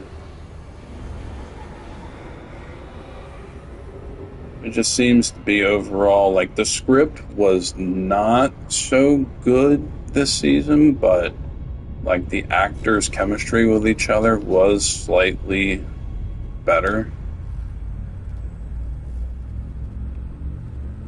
And they even had Vizimir this season too. I didn't see that coming. Even though his part was only about an episode 2. I won't spoil any more than that, but I think they chose a pretty good guy for him. He was close. You know, because we all really enjoyed the mannerisms and the way that, you know, it's kind of, you know, the thing with, what is it, Farron, I don't know, the The black girl that fucking cosplayed the white Frerin. I mean, I don't have a thing about color. Personally, I like my partners to be white or Asian. But when it comes to, I mean, it's a weird thing to talk about because the original artist rendition was a Caucasian colored girl. But, so what? Somebody dresses up and they're a different colored flesh and, it wasn't the original author's design, but somebody else just wanting to do something. It's not a big fucking deal. There's going to be a lot more bigger deals coming down the road. Just today, it's a big deal for some people.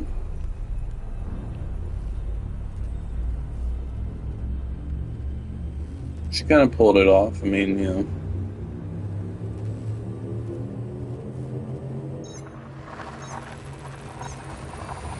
Fuck, we almost need fuel again.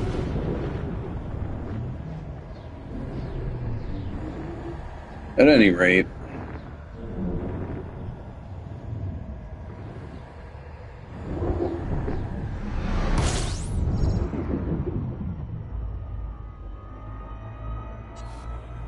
for some reason, most of the planets that I've jumped into have been dwarfs.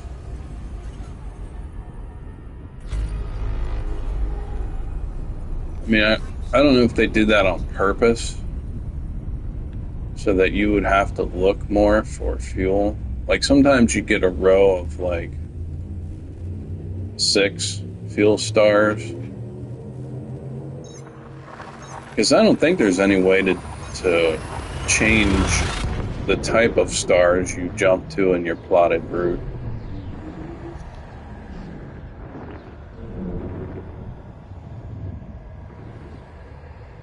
But it seems they have a majority of non-fuel stars. We got 48 jumps left. Do we have any fuel in the route?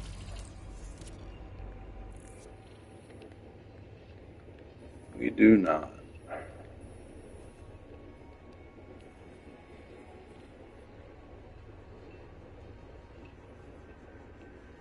What's this?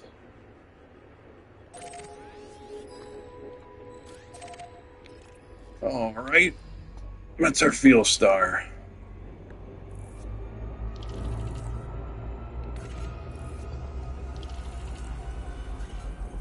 And one thing, I'm racking up some fucking discoveries. I am probably going to go into port. I'm probably going to play till I get to port just to see how much I've made off of that alone. So I made almost, I think, a couple million just on one tourist run around the civilized area. Sometimes it depends. I'm not really sure. I think some things are valued more than others. It seems to be the thing. It's kind of fun unraveling the economy here.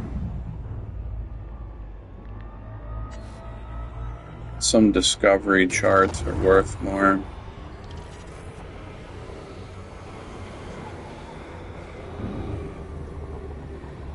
I think this is actually probably a better way to approach refueling too. You kind of just set with the star on your port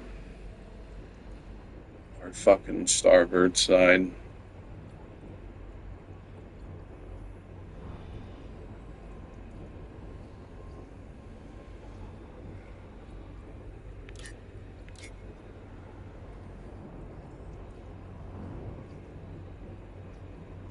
I've actually used my pips to strengthen my system, but I don't know if engine is actually better. So I don't think engines really have anything to do with your jump drive.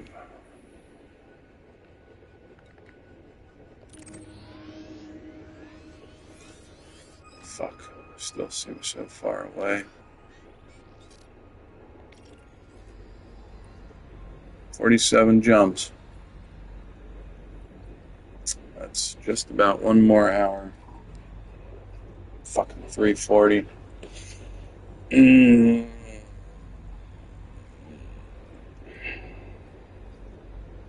God damn it.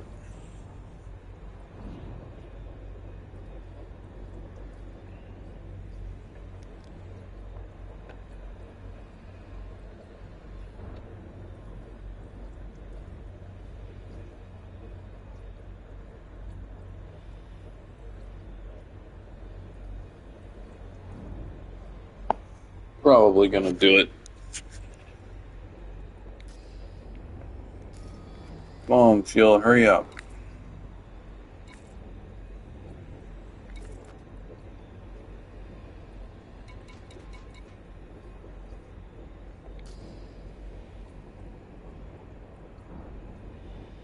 I've actually never abandoned a passenger lounge contract. Really don't know what's gonna happen.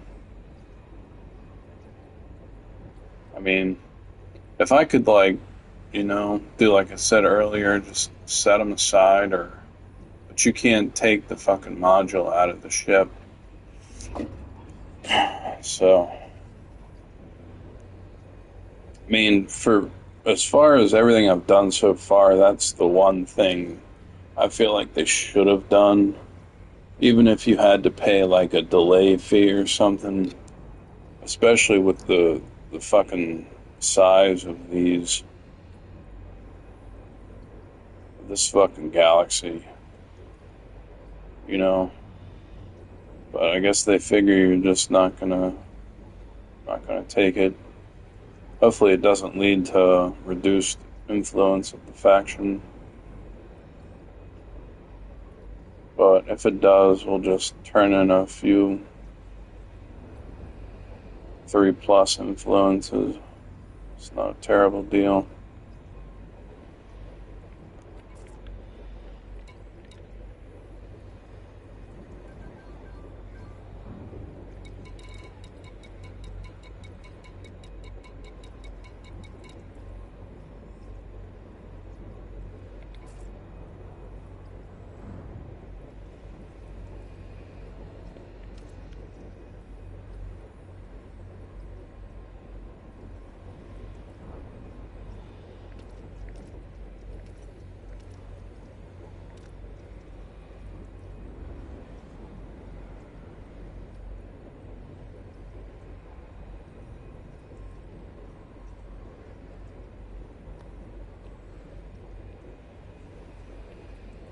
Yeah, see, I do have an Asp. I am on the Asp Explorer. That is one thing I'm going to have to look up. Why I can't use crew lounge crew on my ship.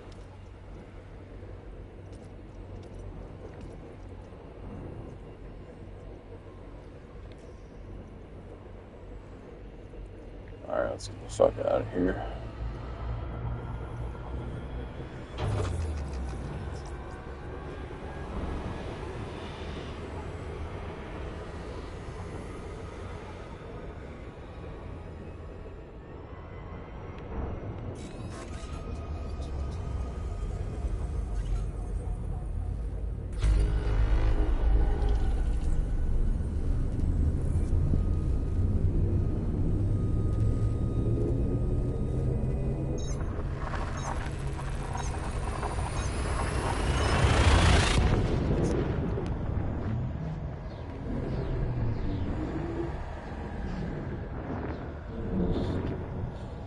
I think I've just about talked myself out.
think I'll stick with some local rich tourism,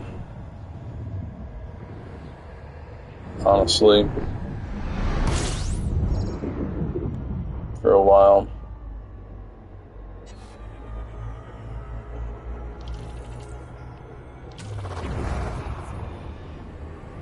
I don't know, it depends on how much this fucking exploration pays. If it pays out good, I might fucking get a new ship and come back out.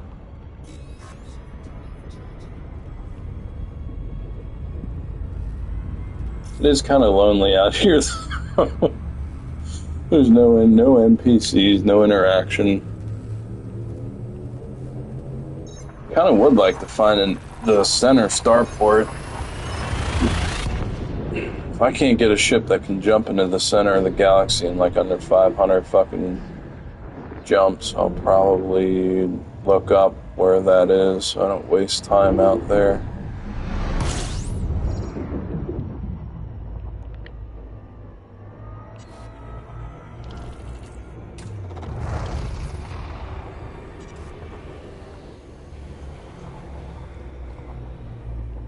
Well, I guess we'll fucking refuel here.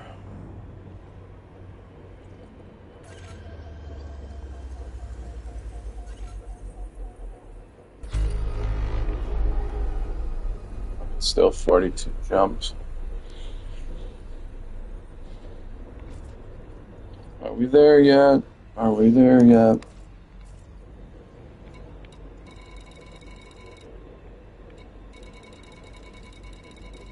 There's also some pristine resources out here too.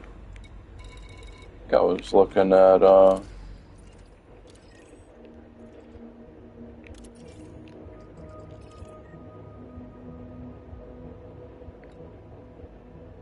Rocky. I forget where it said what it was though. Moon masses. About. I think the ring type is where it said pristine on that one.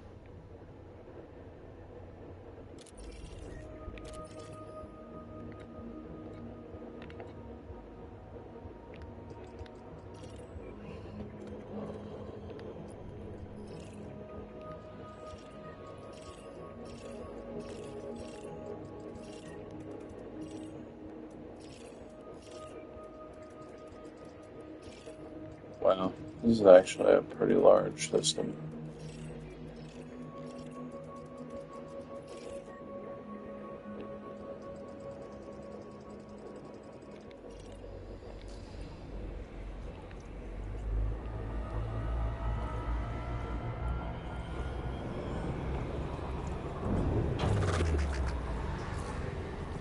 This really does scratch that itch, though, of like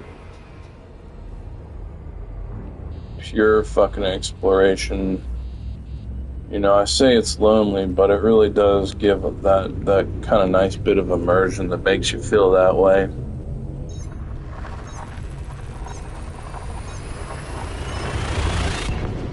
I was thinking about, like, you know, psychologically,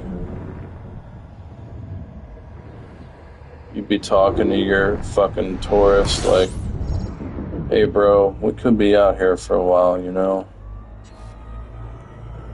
Like, this is a long trip. It may be a one-way. Especially with me. I may not even fucking get to where you're going. That's how fucking long this trip is. You might want to consider a backup plan or saying goodbye to people, you know. Or we could be out there a while. We could have a malfunction. Might not be any help. You know, this is fucking deep space, baby. Some things can get real fucked up. Sure you're prepared for this trip? At least you have a captain that knows when to turn back.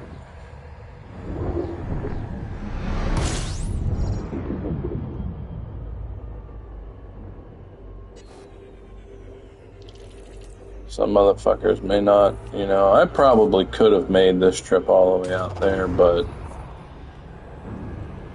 Yeah, there's just too many unknown variables. My current equipment.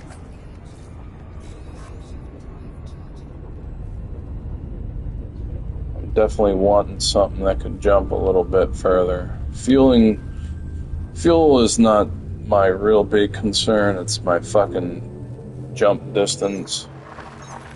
I really don't want to be jumping 1,000 times back. More. 300 or 400's quite a lot.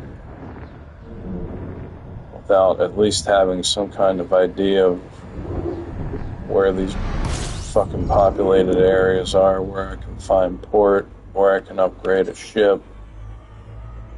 You know, that's the kind of shit when you get out there, it could make or break a playthrough.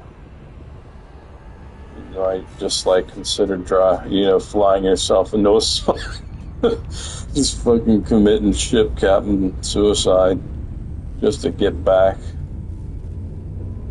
Eating the fucking insurance. Eating possible loss on star chart investment.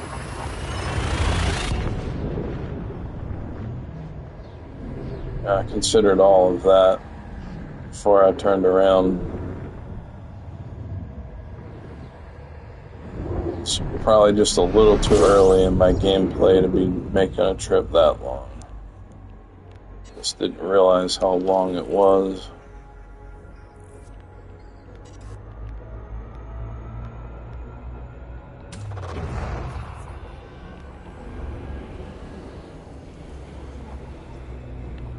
Oh, that's gonna get us pretty warm.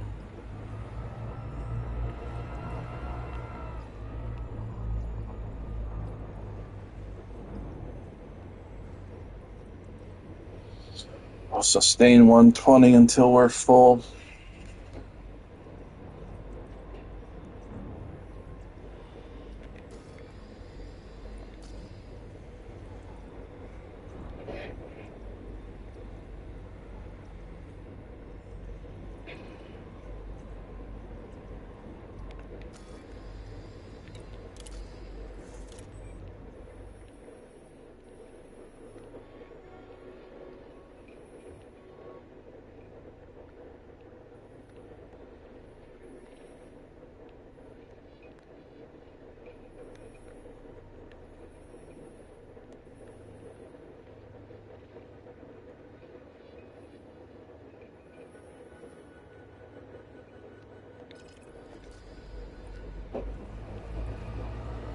Well, I got a fuel star coming up in this plot. I think I'll just go for it.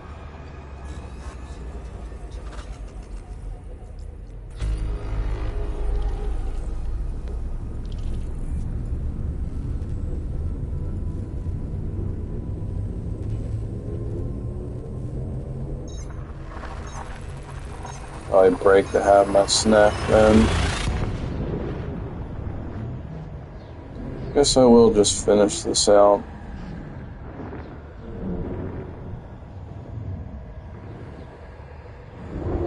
Catch a couple episodes of Kingdom before bed.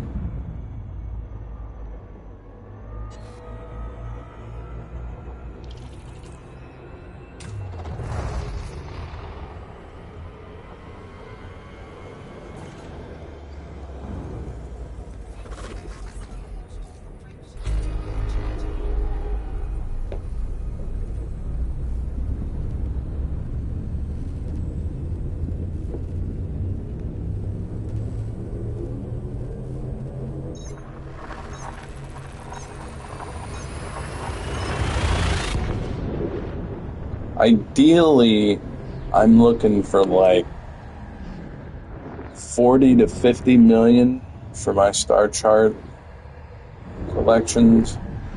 I'm hoping I'm going to be somewhere in that neighborhood, but I would settle for what I was going to take this contract for, which is like 20. Hopefully it's no less than that. But if it is, hopefully it's no less than 10 million. That's really like what I'm hoping is the absolute bare minimum. Not that I really need hope. That's a bad habit.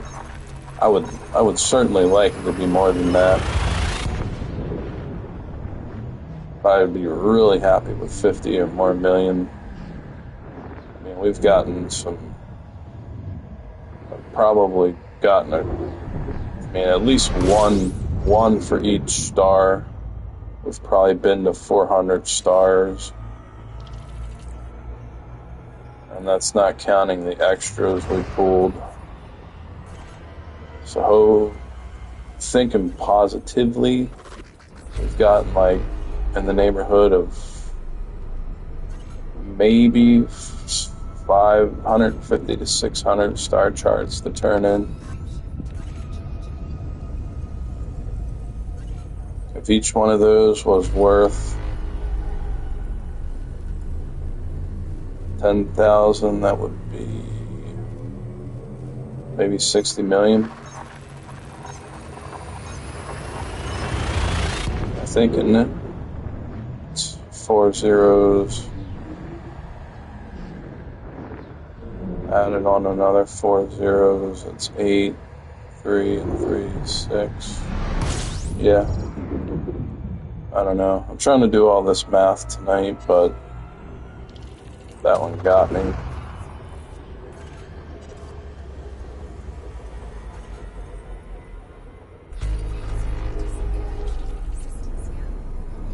I'd probably buy a large ship with that much.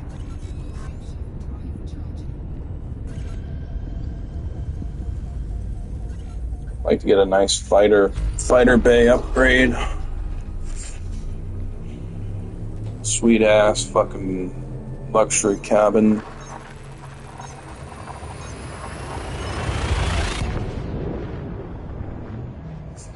Might buy the,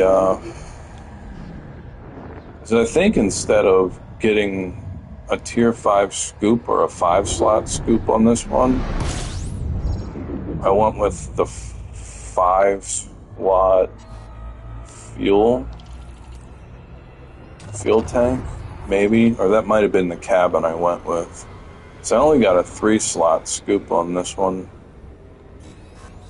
and it's certainly I think a good bit better than what I had on the Sidewinder. I think I got pretty much the nicest scoop I could for that. That thing was slow as fuck. Well, of course you have smaller fuel tanks too. It's probably about 10-15% slower than this one on 3/4 empty refill.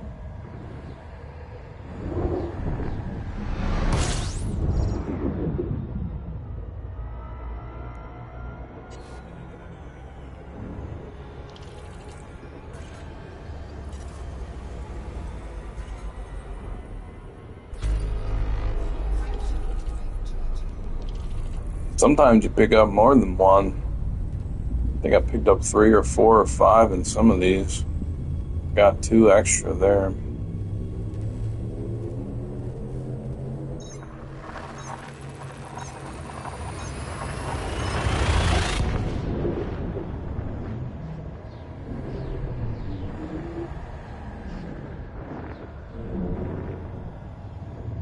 But this is a big part of this game. It's jumping.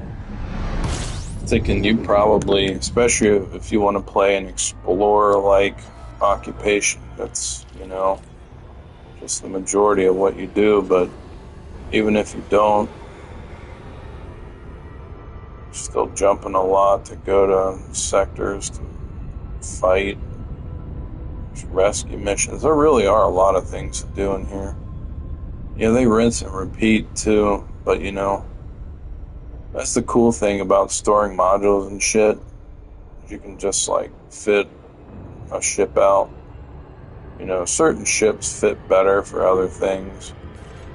But, from what I've seen, most ships can fit at least to cover most bases on activities. That's the nice thing about passenger cabins. You can, you just gotta find the dock that sells them. You can fit them into anything. I thought you were gonna need a passenger ship chassis to be able to do that.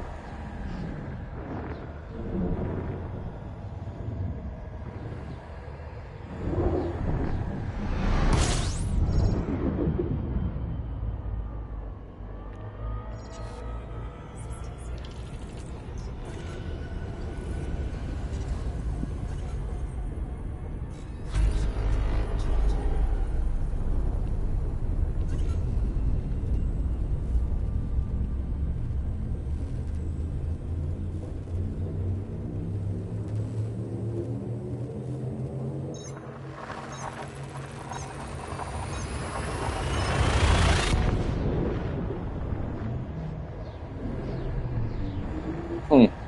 You know what? Since I put my engines on 4 pips, I wonder if it's any faster.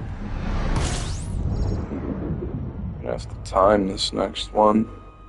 We had a little under 14 seconds prior.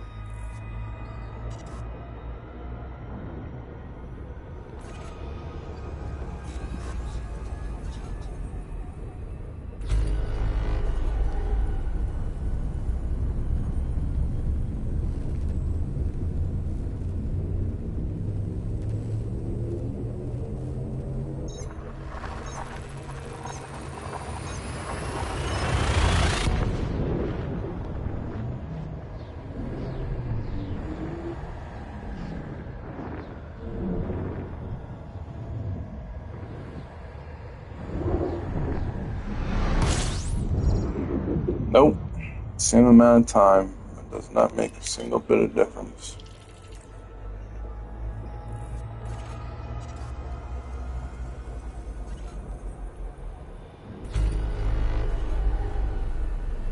Wonder if charge time matters.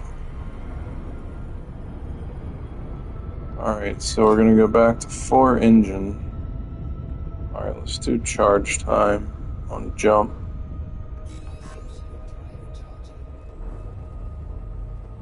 Looks like it's the same.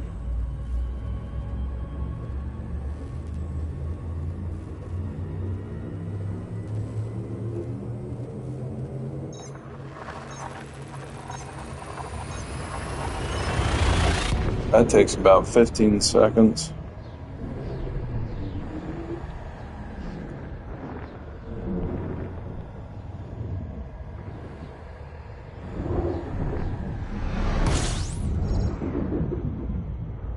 This really has given me good perspective on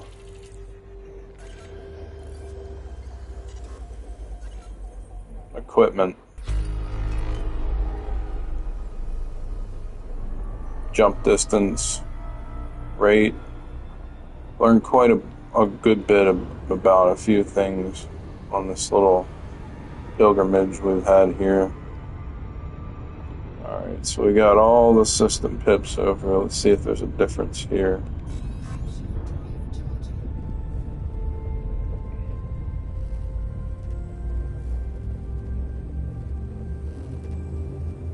I don't think so. Doesn't look like it. Nope.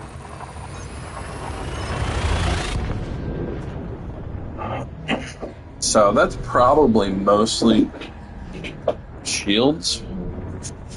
Maybe some other stuff. But that has nothing to do with jumping. Period. I don't think.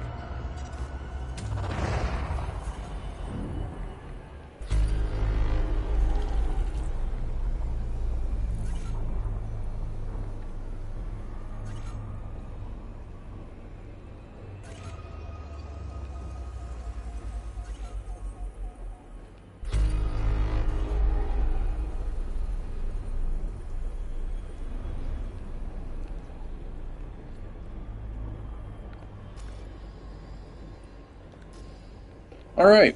Well, I think I'm going to have a couple orange slices while I wait for refill here. I always try to have some fruit for the nightly snack.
Oh boy. What's there, 7 of you left?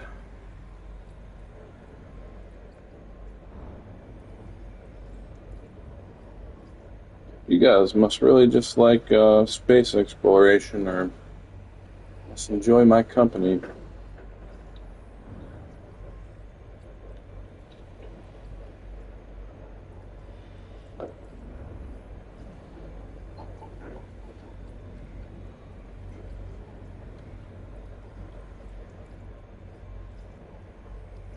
Tell you what, though, there ain't many other content creators gonna be as real with you as I am. Ask me, that's worth a lot. Which again, most motherfuckers gonna deceive you just to try and entertain you, just like the rest of the actors. It's all they really want is your money. They don't really give a fuck about you. To be honest, I kind of don't either. You have to earn that.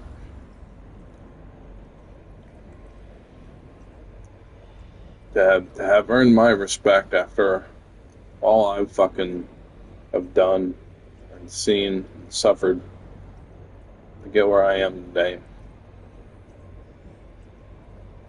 I have a whole different perspective on a lot of things than most people. But how many content creators are going to tell you that, huh? How honest are they going to be about that with you?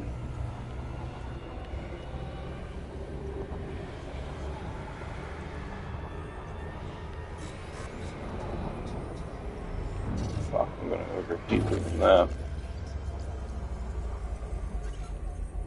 We don't like that heat. I don't know what else controls heat. I figured that was the power distributor. I'm not 100% sure about that, though.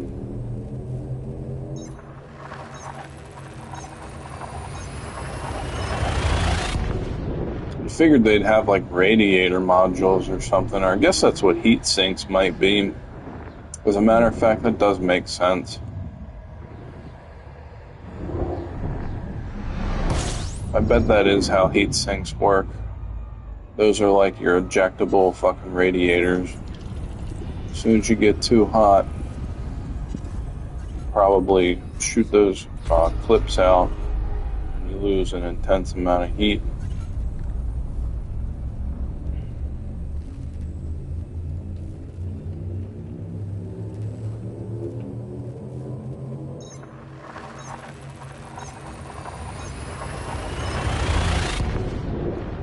I don't know. It seems kind of bothersome, though.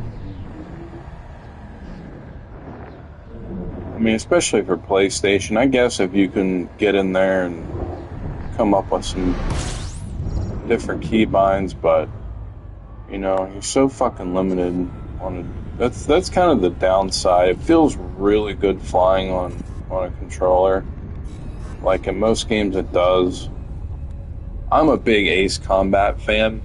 You know, anything that flies in a planet's atmosphere or in space, I enjoy. But like, I mean, Ace Combat, you can, you know, do the more keybinds, but flying on a keyboard and mouse just felt kind of unnatural.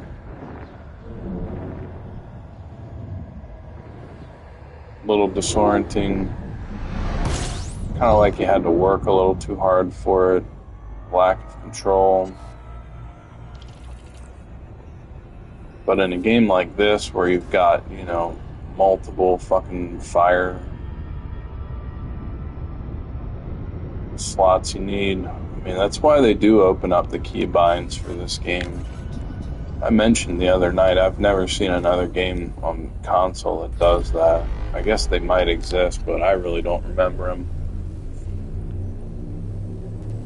But still, you're so fucking limited to what you can press.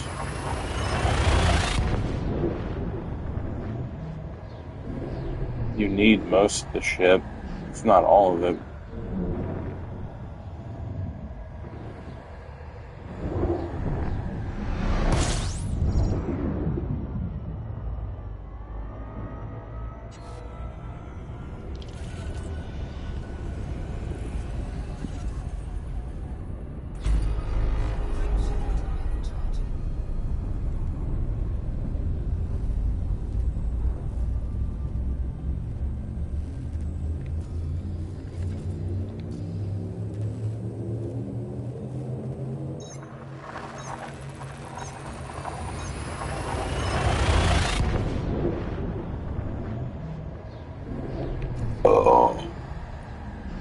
Hmm.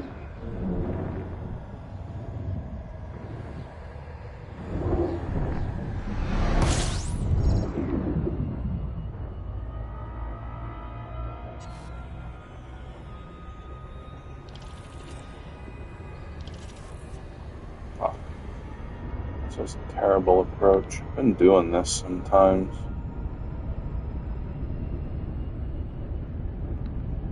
Why I can't get that.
Prime shield drive charging. 19 left.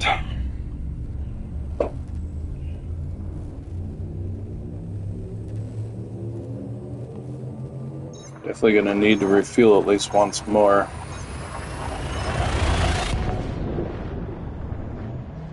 I can finish the rest of my oranges that way.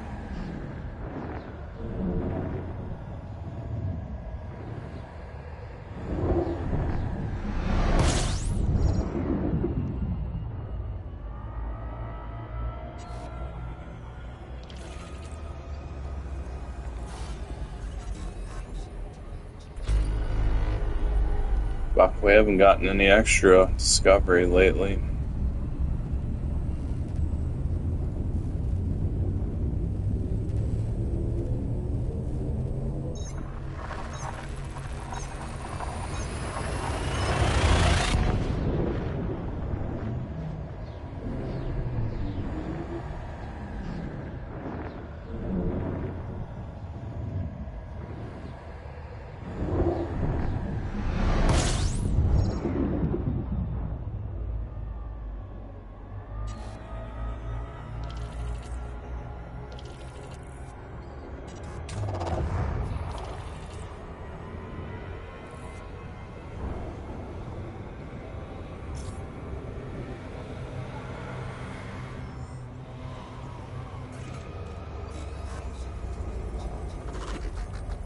Probably would have been a good place to fuel up, but I think we'll skip.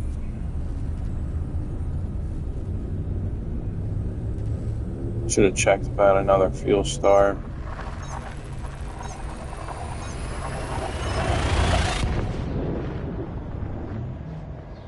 I don't think it really adds another jump most of the time if I gotta make a detour.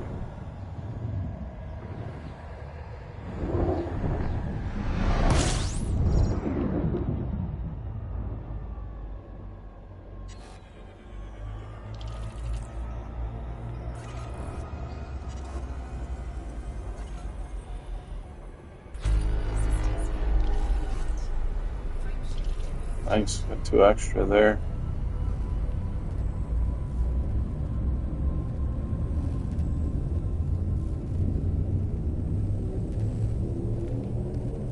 That'd be pretty fucked up if I came to the last 20 fucking jumps and somehow ran out of fuel. I don't think I'm gonna, but I never really have been in a position where I didn't have a fuel star. They're like ultra common in the populated areas. This is actually when I started exploring, I had to actually go and cut off the others to make sure I could see and find one. But I need to look on this next jump. Yeah, we're going to a brown here.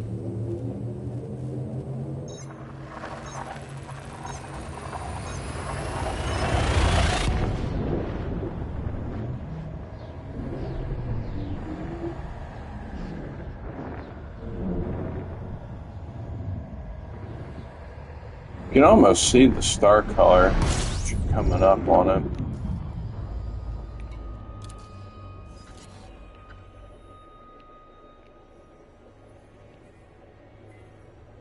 Yep, there's definitely not another one.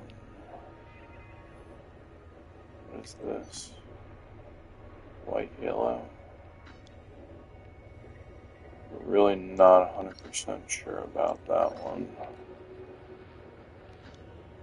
Oh, that's a field star. That's a T-Tauri.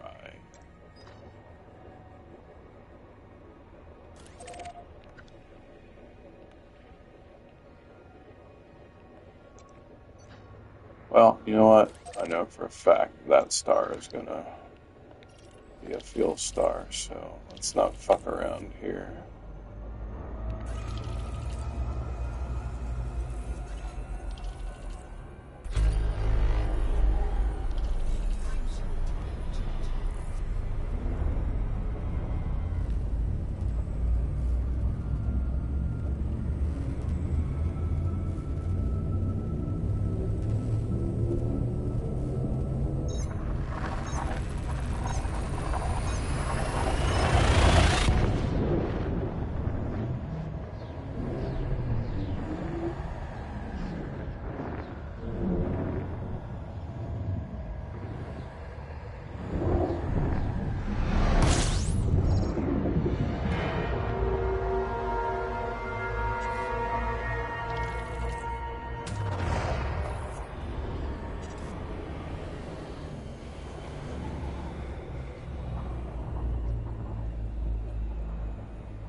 Alright, good enough.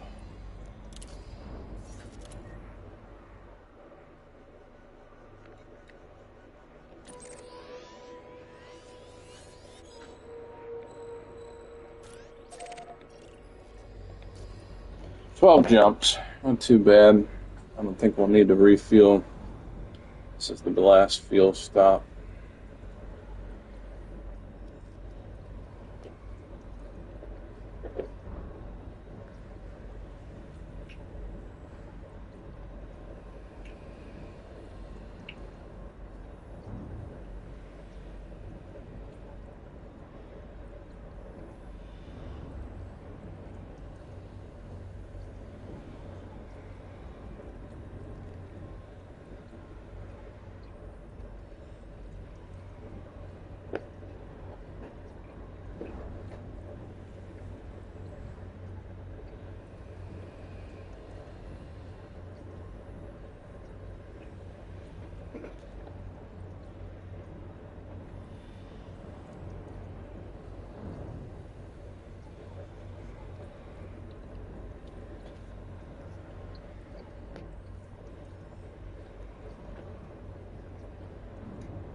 Oh boy.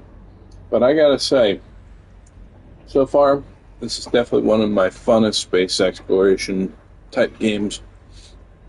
And from the little bit of combat I've had in here, that's been a lot of fun too. It's kind of the problem with the way I mod X4 Foundations. You can't really play it.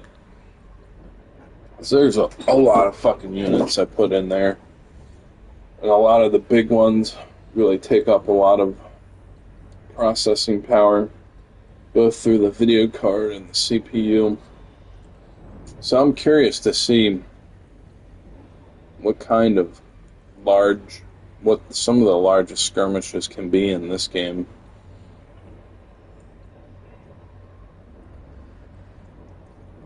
From the sectors I've been in, I've never seen more than like 5 to 7 ships in them, which I mean isn't terrible, but I would be looking for more like 20 to 30, like an end game kind of, that to me just has the right amount of chaos.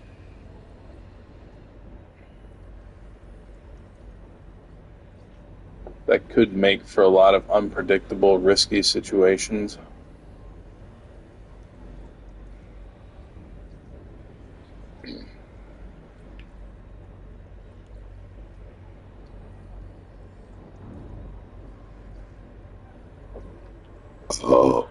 Oh boy. Well, one thing's for sure, when you belch after some fruit, it does taste pretty good. So that's nice.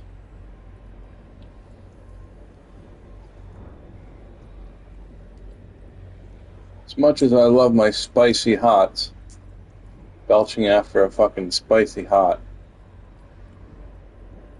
By the way, don't eat more than a fucking cup of fucking Maryland crab soup from Kenny's.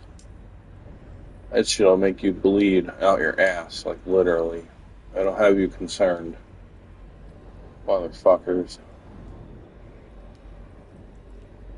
You're lucky that shit tasted good going down. It fucking had me concerned. I'm still not sure my shit's right after that. I've never experienced that in all the years I've eaten some of the fucking shit I have. Which I've eaten some shit. I've never eaten some wild hot stuff from India, but that was not cool, man. I was close to fucking going to management over that and starting some shit. Because that's probably unhealthy. And there's really not many things that we really need to be told wouldn't be unhealthy to do. I mean, it seems pretty obvious that you should be able to eat. Although, I mean, it wasn't even that fucking spicy. Of course, I don't know if it was fucking, I know it's kind of gross, but I don't know if it was blood or not. Might have just been some kind of weird red spice they had in there, man, but that was something else. Not too cool. It's been a while since I've had crab soup from anywhere else, man. That shit is fucking good, though. But never again will I eat that from that place.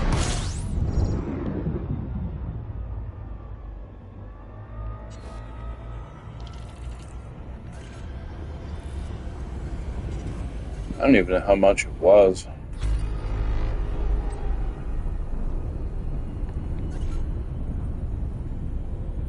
Fuck.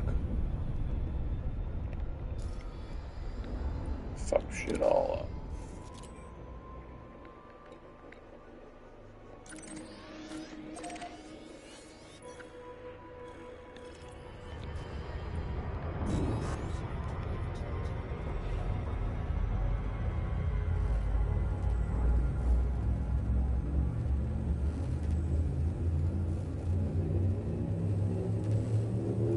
It's just really interesting. It's like all those fucking stars you see out there, you could get to. All those places really are visitable.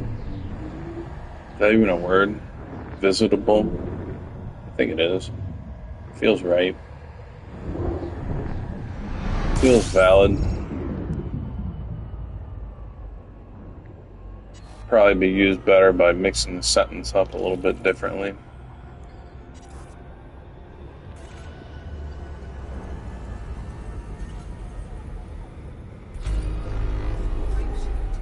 Should be running into some contacts soon. We're getting close to fucking home territory here. Next couple of jumps. Might want to be concerned about getting pulled out of fucking space. Pulled out of Super Cruise, interdicted. Fucking getting back to civilization, finally. Motherfucker. We weren't even that far out. Here a little bit.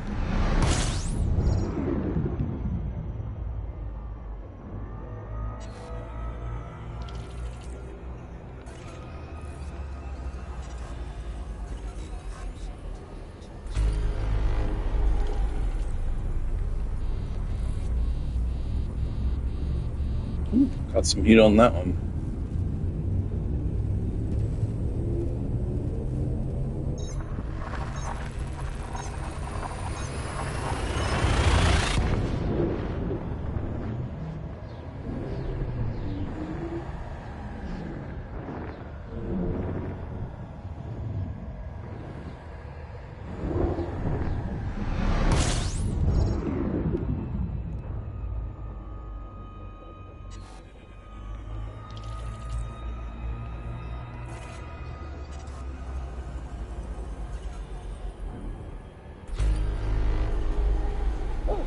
Oh.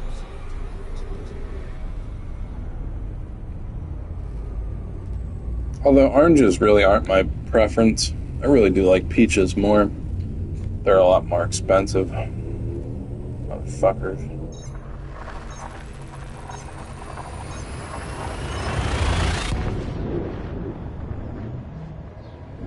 Guess you could always grow your own peach trees, but you need a fucking controlled setup in Maryland to do it, I think.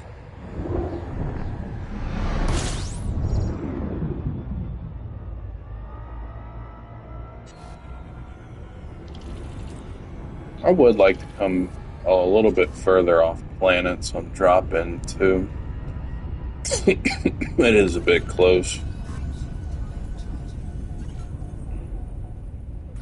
I mean, it's kind of the right balance.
Five more jumps. Well, we've come 230 fucking jumps tonight.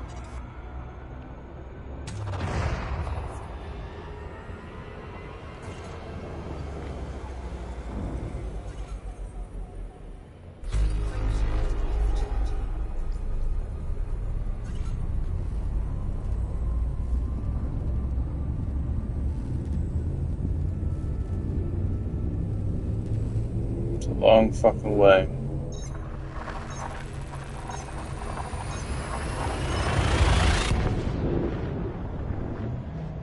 really is a little bit of a sense of accomplishment to that. Even though that probably ain't shit to what some lifetime players have done on here. Still, being new.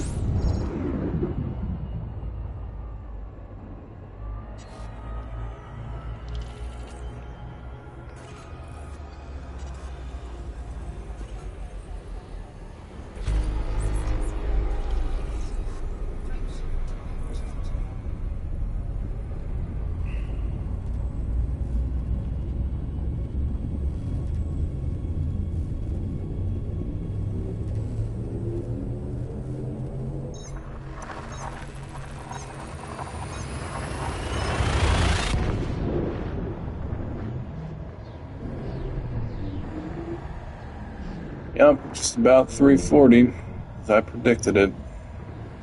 It's close.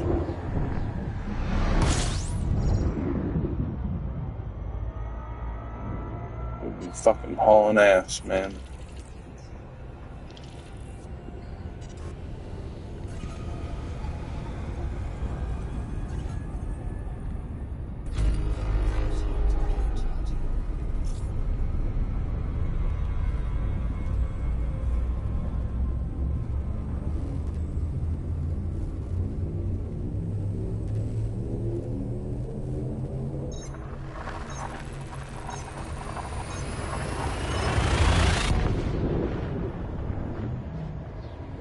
I'm probably literally just gonna see how much his charts are, and then I'm done. I'm pretty, pretty burnt.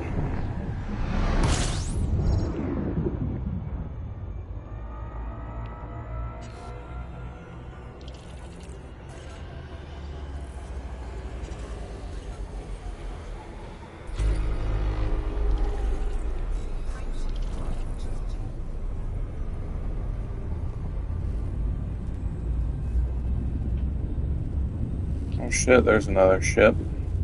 First ship we've seen in a while.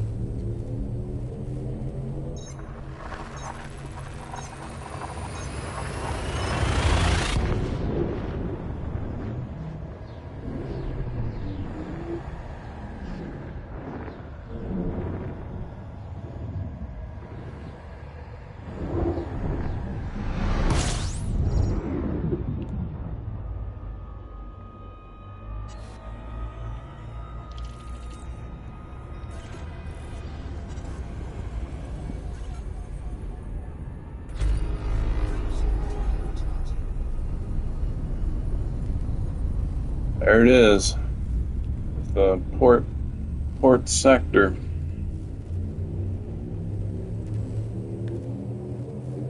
Last jump.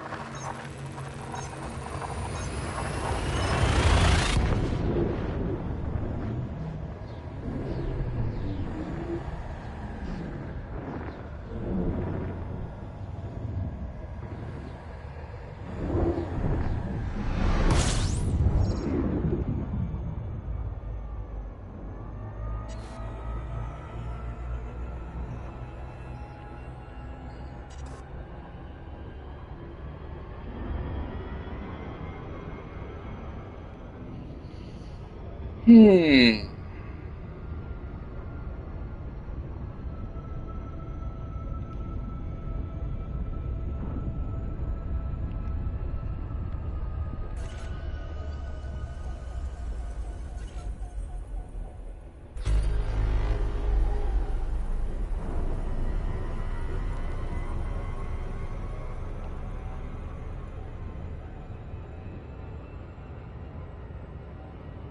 Feels different doing something than fucking jumping.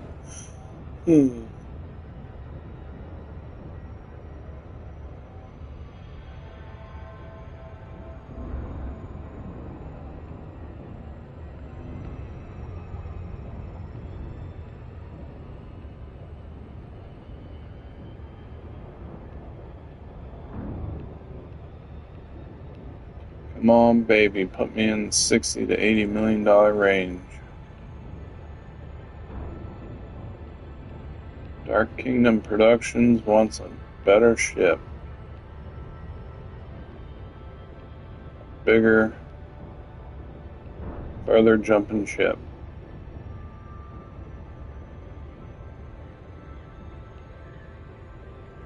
Such a weird angle on this.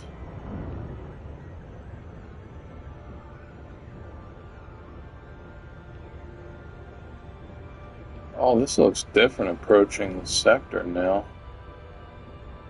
It's actually like better visual guidance.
Holy shit, what a fucking journey. For amateur hour, quite a journey.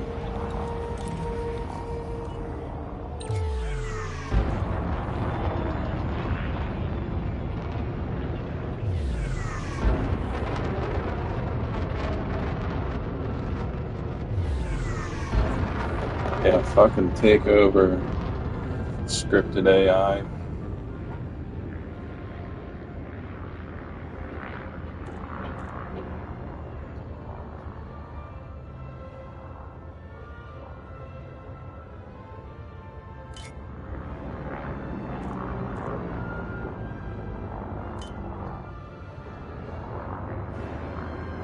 Okay, everybody, put your bets in. I'm saying it's a wide range. I'm going 60 to 80. I like to think positive. Come on.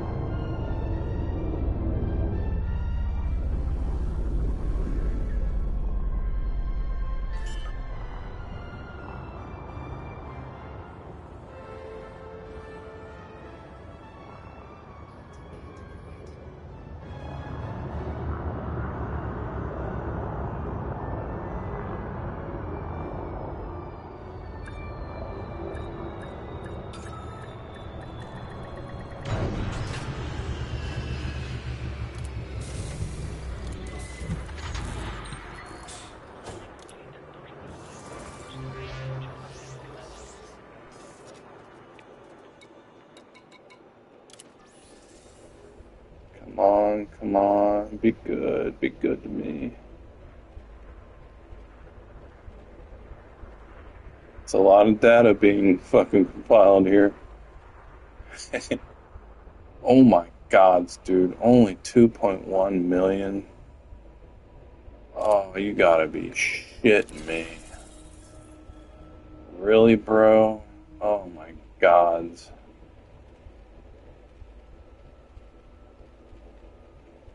That's it.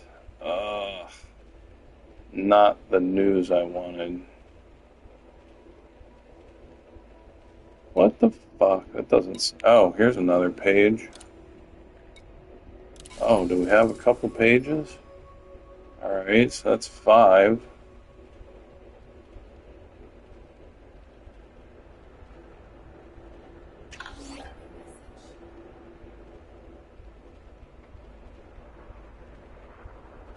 Five's better than 2. There's 3. Oh my god, it's next 50. Alright, so it's not going to be anywhere near 60 to 80, but it might just be closer to the fucking contract price. Damn, I figured it'd be a lot more. There's 4, 10, 4, 9, 6. Yeah, they didn't all come in. They weren't even averaging near 10 per. There was one that's 100. Fuck, I don't know. Talk about averages.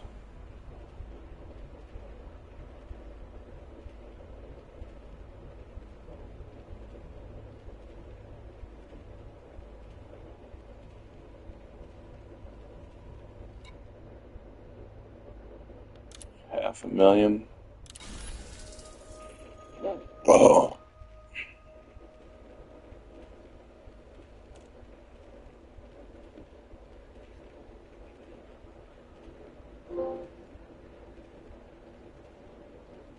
Got a trophy.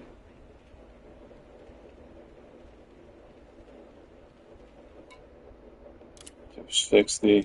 Fuck.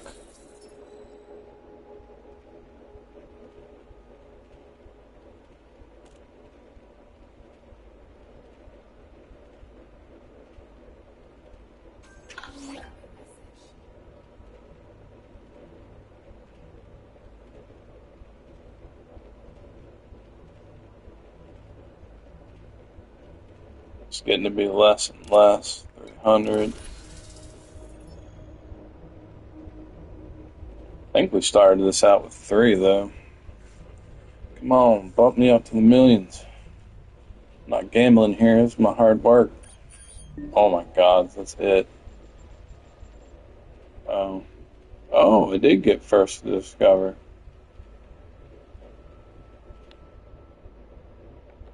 Nice.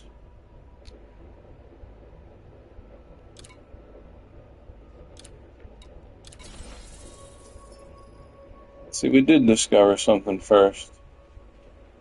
There's one planet.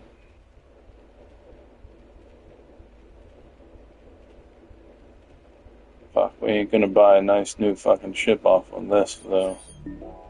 Oh, there's another.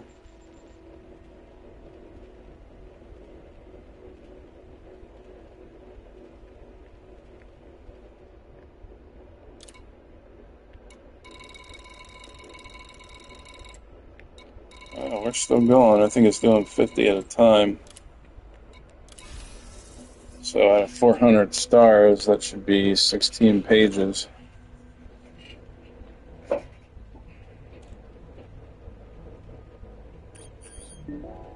That's 3.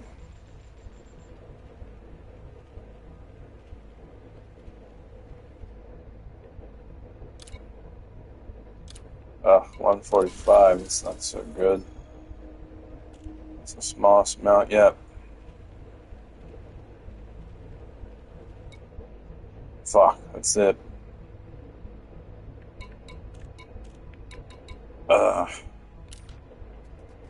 Not so good.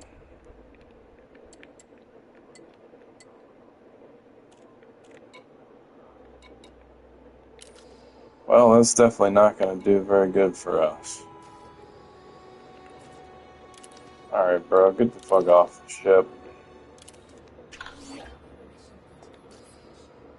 I'm definitely not in a great mood now.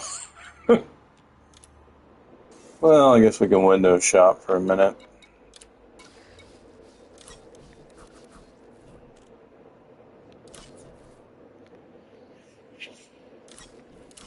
What's the jump range on one of these? Doesn't say. Oh, max. 9. 11. This was 14. Holy fuck. They gotta get bigger than that.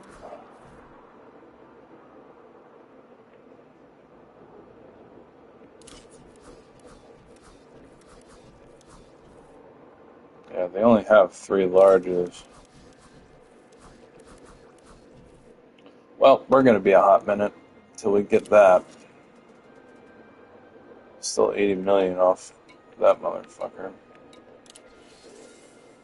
Just out of curiosity, I want to see what's in the passenger's lounge.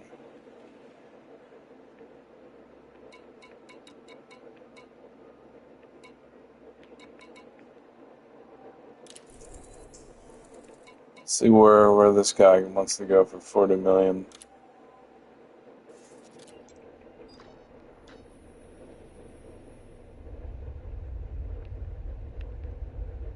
Still a pretty good fucking haul.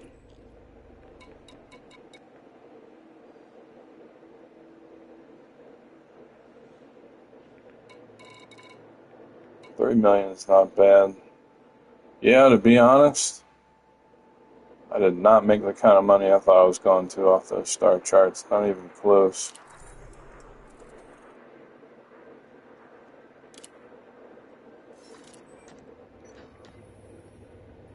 $3.6. These smaller trips are definitely worth it. 2 stops.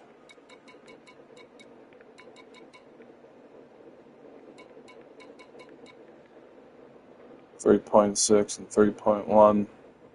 That's definitely the way to go. Holy shit. I have almost full fucking influence for these guys.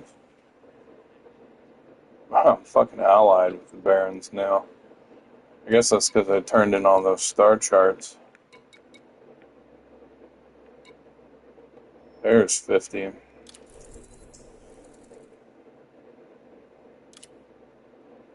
Where's 50 million want to go?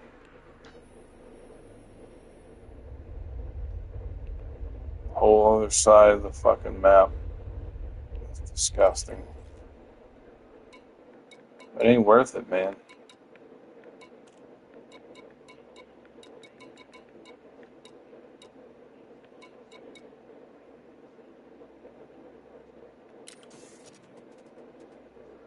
Those are some long fucking trips. And to be honest, let's take one last look at, because I think it actually tells you the size of these.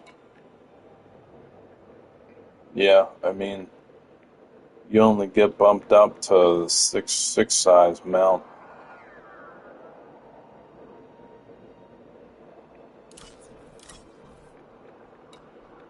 Size of jump. They have a seven slot frame shift.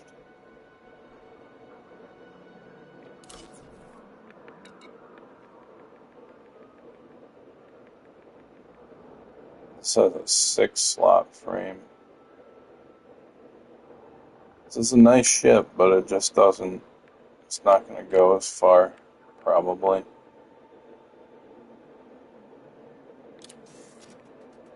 Okay.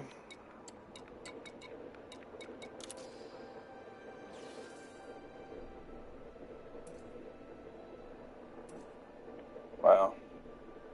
Fucking 10,000.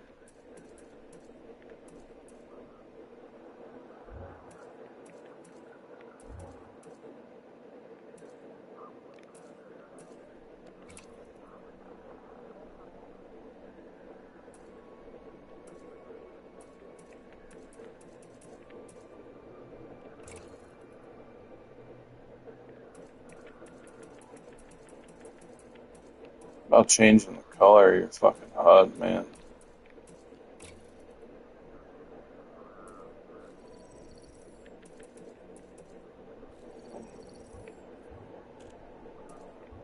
That looks black as a motherfucker.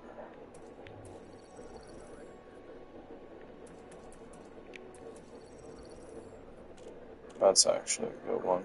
6,000. Be playing a while before you can color your fucking ship.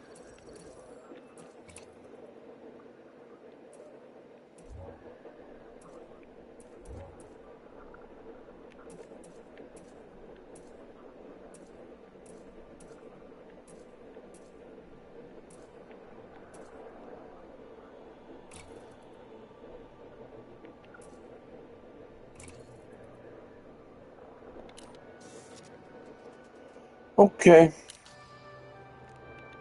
That's definitely it for tonight then. Definitely played about an hour past my curfew. Did not get what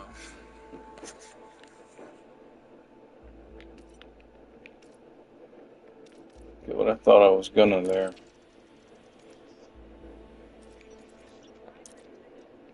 All right, good night, everybody.